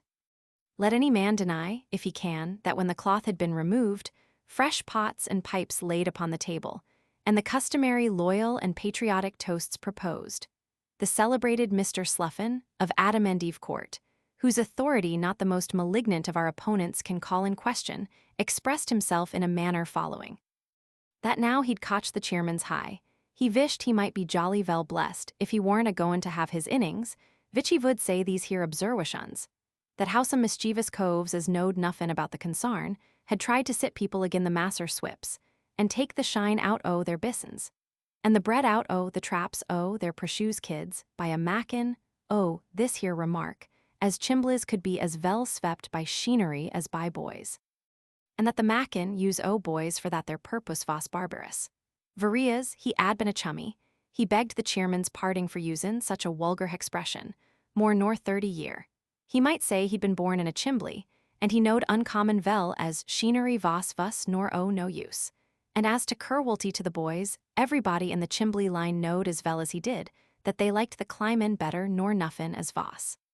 From this day, we date the total fall of the last lingering remnant of May Day dancing among the elite of the profession.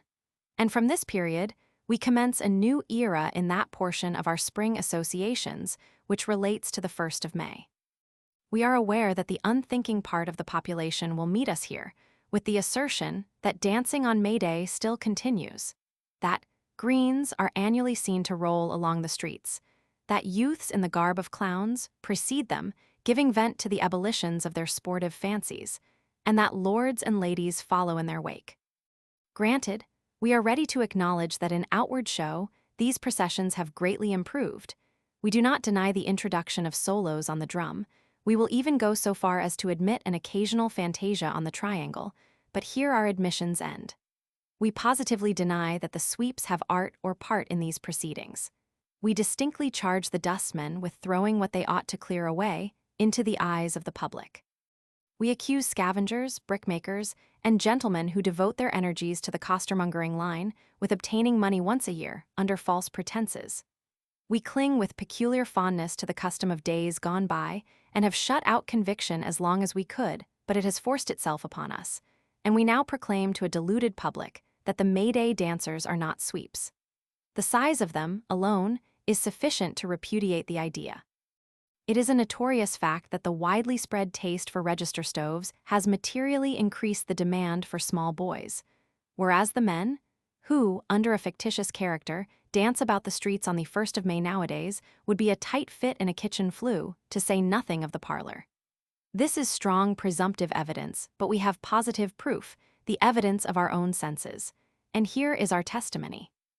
Upon the morning of the 2nd of the merry month of May, in the year of our Lord 1836, we went out for a stroll, with a kind of forlorn hope of seeing something or other which might induce us to believe that it was really spring, and not Christmas.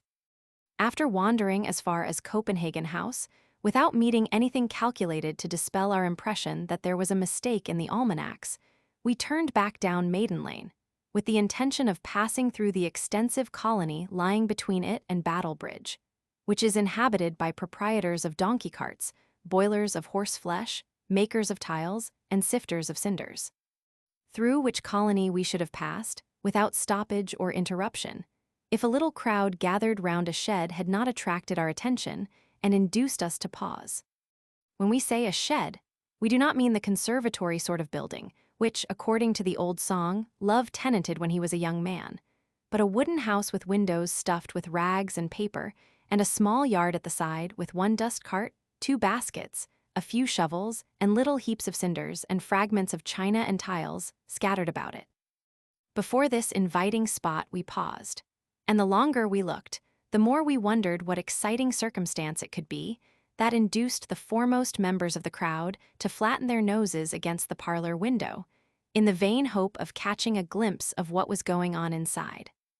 After staring vacantly about us for some minutes, we appealed, touching the cause of this assemblage, to a gentleman in a suit of tarpaulin, who was smoking his pipe on our right hand.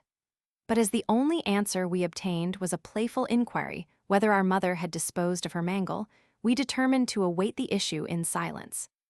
Judge of our virtuous indignation, when the street door of the shed opened, and a party emerged therefrom, clad in the costume and emulating the appearance of May Day sweeps. The first person who appeared was my lord, habited in a blue coat and bright buttons, with gilt paper tacked over the seams, yellow knee breeches, pink cotton stockings, and shoes. A cocked hat, ornamented with shreds of various colored paper on his head, a bouquet the size of a prize cauliflower in his buttonhole, a long Belcher handkerchief in his right hand, and a thin cane in his left. A murmur of applause ran through the crowd, which was chiefly composed of his lordship's personal friends, when this graceful figure made his appearance, which swelled into a burst of applause as his fair partner in the dance bounded forth to join him. Her ladyship was attired in pink crepe over-bed furniture, with a low body and short sleeves.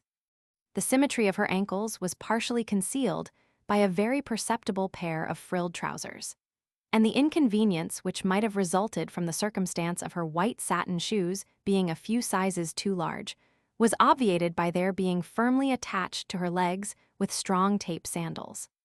Her head was ornamented with a profusion of artificial flowers, and in her hand she bore a large brass ladle, wherein to receive what she figuratively denominated the tin. The other characters were a young gentleman in girl's clothes and a widow's cap, 2 clowns who walked upon their hands in the mud to the immeasurable delight of all the spectators, a man with a drum, another man with a flageolet, a dirty woman in a large shawl with a box under her arm for the money, and last, though not least, the green, animated by no less a personage than our identical friend in the tarpaulin suit. The man hammered away at the drum, the flageolet squeaked, the shovels rattled, the green rolled about, pitching first on one side and then on the other. My lady threw her right foot over her left ankle and her left foot over her right ankle, alternately. My lord ran a few paces forward and buted at the green, and then a few paces backward upon the toes of the crowd, and then went to the right, and then to the left, and then dodged my lady round the green. And finally drew her arm through his, and called upon the boys to shout, which they did lustily, for this was the dancing. We passed the same group accidentally in the evening. We never saw a green so drunk, a lord so quarrelsome, no, not even in the House of Peers after dinner, a pair of clowns so melancholy, a lady so muddy, or a party so miserable. How has May Day decayed? Chapter 21, Brokers and Marine Store Shops. When we affirm that brokers, shops are strange places, and that if an authentic history of their contents could be procured, it would furnish many a page of amusement and many a melancholy tale, it is necessary to explain the class of shops to which we allude.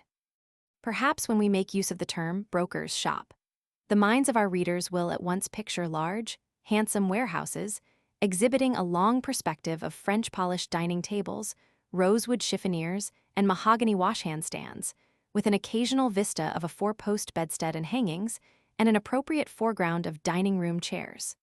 Perhaps they will imagine that we mean an humble class of second-hand furniture repositories. Their imagination will then naturally lead them to that street at the back of Long Acre, which is composed almost entirely of brokers' shops, where you walk through groves of deceitful, showy-looking furniture, and where the prospect is occasionally enlivened by a bright red, blue, and yellow hearthrug, embellished with the pleasing device of a mail coach at full speed or a strange animal, supposed to have been originally intended for a dog, with a mass of worsted work in his mouth, which conjecture has likened to a basket of flowers. This, by the by, is a tempting article to young wives in the humbler ranks of life, who have a first-floor front to furnish. They are lost in admiration, and hardly know which to admire most. The dog is very beautiful, but they have a dog already on the best tea tray, and two more on the mantelpiece. Then, there is something so genteel about that mail coach, and the passengers outside, who are all hat, give it such an air of reality. The goods here are adapted to the taste, or rather to the means, of cheap purchasers. There are some of the most beautiful-looking Pembroke tables that were ever beheld. The wood is green as the trees in the park, and the leaves almost as certain to fall off in the course of a year. There is also a most extensive assortment of tent and turn-up bedsteads, made of stained wood, and innumerable specimens of that base imposition on society, a sofa bedstead. A turn-up bedstead is a blunt, honest piece of furniture. It may be slightly disguised with a sham drawer, and sometimes a mad attempt is even made to pass it off for a bookcase. Ornament it as you will, however, the turn-up bedstead seems to defy disguise, and to insist on having it distinctly understood that he is a turn-up bedstead and nothing else, that he is indispensably necessary, and that being so useful, he disdains to be ornamental. How different is the demeanor of a sofa bedstead. Ashamed of its real use, it strives to appear an article of luxury and gentility, an attempt in which it miserably fails. It has neither the respectability of a sofa, nor the virtues of a bed. Every man who keeps a sofa bedstead in his house becomes a party to a willful and designing fraud. We question whether you could insult him more than by insinuating that you entertain the least suspicion of its real use. To return from this digression, we beg to say that neither of these classes of brokers' shops forms the subject of this sketch. The shops to which we advert are immeasurably inferior to those on whose outward appearance we have slightly touched. Our readers must often have observed in some by-street, in a poor neighborhood, a small dirty shop, exposing for sale the most extraordinary and confused jumble of old, worn-out, wretched articles that can well be imagined. Our wonder at their ever having been bought is only to be equaled by our astonishment at the idea of their ever being sold again. On a board at the side of the door are placed about 20 books, all odd volumes, and as many wineglasses, all different patterns, several locks, an old earthenware pan full of rusty keys, 2 or 3 gaudy chimney ornaments, cracked, of course, the remains of a luster without any drops, a round frame like a capital O which has once held a mirror, a flute, complete with the exception of the middle joint, a pair of curling irons, and a tinderbox. In front of the shop window are ranged some half-dozen high-backed chairs with spinal complaints and wasted legs, a corner cupboard, 2 or 3 very dark mahogany tables with flaps like mathematical problems, some pickle jars, some surgeons, ditto, with gilt labels and without stoppers, an unframed portrait of some lady who flourished about the beginning of the 13th century by an artist who never flourished at all. An incalculable host of miscellanies of every description, including bottles and cabinets, rags and bones, fenders and street door knockers, fire irons, wearing apparel and bedding, a hall lamp, and a room door. Imagine, in addition to this incongruous mass, a black doll in a white frock with two faces, one looking up the street and the other looking down, swinging over the door. A board with the squeezed-up inscription, "Dealer in Marine Stores," in lanky white letters, whose height is strangely out of proportion to their width. And you have before you precisely the kind of shop to which we wish to direct your attention. Although the same heterogeneous mixture of things will be found at all these places, it is curious to observe how truly and accurately some of the minor articles which are exposed for sale, articles of wearing apparel, for instance, mark the character of the neighborhood. Take Drury Lane and Covent Garden, for example. This is essentially a theatrical neighborhood. There is not a potboy in the vicinity who is not, to a greater or less extent, a dramatic character. The errand boys and Chandler's shopkeepers' sons are all stage-struck. They gets up, plays in back kitchens hired for the purpose, and will stand before a shop window for hours, contemplating a great staring portrait of Mr. Somebody or other, of the Royal Coburg Theatre, as he appeared in the character of Tongo the Denounced. The consequence is that there is not a marine store shop in the neighborhood, which does not exhibit for sale some faded articles of dramatic finery, such as 3 or 4 pairs of soiled buff boots with turnover red tops, heretofore worn by a 4th robber or 5th mob. A pair of rusty broadswords, a few gauntlets, and certain resplendent ornaments, which, if they were yellow instead of white, might be taken for insurance plates of the Sun Fire Office. There are several of these shops in the narrow streets and dirty courts, of which there are so many near the national theaters, and they all have tempting goods of this description, with the addition, perhaps, of a lady's pink dress covered with spangles, white wreaths, stage shoes, and a tiara like a tin lamp reflector. They have been purchased of some wretched supernumeraries or sixth-rate actors, and are now offered for the benefit of the rising generation, who, on condition of making certain weekly payments, amounting in the whole to about 10 times their value, may avail themselves of such desirable bargains. Let us take a very different quarter and apply it to the same test. Look at a marine store dealer S in that reservoir of dirt, drunkenness, and drabs, thieves, oysters, baked potatoes, and pickled salmon, Ratcliffe Highway. Here the wearing apparel is all nautical, rough blue jackets with mother-of-pearl buttons, oilskin hats, coarse check shirts, and large canvas trousers that look as if they were made for a pair of bodies instead of a pair of legs, are the staple commodities. Then there are large bunches of cotton pocket handkerchiefs, in color and pattern unlike anyone ever saw before, with the exception of those on the backs of the 3 young ladies without bonnets who passed just now. The furniture is much the same as elsewhere, with the addition of 1 or 2 models of ships and some old prints of naval engagements in still older frames. In the window are a few compasses, a small tray containing silver watches in clumsy thick cases, and tobacco boxes, the lid of each ornamented with a ship, or an anchor, or some such trophy. A sailor generally pawns or sells all he has before he has been long ashore, and if he does not, some favored companion kindly saves him the trouble. In either case, it is an even chance that he afterwards unconsciously repurchases the same things at a higher price than he gave for them at first. Again, pay a visit with a similar object to a part of London as unlike both of these as they are to each other. Cross over to the Surrey side and look at such shops of this description as are to be found near the King's Bench Prison and in the Rules.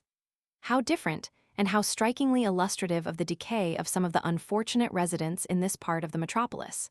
Imprisonment and neglect have done their work. There is contamination in the profligate denizens of a debtor's prison. Old friends have fallen off.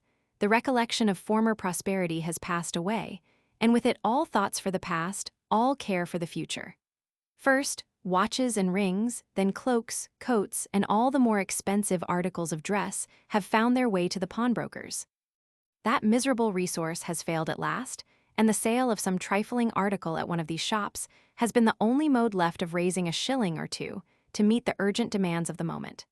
Dressing cases and writing desks, too old to pawn but too good to keep, guns, fishing rods, musical instruments, all in the same condition, have first been sold, and the sacrifice has been but slightly felt.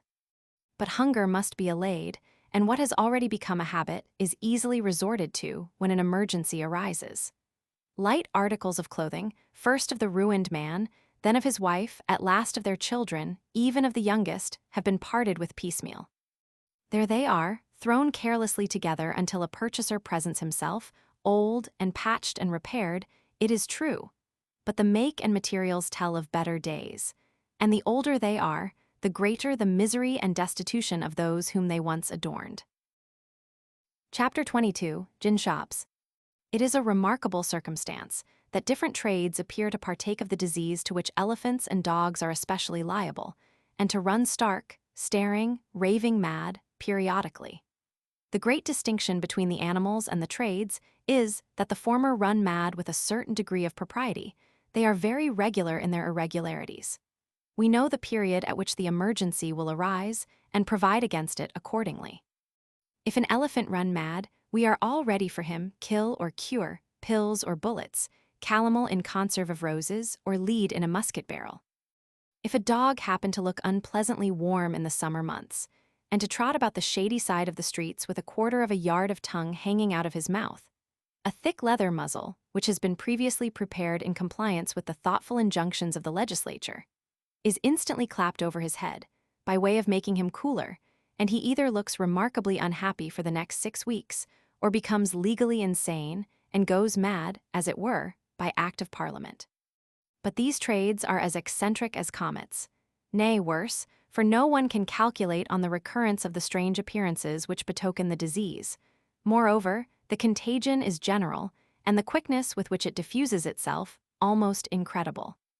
We will cite 2 or 3 cases in illustration of our meaning. 6 or 8 years ago, the epidemic began to display itself among the linen drapers and haberdashers. The primary symptoms were an inordinate love of plate glass and a passion for gaslights and gilding. The disease gradually progressed and at last attained a fearful height. Quiet, dusty old shops in different parts of town were pulled down, spacious premises with stuccoed fronts and gold letters were erected instead. Floors were covered with Turkey carpets, roofs supported by massive pillars, doors knocked into windows, a dozen squares of glass into one shopman into a dozen. And there is no knowing what would have been done if it had not been fortunately discovered, just in time, that the commissioners of bankruptcy were as competent to decide such cases as the commissioners of lunacy, and that a little confinement and gentle examination did wonders. The disease abated. It died away. A year or 2 of comparative tranquility ensued. Suddenly it burst out again amongst the chemists.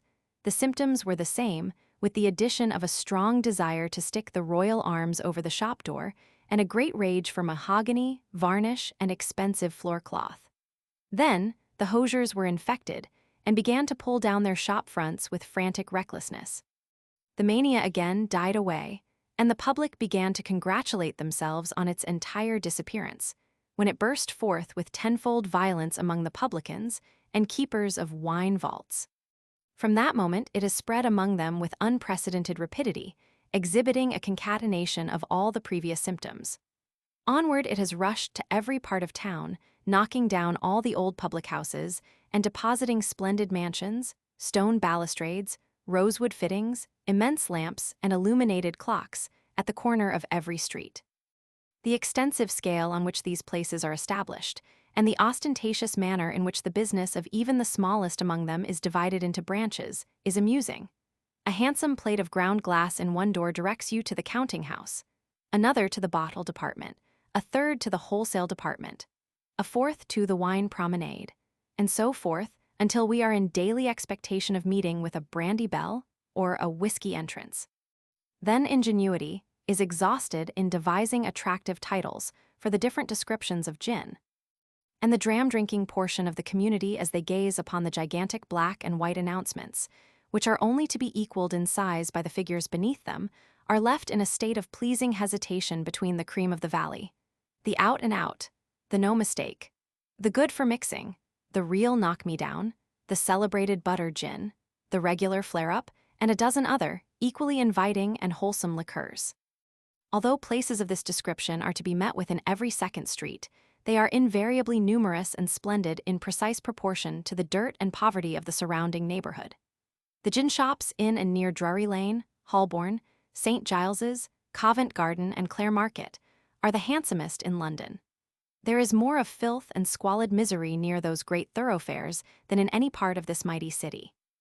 We will endeavor to sketch the bar of a large gin shop, and its ordinary customers, for the edification of such of our readers as may not have had opportunities of observing such scenes. And on the chance of finding one well suited to our purpose, we will make for Drury Lane, through the narrow streets and dirty courts which divide it from Oxford Street, and that classical spot adjoining the brewery at the bottom of Tottenham Court Road, best known to the initiated as the Rookery. The filthy and miserable appearance of this part of London can hardly be imagined by those, and there are many such, who have not witnessed it. Wretched houses with broken windows patched with rags and paper, every room let out to a different family, and in many instances to 2 or even 3. Fruit and sweet stuff, manufacturers in the cellars, barbers and red herring vendors in the front parlors, cobblers in the back. Bird fancier in the first floor, 3 families on the second, starvation in the attics, Irishmen in the passage, a musician in the front kitchen, and a charwoman and 5 hungry children in the back one. Filth everywhere, a gutter before the houses and a drain behind, clothes drying and slops emptying from the windows. Girls of 14 or 15, with matted hair, walking about barefoot and in white greatcoats, almost their only covering. Boys of all ages, in coats of all sizes and no coats at all. Men and women in every variety of scanty and dirty apparel, lounging, scolding, drinking, smoking, squabbling, fighting, and swearing. You turn the corner. What a change! All is light and brilliancy. The hum of many voices issues from that splendid gin shop, which forms the commencement of the 2 streets opposite, and the gay building with the fantastically ornamented parapet, the illuminated clock, the plate-glass windows surrounded by stucco rosettes, and its profusion of gaslights in richly gilt burners, is perfectly dazzling when contrasted with the darkness and dirt we have just left. The interior is even gayer than the exterior. A bar of French polished mahogany, elegantly carved, extends the whole width of the place, and there are 2 side-aisles of great casks, painted green and gold, enclosed with an A-light brass rail and bearing such inscriptions as Old Tom 549, Young Tom 360, Samson 1421, the figures agreeing, we presume, with gallons, understood. Beyond the bar is a lofty and spacious saloon, full of the same enticing vessels, with a gallery running round it, equally well furnished. On the counter, in addition to the usual spirit apparatus, are 2 or 3 little baskets of cakes and biscuits, which are carefully secured at top with wickerwork to prevent their contents being unlawfully abstracted. Behind it are 2 showily dressed damsels with large necklaces, dispensing the spirits and compounds. They are assisted by the ostensible proprietor of the concern, a stout, coarse fellow in a fur cap, put on very much on one side to give him a knowing air, and to display his sandy whiskers to the best advantage. The 2 old washerwomen, who are seated on the little bench to the left of the bar, are rather overcome by the head-dresses and haughty demeanor of the young ladies who officiate. They receive their half-quartern of gin and peppermint with considerable deference, prefacing a request for one of them soft biscuits, with a "Just be good enough, ma'am." They are quite astonished at the impudent air of the young fellow in a brown coat and bright buttons, who, ushering in his 2 companions, and walking up to the bar in as careless a manner as if he had been used to green and gold ornaments all his life, winks at one of the young ladies with singular coolness, and calls for a Curvort and a 3-out glass, just as if the place were his own. "Gin for you, sir," says the young lady when she has drawn it, carefully looking every way but the right one to show that the wink had no effect upon her. "For me, Mary, my dear," replies the gentleman in brown. "My name Aunt Mary as it happens," says the young girl, rather relaxing as she delivers the change. "Well, if it ain't, it ought to be," responds the irresistible one. "All the Marys as ever I see was handsome gals." Here the young lady, not precisely remembering how blushes are managed in such cases, abruptly ends the flirtation by addressing the female in the faded feathers who has just entered, and who, after stating explicitly, to prevent any subsequent misunderstanding, that this gentleman pays, calls for a glass of port wine and a bit of sugar. Those 2 old men who came in just to have a drain, finished their 3rd quartern a few seconds ago, They have made themselves crying drunk. And the fat, comfortable-looking elderly women who had a glass of rum-esrub each, having chimed in with their complaints on the hardness of the times, one of the women has agreed to stand a glass round, jocularly observing that grief never mended no broken bones, and as good people's worry scarce, what I says is, make the most on 'em, and that's all about it. A sentiment which appears to afford unlimited satisfaction to those who have nothing to pay. It is growing late, and the throng of men, women, and children who have been constantly going in and out dwindles down to 2 or 3 occasional stragglers, cold, wretched-looking creatures in the last stage of emaciation and disease. The knot of Irish laborers at the lower end of the place, who have been alternately shaking hands with and threatening the life of each other for the last hour, become furious in their disputes, and finding it impossible to silence one man who is particularly anxious to adjust the difference, they resort to the expedient of knocking him down and jumping on him afterwards. The man in the fur cap and the potboy rush out. A scene of riot and confusion ensues. Half the Irishmen get shut out and the other half get shut in. The potboy is knocked among the tubs in no time. The landlord hits everybody and everybody hits the landlord. The barmaids scream. The police come in. The rest is a confused mixture of arms, legs, staves, torn coats, shouting and struggling. Some of the party are borne off to the station house, and the remainder slink home to beat their wives for complaining, and kick the children for daring to be hungry. We have sketched this subject very slightly, not only because our limits compel us to do so, but because, if it were pursued farther, it would be painful and repulsive. Well-disposed gentlemen and charitable ladies would alike turn with coldness and disgust from a description of the drunken, besotted men, and wretched, broken-down, miserable women, who form no inconsiderable portion of the frequenters of these haunts, forgetting, in the pleasant consciousness of their own rectitude, the poverty of the one and the temptation of the other. Gin-drinking is a great vice in England, but wretchedness and dirt are a greater. And until you improve the homes of the poor, or persuade a half-famished wretch not to seek relief in the temporary oblivion of his own misery, with the pittance which, divided among his family, would furnish a morsel of bread for each, gin shops will increase in number and splendor. If temperance societies would suggest an antidote against hunger, filth, and foul air, or could establish dispensaries for the gratuitous distribution of bottles of Lethe water, gin palaces would be numbered among the things that were. Chapter 23, The Pawnbroker's Shop. Of the numerous receptacles for misery and distress with which the streets of London unhappily abound, there are, perhaps, none which present such striking scenes as the pawnbrokers' shops. The very nature and description of these places occasions their being but little known, except to the unfortunate beings whose profligacy or misfortune drives them to seek the temporary relief they offer. The subject may appear, at first sight, to be anything but an inviting one, but we venture on it nevertheless, in the hope that, as far as the limits of our present paper are concerned, it will present nothing to disgust even the most fastidious reader. There are some pawnbrokers, shops of a very superior description. There are grades in pawning as in everything else, and distinctions must be observed even in poverty. The aristocratic Spanish cloak and the plebeian calico shirt, the silver fork and the flat iron, the muslin cravat and the Belcher neckerchief, would but ill assort together. So the better sort of pawnbroker calls himself a silversmith, and decorates his shop with handsome trinkets and expensive jewelry, while the more humble moneylender boldly advertises his calling and invites observation. It is with pawnbrokers, shops of the latter class, that we have to do. We have selected one for our purpose, and will endeavor to describe it. The pawnbroker's shop is situated near Drury Lane, at the corner of a court, which affords a side entrance for the accommodation of such customers as may be desirous of avoiding the observation of the passers-by, or the chance of recognition in the public street.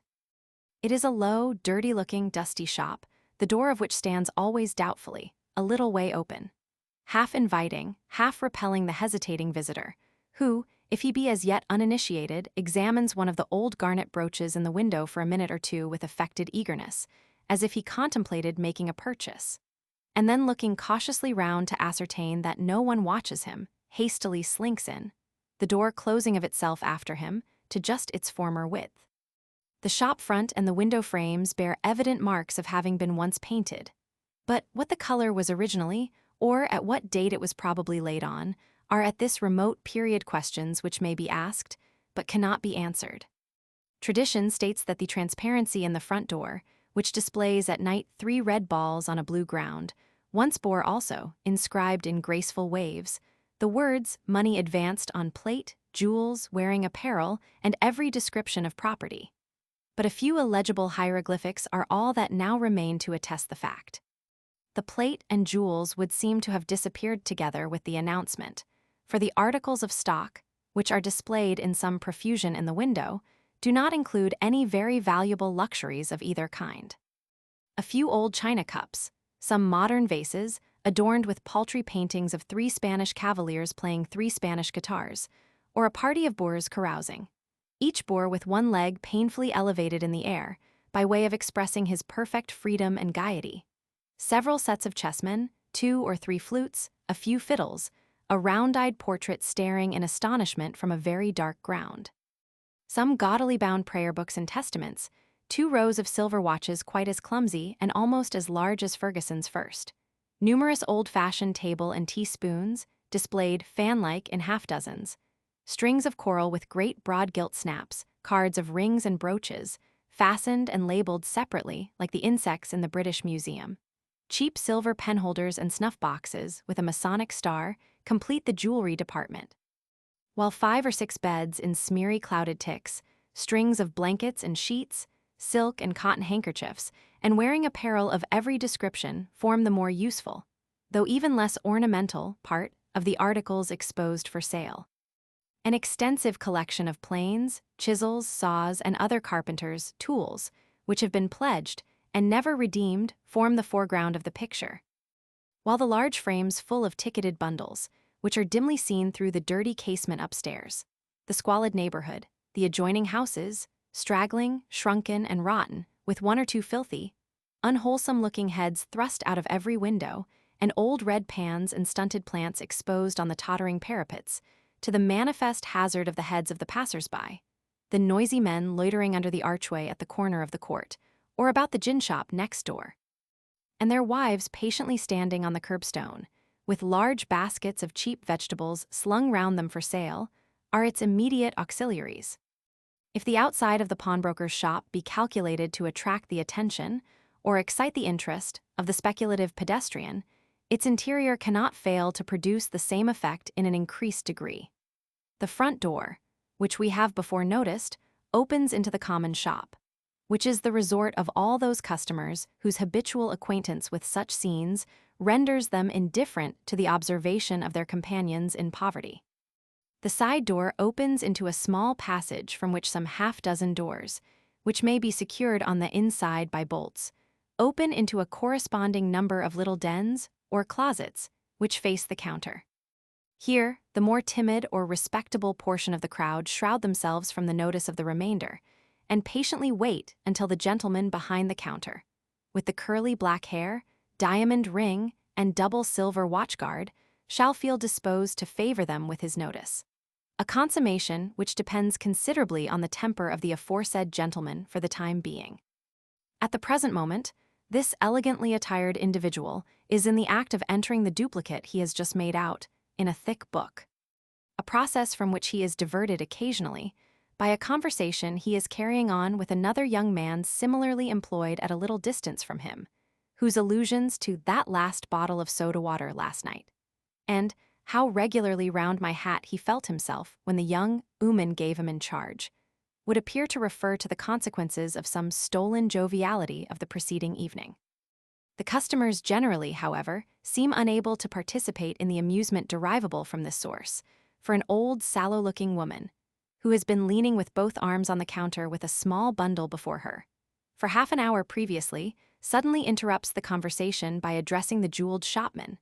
"Now, Mr. Henry, do make haste, there's a good soul, for my 2 grandchildren's locked up at home, and I'm afeard of the fire." The shopman slightly raises his head with an air of deep abstraction and resumes his entry with as much deliberation as if he were engraving. "You're in a hurry, Mrs. Tatham, this evenin', ain't you?" is the only notice he deigns to take after the lapse of 5 minutes or so. Yes, I am indeed, Mr. Henry. Now, do serve me next, there's a good creeter. I wouldn't worry you, only it's all along o' them botherin' children. What have you got here? Inquires the shopman, unpinning the bundle. Old concern, I suppose, pair o' stays and a petticut. You must look up something else, old ooman. I can't lend you anything more upon them, they're completely worn out by this time if it's only by putting in and taking out again 3 times a week. Oh, you're a rum un, you are, replies the old woman, laughing extremely as in duty bound. I wish I'd got the gift of the gab like you, see if I'd be up the spout so often then. No, no, it ain't the petticut, it's a child's frock and a beautiful silk anketcher as belongs to my husband. He gave 4 shillin' for it the wery same blessed day as he broke his arm. What do you want upon these? Inquires Mr. Henry, slightly glancing at the articles which in all probability are old acquaintances. What do you want upon these? 18 pence. Lend you 9 pence. Oh, make it a shillin', there's a dear, do now, not another farden. Well, I suppose I must take it. The duplicate is made out, 1 ticket pinned on the parcel, the other given to the old woman. The parcel is flung carelessly down into a corner, and some other customer prefers his claim to be served without further delay. The choice falls on an unshaven, dirty, sottish-looking fellow, whose tarnished paper cap, stuck negligently over one eye, communicates an additionally repulsive expression to his very uninviting countenance. He was enjoying a little relaxation from his sedentary pursuits a quarter of an hour ago, in kicking his wife up the court. He has come to redeem some tools, probably to complete a job with, on account of which he has already received some money, if his inflamed countenance and drunken staggers may be taken as evidence of the fact. Having waited some little time, he makes his presence known by venting his ill humor on a ragged urchin, who, being unable to bring his face on a level with the counter by any other process, has employed himself in climbing up, and then hooking himself on with his elbows, an uneasy perch from which he has fallen at intervals, generally alighting on the toes of the person in his immediate vicinity. In the present case, the unfortunate little wretch has received a cuff which sends him reeling to this door, and the donor of the blow is immediately the object of general indignation. What do you strike the boy for, you brute? Exclaims a slipshod woman with 2 flat irons in a little basket. Do you think he's your wife, you villain? Go and hang yourself, replies the gentleman addressed, with a drunken look of savage stupidity, aiming at the same time a blow at the woman which fortunately misses its object. Go and hang yourself and wait till I come and cut you down. Cut you down, rejoins the woman. I wish I had the cutting of you up, you vagabond. Loud. Oh. You precious vagabond. Rather louder. Where's your wife, you villain? Louder still. Women of this class are always sympathetic and work themselves into a tremendous passion on the shortest notice. Your poor dear wife as you use is worser nor a dog, strike a woman, you a man. Very shrill. I wish I had you, I'd murder you, I would if I died for it. Now be civil, retorts the man fiercely. Be civil, you wiper, ejaculates the woman contemptuously. And it's shocking.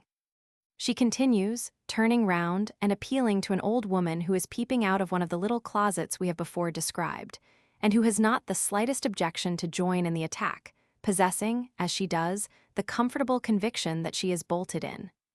Ain't it shocking, ma'am? Dreadful, says the old woman in a parenthesis, not exactly knowing what the question refers to. He's got a wife, ma'am, as takes in mangling, and is as industrious and hard-working a young ooman as can be. Very fast, as lives in the back parlor of our O's, which my husband and me lives in the front one with great rapidity. And we hears him a-beaten on her sometimes when he comes home drunk, the whole night through, and not only a-beaten her, but beaten his own child too, to make her more miserable. You beast. And she, poor creator, won't swear the peace agin him, nor do nothin', because she likes the wretch arter all, worse luck. Here, as the woman has completely run herself out of breath, the pawnbroker himself, who has just appeared behind the counter in a gray dressing gown, embraces the favorable opportunity of putting in a word. Now I won't have none of this sort of thing on my premises. He interposes with an air of authority. Mrs. Mackin, keep yourself to yourself, or you don't get 4 pence for a flat iron here. And Jinkins, you leave your ticket here till you're sober, and send your wife for them 2 planes, for I won't have you in my shop at no price. So make yourself scarce, before I make you scarcer. This eloquent address produces anything but the effect desired. The women rail in concert. The man hits about him in all directions, and is in the act of establishing an indisputable claim to gratuitous lodgings for the night, when the entrance of his wife, a wretched, worn-out woman, apparently in the last stage of consumption, whose face bears evident marks of recent ill-usage, and whose strength seems hardly equal to the burden. Light enough, God knows. Of the thin, sickly child she carries in her arms, turns his cowardly rage in a safer direction. "Come home, dear," cries the miserable creature in an imploring tone. "Do come home, there's a good fellow, and go to bed." "Go home yourself," rejoins the furious ruffian. "Do come home quietly," repeats the wife, bursting into tears. "Go home yourself," retorts the husband again, enforcing his argument by a blow which sends the poor creature flying out of the shop. Her natural protector follows her up the court, alternately venting his rage and accelerating her progress, and in knocking the little scanty blue bonnet of the unfortunate child over its still more scanty and faded-looking face. In the last box, which is situated in the darkest and most obscure corner of the shop, considerably removed from either of the gaslights, are a young, delicate girl of about 20 and an elderly female, evidently her mother from the resemblance between them, who stand at some distance back, as if to avoid the observation even of the shopman. It is not their first visit to a pawnbroker's shop, for they answer without a moment's hesitation the usual questions, put in a rather respectful manner and in a much lower tone than usual, of "What name shall I say?" "Your own property, of course." "Where do you live?" "Housekeeper or lodger." They bargain, too, for a higher loan than the shopman is at first inclined to offer, which a perfect stranger would be little disposed to do. And the elder female urges her daughter on, in scarcely audible whispers, to exert her utmost powers of persuasion to obtain an advance of the sum, and expatiate on the value of the articles they have brought to raise a present supply upon. They are a small gold chain and a forget-me-not ring, the girl's property, for they are both too small for the mother, given her in better times, prized, perhaps, once for the giver's sake, but parted with now without a struggle. For want has hardened the mother, and her example has hardened the girl, and the prospect of receiving money, coupled with a recollection of the misery they have both endured from the want of it, the coldness of old friends, the stern refusal of some, and the still more galling compassion of others, appears to have obliterated the consciousness of self-humiliation, which the idea of their present situation would once have aroused. In the next box is a young female, whose attire, miserably poor but extremely gaudy, wretchedly cold but extravagantly fine, too plainly bespeaks her station. The rich satin gown with its faded trimmings, the worn-out thin shoes and pink silk stockings, the summer bonnet in winter, and the sunken face, where a daub of rouge only serves as an index to the ravages of squandered health never to be regained, and lost happiness never to be restored, and where the practiced smile is a wretched mockery of the misery of the heart, cannot be mistaken. There is something in the glimpse she has just caught of her young neighbor, and in the sight of the little trinkets she has offered in pawn, that seems to have awakened in this woman's mind some slumbering recollection, and to have changed, for an instant, her whole demeanor. Her first hasty impulse was to bend forward as if to scan more minutely the appearance of her half-concealed companions. Her next, on seeing them involuntarily shrink from her, to retreat to the back of the box, cover her face with her hands, and burst into tears. There are strange chords in the human heart, which will lie dormant through years of depravity and wickedness, but which will vibrate at last to some slight circumstance apparently trivial in itself, but connected by some undefined and indistinct association, with past days that can never be recalled, and with bitter recollections from which the most degraded creature in existence cannot escape. There has been another spectator, in the person of a woman in the common shop, the lowest of the low, dirty, unbonneted, flaunting, and slovenly. Her curiosity was at first attracted by the little she could see of the group, then her attention. The half-intoxicated leer changed to an expression of something like interest, and a feeling similar to that we have described appeared for a moment, and only a moment, to extend itself even to her bosom. Who shall say how soon these women may change places?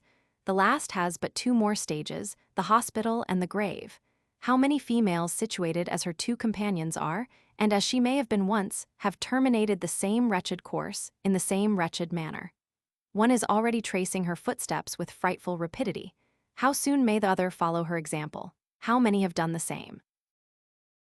Chapter 24, Criminal Courts. We shall never forget the mingled feelings of awe and respect with which we used to gaze on the exterior of Newgate in our schoolboy days. How dreadful its rough, heavy walls and low, massive doors appeared to us, the latter looking as if they were made for the express purpose of letting people in and never letting them out again. Then the fetters over the debtor's door, which we used to think were a bona fide set of irons, just hung up there, for convenience sake, ready to be taken down at a moment's notice, and riveted on the limbs of some refractory felon.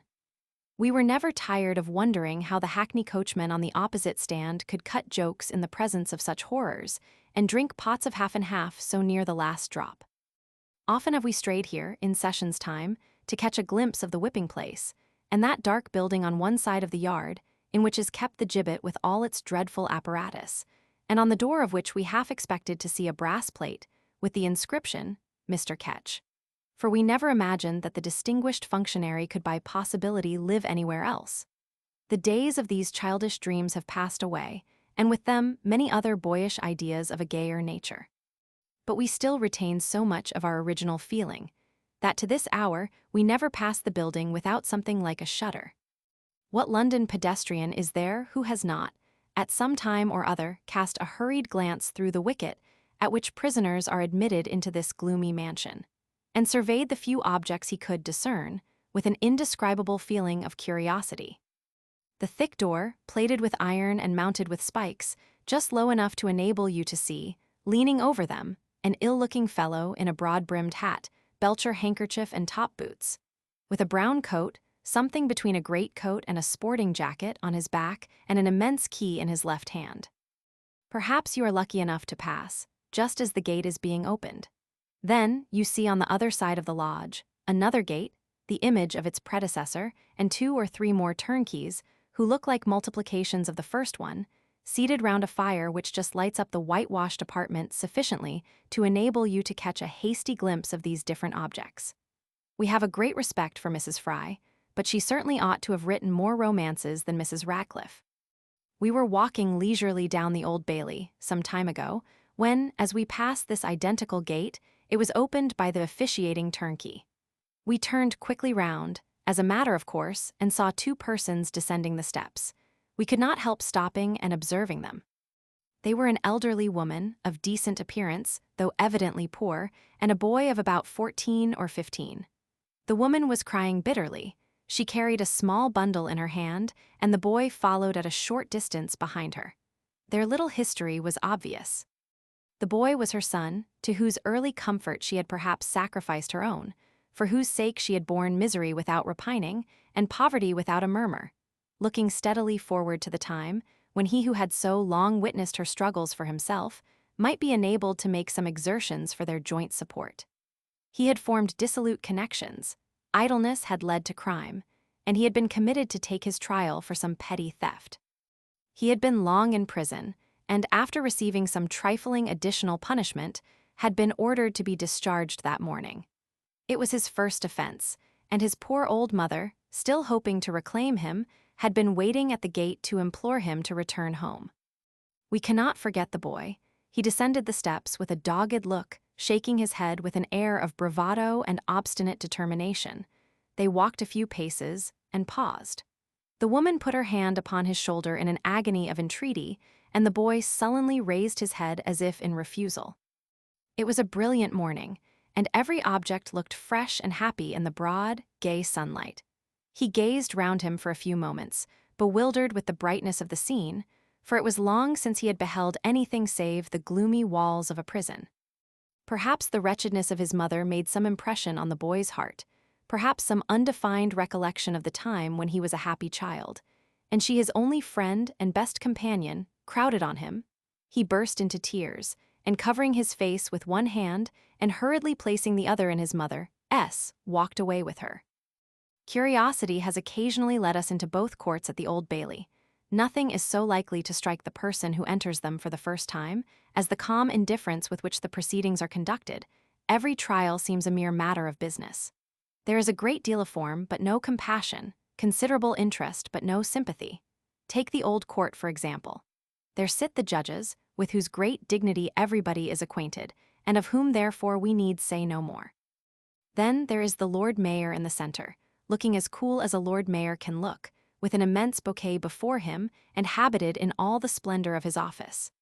Then there are the sheriffs, who are almost as dignified as the Lord Mayor himself, and the barristers, who are quite dignified enough in their own opinion. And the spectators, who having paid for their admission, look upon the whole scene as if it were got up especially for their amusement. Look upon the whole group in the body of the court, some wholly engrossed in the morning papers, others carelessly conversing in low whispers, and others, again, quietly dozing away an hour. And you can scarcely believe that the result of the trial is a matter of life or death to one wretched being present. But turn your eyes to the dock, watch the prisoner attentively for a few moments, and the fact is before you in all its painful reality. Mark how restlessly he has been engaged for the last 10 minutes, in forming all sorts of fantastic figures with the herbs which are strewed upon the ledge before him. Observe the ashy paleness of his face when a particular witness appears, and how he changes his position and wipes his clammy forehead and feverish hands when the case for the prosecution is closed, as if it were a relief to him to feel that the jury knew the worst. The defense is concluded, the judge proceeds to sum up the evidence, and the prisoner watches the countenances of the jury as a dying man, clinging to life to the very last, vainly looks in the face of his physician for a slight ray of hope. They turn round to consult. You can almost hear the man's heartbeat as he bites the stalk of rosemary with a desperate effort to appear composed. They resume their places. A dead silence prevails as the foreman delivers in the verdict, guilty. A shriek bursts from a female in the gallery. The prisoner casts one look at the quarter from whence the noise proceeded, and is immediately hurried from the dock by the jailer. The clerk directs one of the officers of the court to take the woman out, and fresh business is proceeded with, as if nothing had occurred. No imaginary contrast to a case like this could be as complete as that which is constantly presented in the new court, the gravity of which is frequently disturbed in no small degree by the cunning and pertinacity of juvenile offenders.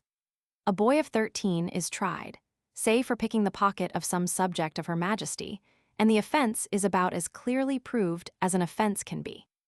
He is called upon for his defense, and contents himself with a little declamation about the jurymen and his country, asserts that all the witnesses have committed perjury, and hints that the police force generally have entered into a conspiracy against him. However probable this statement may be, it fails to convince the court, and some such scene as the following then takes place. Court, have you any witnesses to speak to your character, boy? Boy, yes, my lord. 15 gentlemen is a vaten outside, and vas a vaten all day yesterday, which they told me the night afore my trial vas a common on. Court, inquire for these witnesses. Here, a stout beadle runs out, and vociferates for the witnesses at the very top of his voice, for you hear his cry grow fainter and fainter as he descends the steps into the courtyard below. After an absence of 5 minutes, he returns, very warm and hoarse, and informs the court of what it knew perfectly well before, namely, that there are no such witnesses in attendance. Hereupon, the boy sets up a most awful howling, screws the lower part of the palms of his hands into the corners of his eyes, and endeavors to look the picture of injured innocence. The jury at once find him guilty, and his endeavors to squeeze out a tear or two are redoubled. The governor of the jail then states, in reply to an inquiry from the bench, that the prisoner has been under his care twice before. This the urchin resolutely denies in some such terms as, "Help me, gentlemen, I never vas in trouble afore. Indeed, my lord, I never vas. It's all a hoen to my having a twin brother, which has wrongfully got into trouble, and which is so exactly like me, that no one ever knows the difference atween us." This representation, like the defense, fails in producing the desired effect, and the boy is sentenced, perhaps, to 7 years' transportation. Finding it impossible to excite compassion, he gives vent to his feelings in an imprecation bearing reference to the eyes of old Big Vig. And as he declines to take the trouble of walking from the dock, is forthwith carried out, congratulating himself on having succeeded in giving everybody as much trouble as possible. Chapter 25, A Visit to Newgate. The force of habit is a trite phrase in everybody's mouth, and it is not a little remarkable that those who use it most as applied to others, unconsciously afford in their own persons singular examples of the power which habit and custom exercise over the minds of men, and of the little reflection they are apt to bestow on subjects with which every day's experience has rendered them familiar. If Bedlam could be suddenly removed like another Aladdin's palace, and set down on the space now occupied by Newgate, scarcely one man out of 100, whose road to business every morning lies through Newgate Street or the Old Bailey, would pass the building without bestowing a hasty glance on its small, grated windows, and a transient thought upon the condition of the unhappy beings immured in its dismal cells.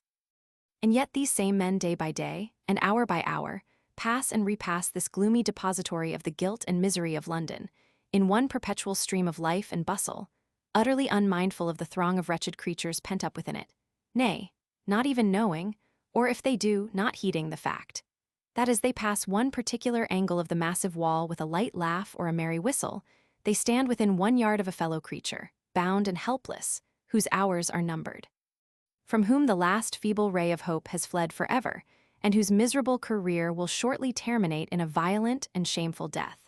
Contact with death, even in its least terrible shape, is solemn and appalling.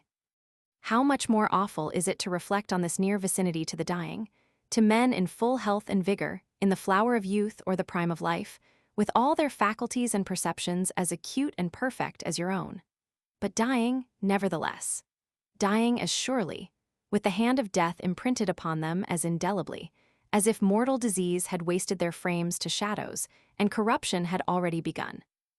It was with some such thoughts as these that we determined, not many weeks since, to visit the interior of Newgate, in an amateur capacity, of course.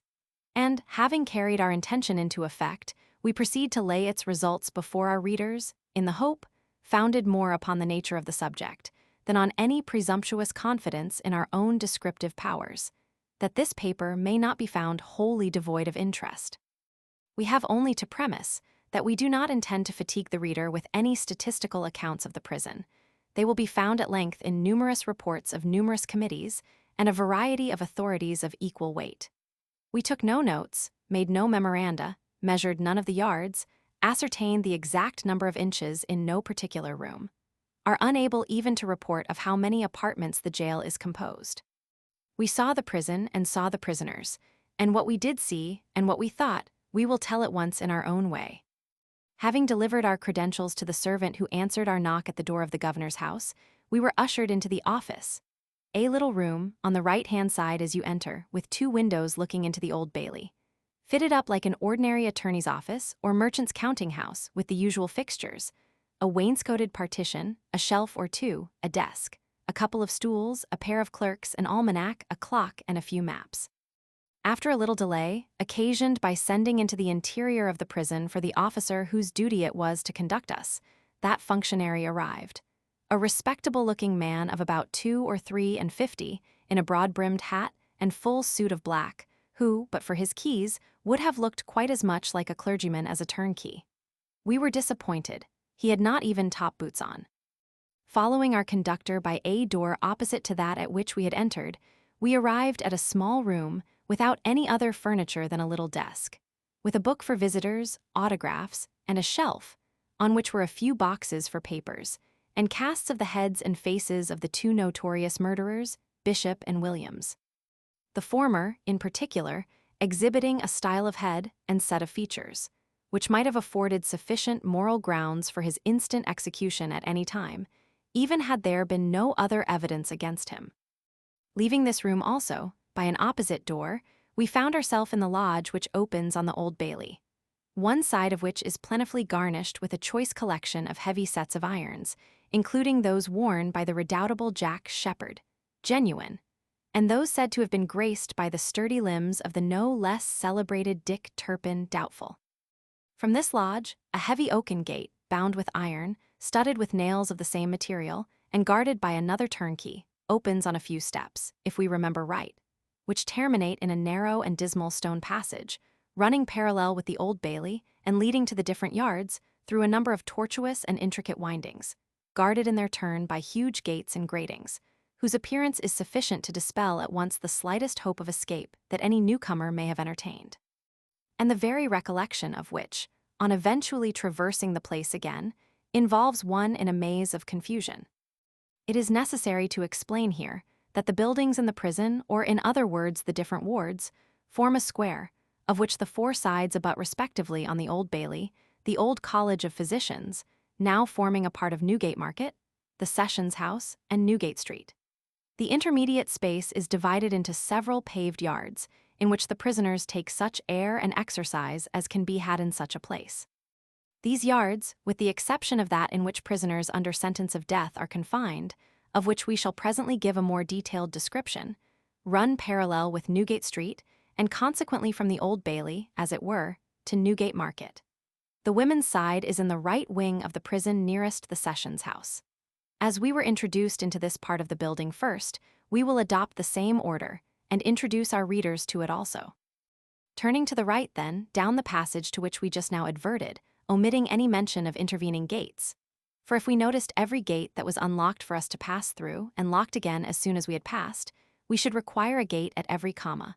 We came to a door composed of thick bars of wood, through which were discernible, passing to and fro in a narrow yard, some 20 women, the majority of whom, however, as soon as they were aware of the presence of strangers, retreated to their wards.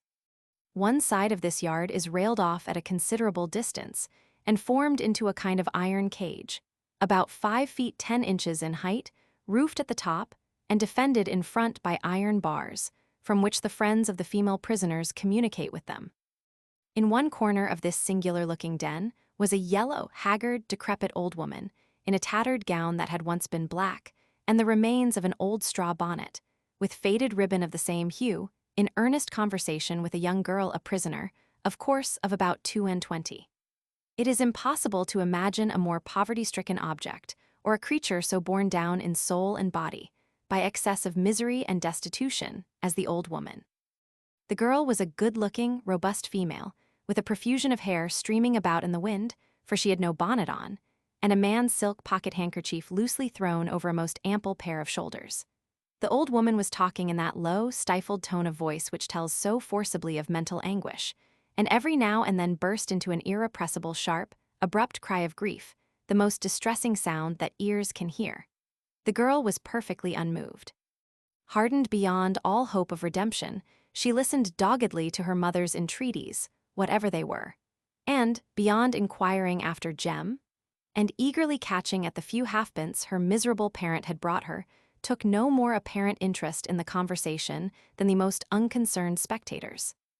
Heaven knows there were enough of them, in the persons of the other prisoners in the yard, who were no more concerned by what was passing before their eyes, and within their hearing, than if they were blind and deaf. Why should they be? Inside the prison, and out, such scenes were too familiar to them to excite even a passing thought, unless of ridicule or contempt for feelings which they had long since forgotten. A little farther on, a squalid-looking woman in a slovenly, thick-bordered cap, with her arms muffled in a large red shawl, the fringed ends of which straggled nearly to the bottom of a dirty white apron, was communicating some instructions to her visitor, her daughter evidently. The girl was thinly clad and shaking with the cold. Some ordinary word of recognition passed between her and her mother when she appeared at the grating, but neither hope, condolence, regret, nor affection was expressed on either side. The mother whispered her instructions, and the girl received them with her pinched-up, half-starved features twisted into an expression of careful cunning. It was some scheme for the woman's defense that she was disclosing, perhaps, and a sullen smile came over the girl's face for an instant, as if she were pleased, not so much at the probability of her mother's liberation, as at the chance of her getting off in spite of her prosecutors. The dialogue was soon concluded, and with the same careless indifference with which they had approached each other, the mother turned towards the inner end of the yard, and the girl to the gate at which she had entered. The girl belonged to a class, unhappily but too extensive, the very existence of which should make men's hearts bleed. Barely past her childhood, it required but a glance to discover that she was one of those children, born and bred in neglect and vice, who have never known what childhood is, who have never been taught to love and court a parent's smile or to dread a parent's frown. The thousand nameless endearments of childhood, its gaiety and its innocence, are alike unknown to them. They have entered at once upon the stern realities and miseries of life, and to their better nature it is almost hopeless to appeal in after times, by any of the references which will awaken, if it be only for a moment, some good feeling in ordinary bosoms, however corrupt they may have become. Talk to them of parental solicitude, the happy days of childhood, and the merry games of infancy. Tell them of hunger and the streets, beggary and stripes, the gin shop, the station house, and the pawnbroker S, and they will understand you. 2 or 3 women were standing at different parts of the grating, conversing with their friends, but a very large proportion of the prisoners appeared to have no friends at all, beyond such of their old companions as might happen to be within the walls. So, passing hastily down the yard, and pausing only for an instant to notice the little incidents we have just recorded, we were conducted up a clean and well-lighted flight of stone stairs to one of the wards. There are several in this part of the building, but a description of one is a description of the whole. It was a spacious, bare, whitewashed apartment, lighted, of course, by windows looking into the interior of the prison, but far more light and airy than one could reasonably expect to find in such a situation. There was a large fire with a deal table before it, round which 10 or a dozen women were seated on wooden forms at dinner. Along both sides of the room ran a shelf. Below it, at regular intervals, a row of large hooks were fixed in the wall, on each of which was hung the sleeping mat of a prisoner, her rug and blanket being folded up and placed on the shelf above. At night, these mats are placed on the floor, each beneath the hook on which it hangs during the day, and the ward is thus made to answer the purposes both of a day room and sleeping apartment. Over the fireplace was a large sheet of pasteboard, on which were displayed a variety of texts from Scripture, which were also scattered about the room in scraps about the size and shape of the coppice lips which are used in schools. On the table was a sufficient provision of a kind of stewed beef and brown bread, in pewter dishes, which are kept perfectly bright, and displayed on shelves in great order and regularity when they are not in use. The women rose hastily on our entrance and retired in a hurried manner to either side of the fireplace. They were all cleanly, many of them decently, attired, and there was nothing peculiar, either in their appearance or demeanor. 1 or 2 resumed the needlework, which they had probably laid aside at the commencement of their meal. Others gazed at the visitors with listless curiosity, and a few retired behind their companions to the very end of the room, as if desirous to avoid even the casual observation of the strangers. Some old Irish women, both in this and other wards, to whom the thing was no novelty, appeared perfectly indifferent to our presence, and remained standing close to the seats from which they had just risen. But the general feeling among the females seemed to be one of uneasiness during the period of our stay among them, which was very brief. Not a word was uttered during the time of our remaining, unless, indeed, by the wardswoman in reply to some question which we put to the turnkey who accompanied us. In every ward on the female side, a wardswoman is appointed to preserve order, and a similar regulation is adopted among the males. The wardsmen and wardswomen are all prisoners, selected for good conduct. They alone are allowed the privilege of sleeping on bedsteads, a small stump bedstead being placed in every ward for that purpose. On both sides of the jail is a small receiving room, to which prisoners are conducted on their first reception, and whence they cannot be removed until they have been examined by the surgeon of the prison.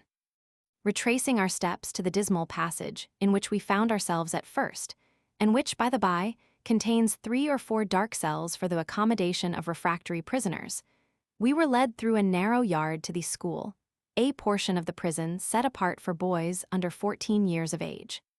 In a tolerable-sized room, in which were writing materials and some copybooks, was the schoolmaster, with a couple of his pupils. The remainder having been fetched from an adjoining apartment, the whole were drawn up in line for our inspection. There were 14 of them in all, some with shoes, some without, some in pinafores without jackets, others in jackets without pinafores, and one in scarce anything at all. The whole number, without an exception we believe, had been committed for trial on charges of pocket-picking, and 14 such terrible little faces we never beheld. There was not one redeeming feature among them, not a glance of honesty, not a wink expressive of anything but the gallows and the hulks in the whole collection. As to anything like shame or contrition, that was entirely out of the question. They were evidently quite gratified at being thought worth the trouble of looking at. Their idea appeared to be that we had come to see Newgate as a grand affair, and that they were an indispensable part of the show, and every boy as he fell in to the line actually seemed as pleased and important as if he had done something excessively meritorious in getting there at all. We never looked upon a more disagreeable sight, because we never saw 14 such hopeless creatures of neglect before. On either side of the schoolyard is a yard for men, in one of which, that towards Newgate Street, prisoners of the more respectable class are confined. Of the other, we have little description to offer, as the different wards necessarily partake of the same character. They are provided, like the wards on the women's side, with mats and rugs, which are disposed of in the same manner during the day. The only very striking difference between their appearance and that of the wards inhabited by the females is the utter absence of any employment. Huddled together on two opposite forms by the fireside sit 20 men perhaps, here a boy in livery, there a man in a rough greatcoat and top boots, farther on a desperate-looking fellow in his shirt-sleeves with an old Scotch cap upon his shaggy head, near him again a tall ruffian in a smock frock, next to him a miserable being of distressed appearance with his head resting on his hand, all alike in one respect, all idle and listless. When they do leave the fire, sauntering moodily about, lounging in the window, or leaning against the wall, vacantly swinging their bodies to and fro. With the exception of a man reading an old newspaper, in 2 or 3 instances, this was the case in every ward we entered. The only communication these men have with their friends is through 2 close iron gratings, with an intermediate space of about a yard in width between the two, so that nothing can be handed across, nor can the prisoner have any communication by touch with the person who visits him. The married men have a separate grating, at which to see their wives, but its construction is the same. The prison chapel is situated at the back of the governor's house, the latter having no windows looking into the interior of the prison, whether the associations connected with the place, the knowledge that here a portion of the burial service is, on some dreadful occasions, performed over the quick and not upon the dead, cast over it a still more gloomy and somber air than art has imparted to it, we know not, but its appearance is very striking. There is something in a silent and deserted place of worship, solemn and impressive at any time, and the very dissimilarity of this one from any we have been accustomed to only enhances the impression. The meanness of its appointments, the bare and scanty pulpit, with the paltry painted pillars on either side, the women's gallery with its great heavy curtain, the men's with its unpainted benches and dingy front, the tottering little table at the altar, with the commandments on the wall above it, scarcely legible through lack of paint, and dust and damp, so unlike the velvet and gilding, the marble and wood of a modern church, are strange and striking. There is one object, too, which rivets the attention and fascinates the gaze, and from which we may turn horror-stricken in vain, for the recollection of it will haunt us, waking and sleeping for a long time afterwards. Immediately below the reading desk, on the floor of the chapel, and forming the most conspicuous object in its little area, is the condemned pew. A huge black pen, in which the wretched people, who are singled out for death, are placed on the Sunday preceding their execution, in sight of all their fellow prisoners, from many of whom they may have been separated but a week before to hear prayers for their own souls, to join in the responses of their own burial service, and to listen to an address warning their recent companions to take example by their fate and urging themselves, while there is yet time, nearly 24 hours, to turn and flee from the wrath to come. Imagine what have been the feelings of the men whom that fearful pew has enclosed, and of whom, between the gallows and the knife, no mortal remnant may now remain. Think of the hopeless clinging to life to the last, and the wild despair, far exceeding in anguish the felon's death itself, by which they have heard the certainty of their speedy transmission to another world, with all their crimes upon their heads, rung into their ears by the officiating clergyman. At one time, and at no distant period either, the coffins of the men about to be executed were placed in that pew, upon the seat by their side, during the whole service. It may seem incredible, but it is true. Let us hope that the increased spirit of civilization and humanity, which abolished this frightful and degrading custom, may extend itself to other usages equally barbarous. Usages which have not even the plea of utility in their defense, as every year's experience has shown them to be more and more inefficacious. Leaving the chapel, descending to the passage so frequently alluded to, and crossing the yard before noticed as being allotted to prisoners of a more respectable description than the generality of men confined here, The visitor arrives at a thick iron gate of great size and strength. Having been admitted through it by the turnkey on duty, he turns sharp round to the left and pauses before another gate. And having passed this last barrier, he stands in the most terrible part of this gloomy building, the condemned ward. The press yard, well known by name to newspaper readers from its frequent mention in accounts of executions, is at the corner of the building and next to the ordinary's house in Newgate Street. Running from Newgate Street towards the center of the prison, parallel with Newgate Market. It is a long, narrow court, of which a portion of the wall in Newgate Street forms one end and the gate the other. At the upper end on the left hand, that is, adjoining the wall in Newgate Street, is a cistern of water, and at the bottom a double grating of which the gate itself forms a part, similar to that before described. Through these grates the prisoners are allowed to see their friends, a turnkey always remaining in the vacant space between during the whole interview. Immediately on the right as you enter is a building containing the press room, day room, and cells. The yard is on every side surrounded by lofty walls guarded by chevox de frise, and the whole is under the constant inspection of vigilant and experienced turnkeys. In the first apartment into which we were conducted, which was at the top of a staircase and immediately over the press room, were 25 or 30 prisoners, all under sentence of death, awaiting the result of the recorder's report. Men of all ages and appearances, from a hardened old offender with swarthy face and grisly beard of 3 days' growth, to a handsome boy, not 14 years old, and of singularly youthful appearance even for that age, who had been condemned for burglary. There was nothing remarkable in the appearance of these prisoners. 1 or 2 decently dressed men were brooding with a dejected air over the fire. Several little groups of 2 or 3 had been engaged in conversation at the upper end of the room or in the windows, and the remainder were crowded round a young man seated at a table, who appeared to be engaged in teaching the younger ones to write. The room was large, airy, and clean.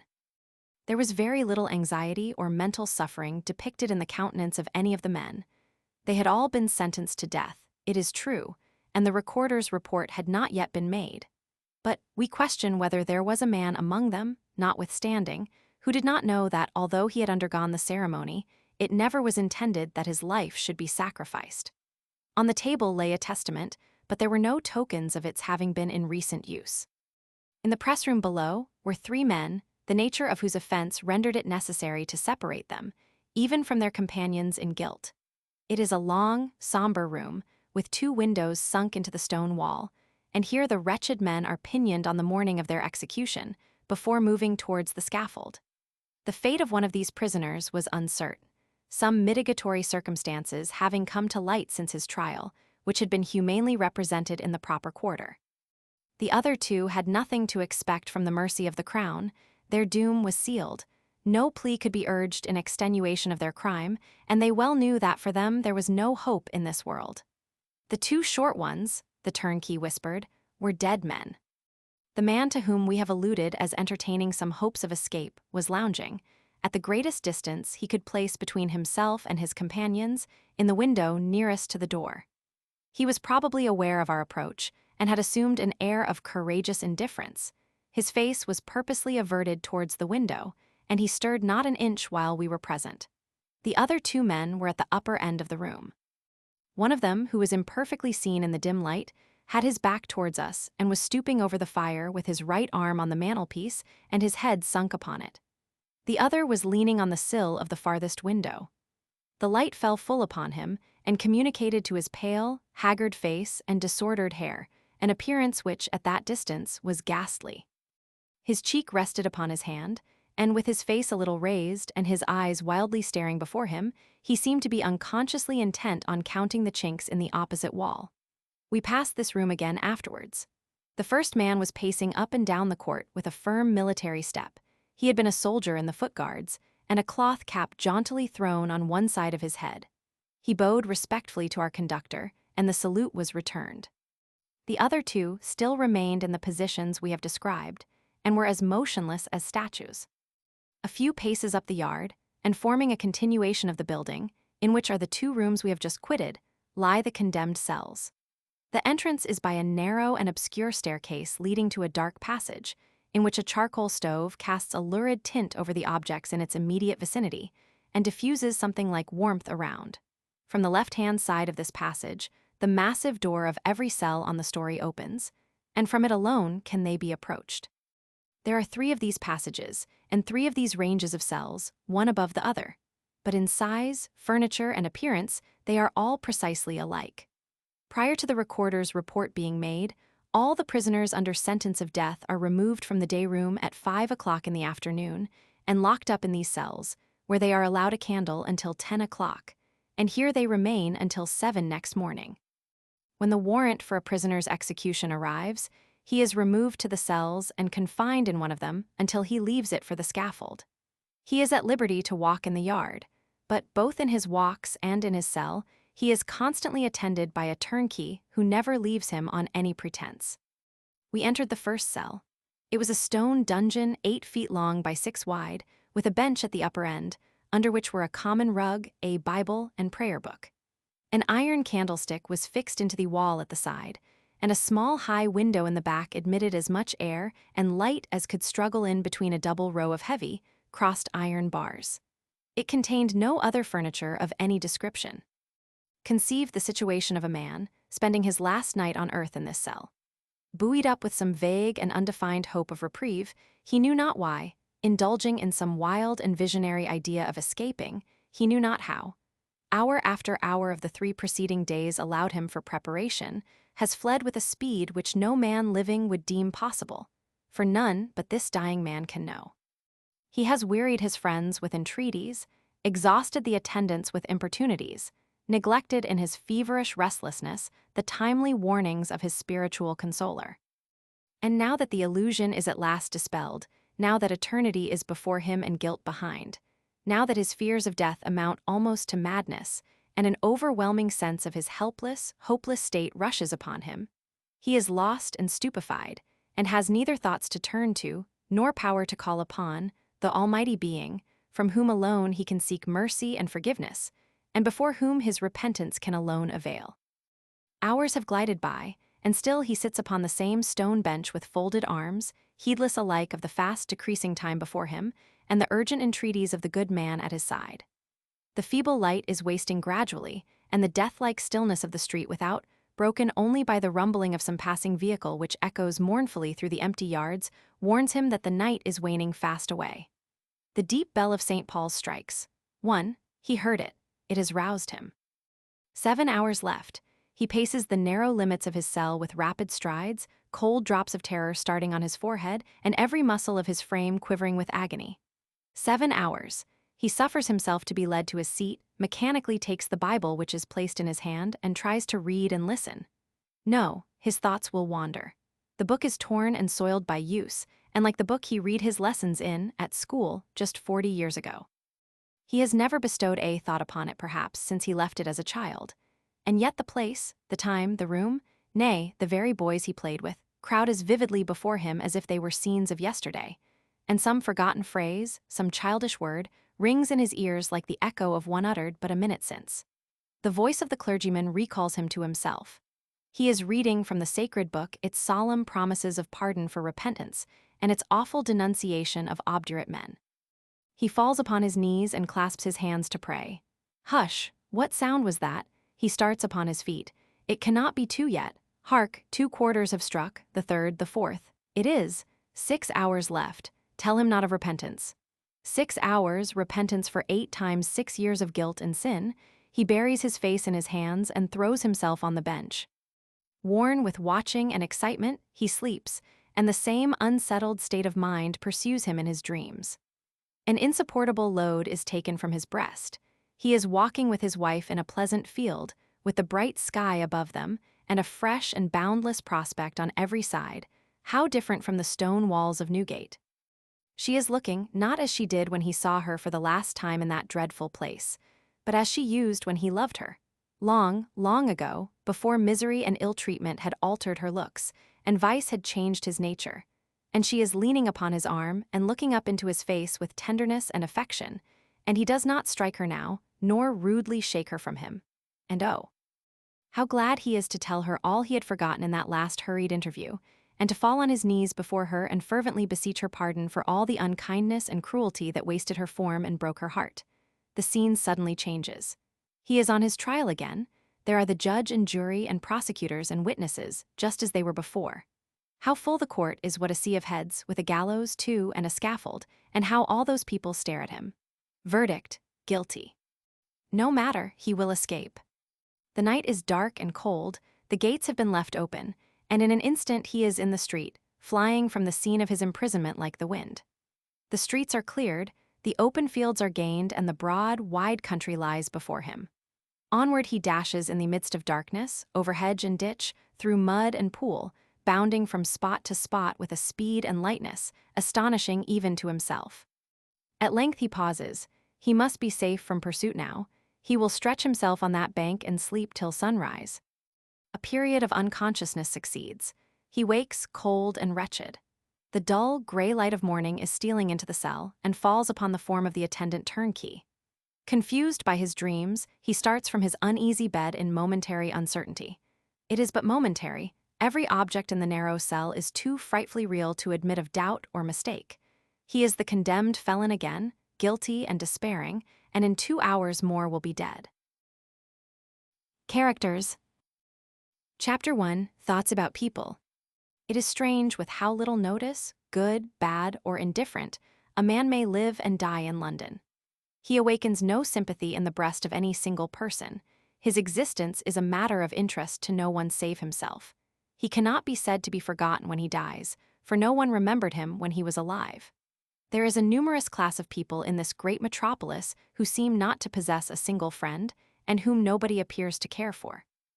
Urged by imperative necessity in the first instance, they have resorted to London in search of employment, and the means of subsistence.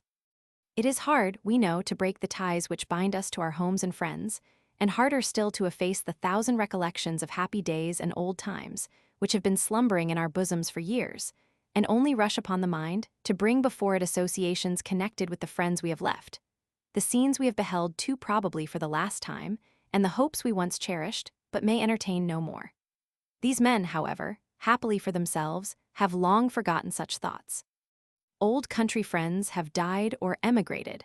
Former correspondents have become lost, like themselves, in the crowd and turmoil of some busy city, and they have gradually settled down into mere passive creatures of habit and endurance. We were seated in the enclosure of St. James's Park the other day, when our attention was attracted by a man whom we immediately put down in our own mind as one of this class. He was a tall, thin, pale person, in a black coat, scanty gray trousers, little pinched-up gaiters, and brown beaver gloves.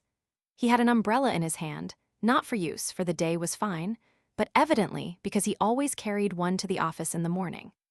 He walked up and down before the little patch of grass on which the chairs are placed for hire, not as if he were doing it for pleasure or recreation, but as if it were a matter of compulsion, just as he would walk to the office every morning from the back settlements of Islington. It was Monday.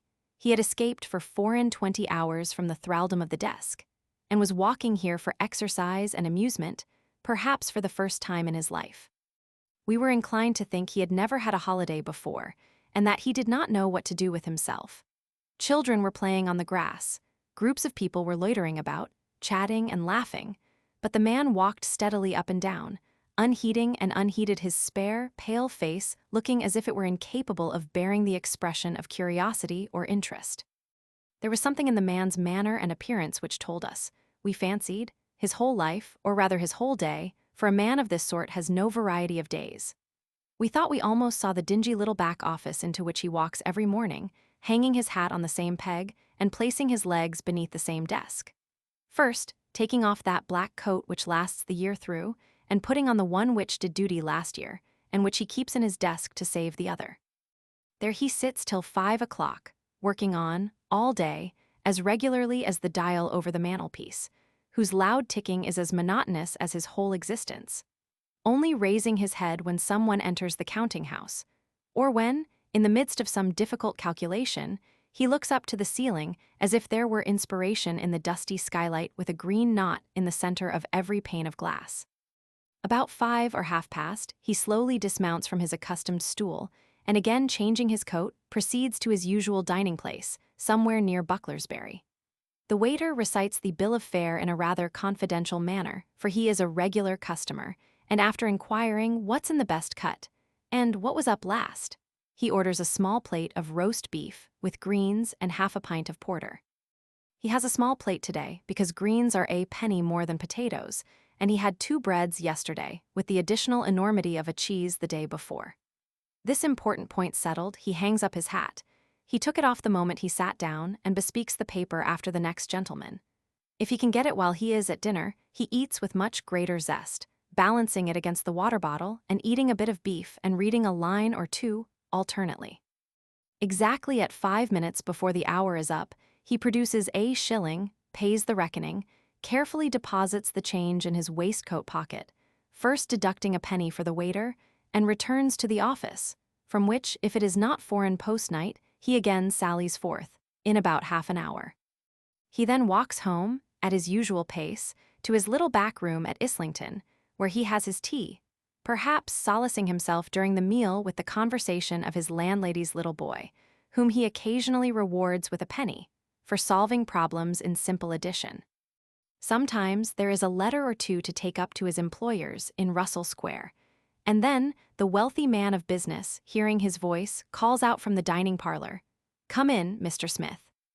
And Mr. Smith, putting his hat at the feet of one of the hall chairs, walks timidly in, and being condescendingly desired to sit down, carefully tucks his legs under his chair, and sits at a considerable distance from the table while he drinks the glass of sherry which is poured out for him by the eldest boy. And after drinking which, he backs and slides out of the room, in a state of nervous agitation from which he does not perfectly recover, until he finds himself once more in the Islington Road. Poor, harmless creatures such men are, contented but not happy, broken-spirited and humbled, they may feel no pain, but they never know pleasure. Compare these men with another class of beings who, like them, have neither friend nor companion, but whose position in society is the result of their own choice. These are generally old fellows with white heads and red faces, addicted to port wine and Hessian boots, who from some cause, real or imaginary, generally the former, the excellent reason being that they are rich, and their relations poor, grow suspicious of everybody, and do the misanthropical in chambers, taking great delight in thinking themselves unhappy, and making everybody they come near miserable. You may see such men as these anywhere. You will know them at coffee-houses by their discontented exclamations and the luxury of their dinners. At theaters, by their always sitting in the same place and looking with a jaundiced eye on all the young people near them. At church, by the pomposity with which they enter and the loud tone in which they repeat the responses. At parties, by their getting cross at whist and hating music. An old fellow of this kind will have his chambers splendidly furnished and collect books, plate, and pictures about him in profusion, not so much for his own gratification, as to be superior to those who have the desire, but not the means, to compete with him. He belongs to 2 or 3 clubs and is envied and flattered and hated by the members of them all. Sometimes he will be appealed to by a poor relation, a married nephew perhaps, for some little assistance, and then he will declaim with honest indignation on the improvidence of young married people, the worthlessness of a wife, the insolence of having a family, the atrocity of getting into debt with £125 a year, and other unpardonable crimes, winding up his exhortations with a complacent review of his own conduct and a delicate allusion to parochial relief. He dies, some day after dinner, of apoplexy, having bequeathed his property to a public society, and the institution erects a tablet to his memory, expressive of their admiration of his Christian conduct in this world, and their comfortable conviction of his happiness in the next. But next to our very particular friends, hackney coachmen, cabmen and cads, whom we admire in proportion to the extent of their cool impudence and perfect self-possession, there is no class of people who amuse us more than London apprentices. They are no longer an organized body, bound down by solemn compact to terrify His Majesty's subjects, whenever it pleases them to take offense in their heads and staves in their hands. They are only bound now by indentures, and as to their valor, it is easily restrained by the wholesome dread of the new police and a perspective view of a damp station house, terminating in a police office and a reprimand. They are still, however, a peculiar class, and not the less pleasant for being inoffensive. Can anyone fail to have noticed them in the streets on Sunday? And were there ever such harmless efforts at the grand and magnificent as the young fellows display? We walked down the Strand, a Sunday or two ago, behind a little group, and they furnished food for our amusement the whole way. They had come out of some part of the city. It was between 3 and 4 o'clock in the afternoon, and they were on their way to the park. There were 4 of them, all arm in arm, with white kid gloves like so many bridegrooms, light trousers of unprecedented patterns, and coats for which the English language has yet no name. A kind of cross between a greatcoat and a surtout, with the collar of the one, the skirts of the other, and pockets peculiar to themselves. Each of the gentlemen carried a thick stick, with a large tassel at the top, which he occasionally twirled gracefully round. And the whole 4, by way of looking easy and unconcerned, were walking with a paralytic swagger irresistibly ludicrous. One of the party had a watch about the size and shape of a reasonable ribstone pippin, jammed into his waistcoat pocket, which he carefully compared with the clocks at St. Clement's and the New Church, the illuminated clock at Exeter, Change, the clock of St. Martin's Church, and the clock of the Horse Guards. When they at last arrived in St. James's Park, the member of the party who had the best-made boots on hired a second chair expressly for his feet, and flung himself on this 2 penny worth of sylvan luxury with an air which levelled all distinctions between Brooks, S. and Snooks, Crockfords and Bagnigwells. We may smile at such people, but they can never excite our anger. They are usually on the best terms with themselves, and it follows almost as a matter of course, in good humor with everyone about them. Besides, they are always the faint reflection of higher lights, and, if they do display a little occasional foolery in their own proper persons, it is surely more tolerable than precocious puppyism in the Quadrant, whiskered dandyism in Regent Street and Pall Mall, or gallantry in its dotage anywhere. Chapter 2, A Christmas Dinner. Christmas time? That man must be a misanthrope indeed, in whose breast something like a jovial feeling is not roused, in whose mind some pleasant associations are not awakened, by the recurrence of Christmas. There are people who will tell you that Christmas is not to them what it used to be, that each succeeding Christmas has found some cherished hope or happy prospect of the year before dimmed or passed away, that the present only serves to remind them of reduced circumstances and straitened incomes, of the feasts they once bestowed on hollow friends, and of the cold looks that meet them now in adversity and misfortune. Never heed such dismal reminiscences. There are few men who have lived long enough in the world who cannot call up such thoughts any day in the year. Then do not select the merriest of the 365 for your doleful recollections, but draw your chair nearer the blazing fire, fill the glass and send round the song. And if your room be smaller than it was a dozen years ago, or if your glass be filled with reeking punch instead of sparkling wine, put a good face on the matter, and empty it offhand and fill another, and troll off the old ditty you used to sing, and thank God it's no worse. Look on the merry faces of your children, if you have any, as they sit round the fire. One little seat may be empty, one slight form that gladdened the father's heart and roused the mother's pride to look upon may not be there. Dwell not upon the past. Think not that 1 short year ago, the fair child now resolving into dust, sat before you with the bloom of health upon its cheek and the gaiety of infancy in its joyous eye. Reflect upon your present blessings, of which every man has many, not on your past misfortunes, of which all men have some. Fill your glass again, with a merry face and contented heart. Our life on it, but your Christmas shall be merry, and your New Year a happy one. Who can be insensible to the outpourings of good feeling, and the honest interchange of affectionate attachment, which abound at this season of the year? A Christmas family party, we know nothing in nature more delightful. There seems a magic in the very name of Christmas. Petty jealousies and discords are forgotten. Social feelings are awakened, in bosoms to which they have long been strangers. Father and son, or brother and sister, who have met and passed with averted gaze, or a look of cold recognition, for months before, proffer and return the cordial embrace, and bury their past animosities in their present happiness. Kindly hearts that have yearned towards each other, but have been withheld by false notions of pride and self-dignity, are again reunited, and all is kindness and benevolence. Would that Christmas lasted the whole year through, as it ought, and that the prejudices and passions which deform our better nature were never called into action among those to whom they should ever be strangers. The Christmas family party that we mean is not a mere assemblage of relations, got up at a week or two's notice, originating this year, having no family precedent in the last, and not likely to be repeated in the next. No, it is an annual gathering of all the accessible members of the family, young or old, rich or poor, and all the children look forward to it, for 2 months beforehand, in a fever of anticipation. Formerly, it was held at Grandpapa's. But Grandpapa getting old, and Grandmamma getting old too, and rather infirm, they have given up housekeeping and domesticated themselves with Uncle George. So the party always takes place at Uncle George's house, but Grandmamma sends in most of the good things, and Grandpapa always will toddle down, all the way to Newgate Market, to buy the turkey, which he engages a porter to bring home behind him in triumph, always insisting on the man's being rewarded with a glass of spirits, over and above his hire, to drink a Merry Christmas and a Happy New Year to Aunt George.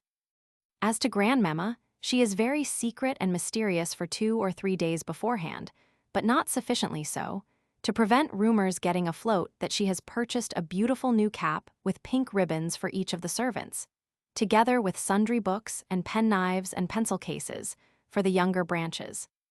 To say nothing of divers secret additions to the order originally given by Aunt George at the pastrycook's, such as another dozen of mince pies for the dinner and a large plum cake for the children. On Christmas Eve, Grandmamma is always in excellent spirits, and after employing all the children during the day in stoning the plums and all that, insists regularly every year on Uncle George coming down into the kitchen, taking off his coat, and stirring the pudding for half an hour or so, which Uncle George good-humoredly does, to the vociferous delight of the children and servants. The evening concludes with a glorious game of blind man's buff, in an early stage of which Grandpapa takes great care to be caught, in order that he may have an opportunity of displaying his dexterity. On the following morning, the old couple, with as many of the children as the pew will hold, go to church in great state, leaving Aunt George at home dusting decanters and filling casters, and Uncle George carrying bottles into the dining parlor and calling for corkscrews, and getting into everybody's way. When the church party return to lunch, Grandpapa produces a small sprig of mistletoe from his pocket and tempts the boys to kiss their little cousins under it, a proceeding which affords both the boys and the old gentleman unlimited satisfaction, but which rather outrages Grandmamma's ideas of decorum, until Grandpapa says that when he was just 13 years and 3 months old, he kissed Grandmamma under a mistletoe too, on which the children clap their hands and laugh very heartily, as do Aunt George and Uncle George, and Grandmamma looks pleased and says with a benevolent smile that Grandpapa was an impudent young dog, on which the children laugh very heartily again, and Grandpapa more heartily than any of them. But all these diversions are nothing to the subsequent excitement when Grandmamma in a high cap and slate-colored silk gown, and Grandpapa with a beautifully plaited shirt frill and white neckerchief, seat themselves on one side of the drawing-room fire, with Uncle George's children and little cousins innumerable, seated in the front, waiting the arrival of the expected visitors. Suddenly, a hackney coach is heard to stop, and Uncle George, who has been looking out of the window, exclaims, "Here, S. Jane." On which the children rush to the door and helter-skelter downstairs, and Uncle Robert and Aunt Jane, and the dear little baby, and the nurse, and the whole party are ushered upstairs amidst tumultuous shouts of "Oh my!" from the children, and frequently repeated warnings not to hurt baby from the nurse. And Grandpapa takes the child, and Grandmamma kisses her daughter, and the confusion of this first entry has scarcely subsided, when some other aunts and uncles with more cousins arrive, and the grown-up cousins flirt with each other, and so do the little cousins too, for that matter, and nothing is to be heard but a confused din of talking, laughing, and merriment. A hesitating double knock at the street door, heard during a momentary pause in the conversation, excites a general inquiry of "Who's that?" and 2 or 3 children, who have been standing at the window, announce in a low voice that it's poor Aunt Margaret. Upon which Aunt George leaves the room to welcome the newcomer, and Grandmamma draws herself up, rather stiff and stately. For Margaret married a poor man without her consent, and poverty not being a sufficiently weighty punishment for her offense, has been discarded by her friends, and debarred the society of her dearest relatives. But Christmas has come round, and the unkind feelings that have struggled against better dispositions during the year have melted away before its genial influence, like half-formed ice beneath the morning sun. It is not difficult in a moment of angry feeling for a parent to denounce a disobedient child, but to banish her at a period of general good, will and hilarity from the hearth, round which she has sat on so many anniversaries of the same day, expanding by slow degrees from infancy to girlhood, and then bursting, almost imperceptibly, into a woman, is widely different. The air of conscious rectitude and cold forgiveness, which the old lady has assumed, sits ill upon her, and when the poor girl is led in by her sister, pale in looks and broken in hope, not from poverty, for that she could bear, but from the consciousness of undeserved neglect and unmerited unkindness, it is easy to see how much of it is assumed. A momentary pause succeeds. The girl breaks suddenly from her sister and throws herself, sobbing, on her mother's neck. The father steps hastily forward and takes her husband's hand. Friends crowd round to offer their hearty congratulations, and happiness and harmony again prevail. As to the dinner, it's perfectly delightful, nothing goes wrong, and everybody is in the very best of spirits, and disposed to please and be pleased. Grandpapa relates a circumstantial account of the purchase of the turkey, with a slight digression relative to the purchase of previous turkeys on former Christmas days, which Grandmamma corroborates in the minutest particular.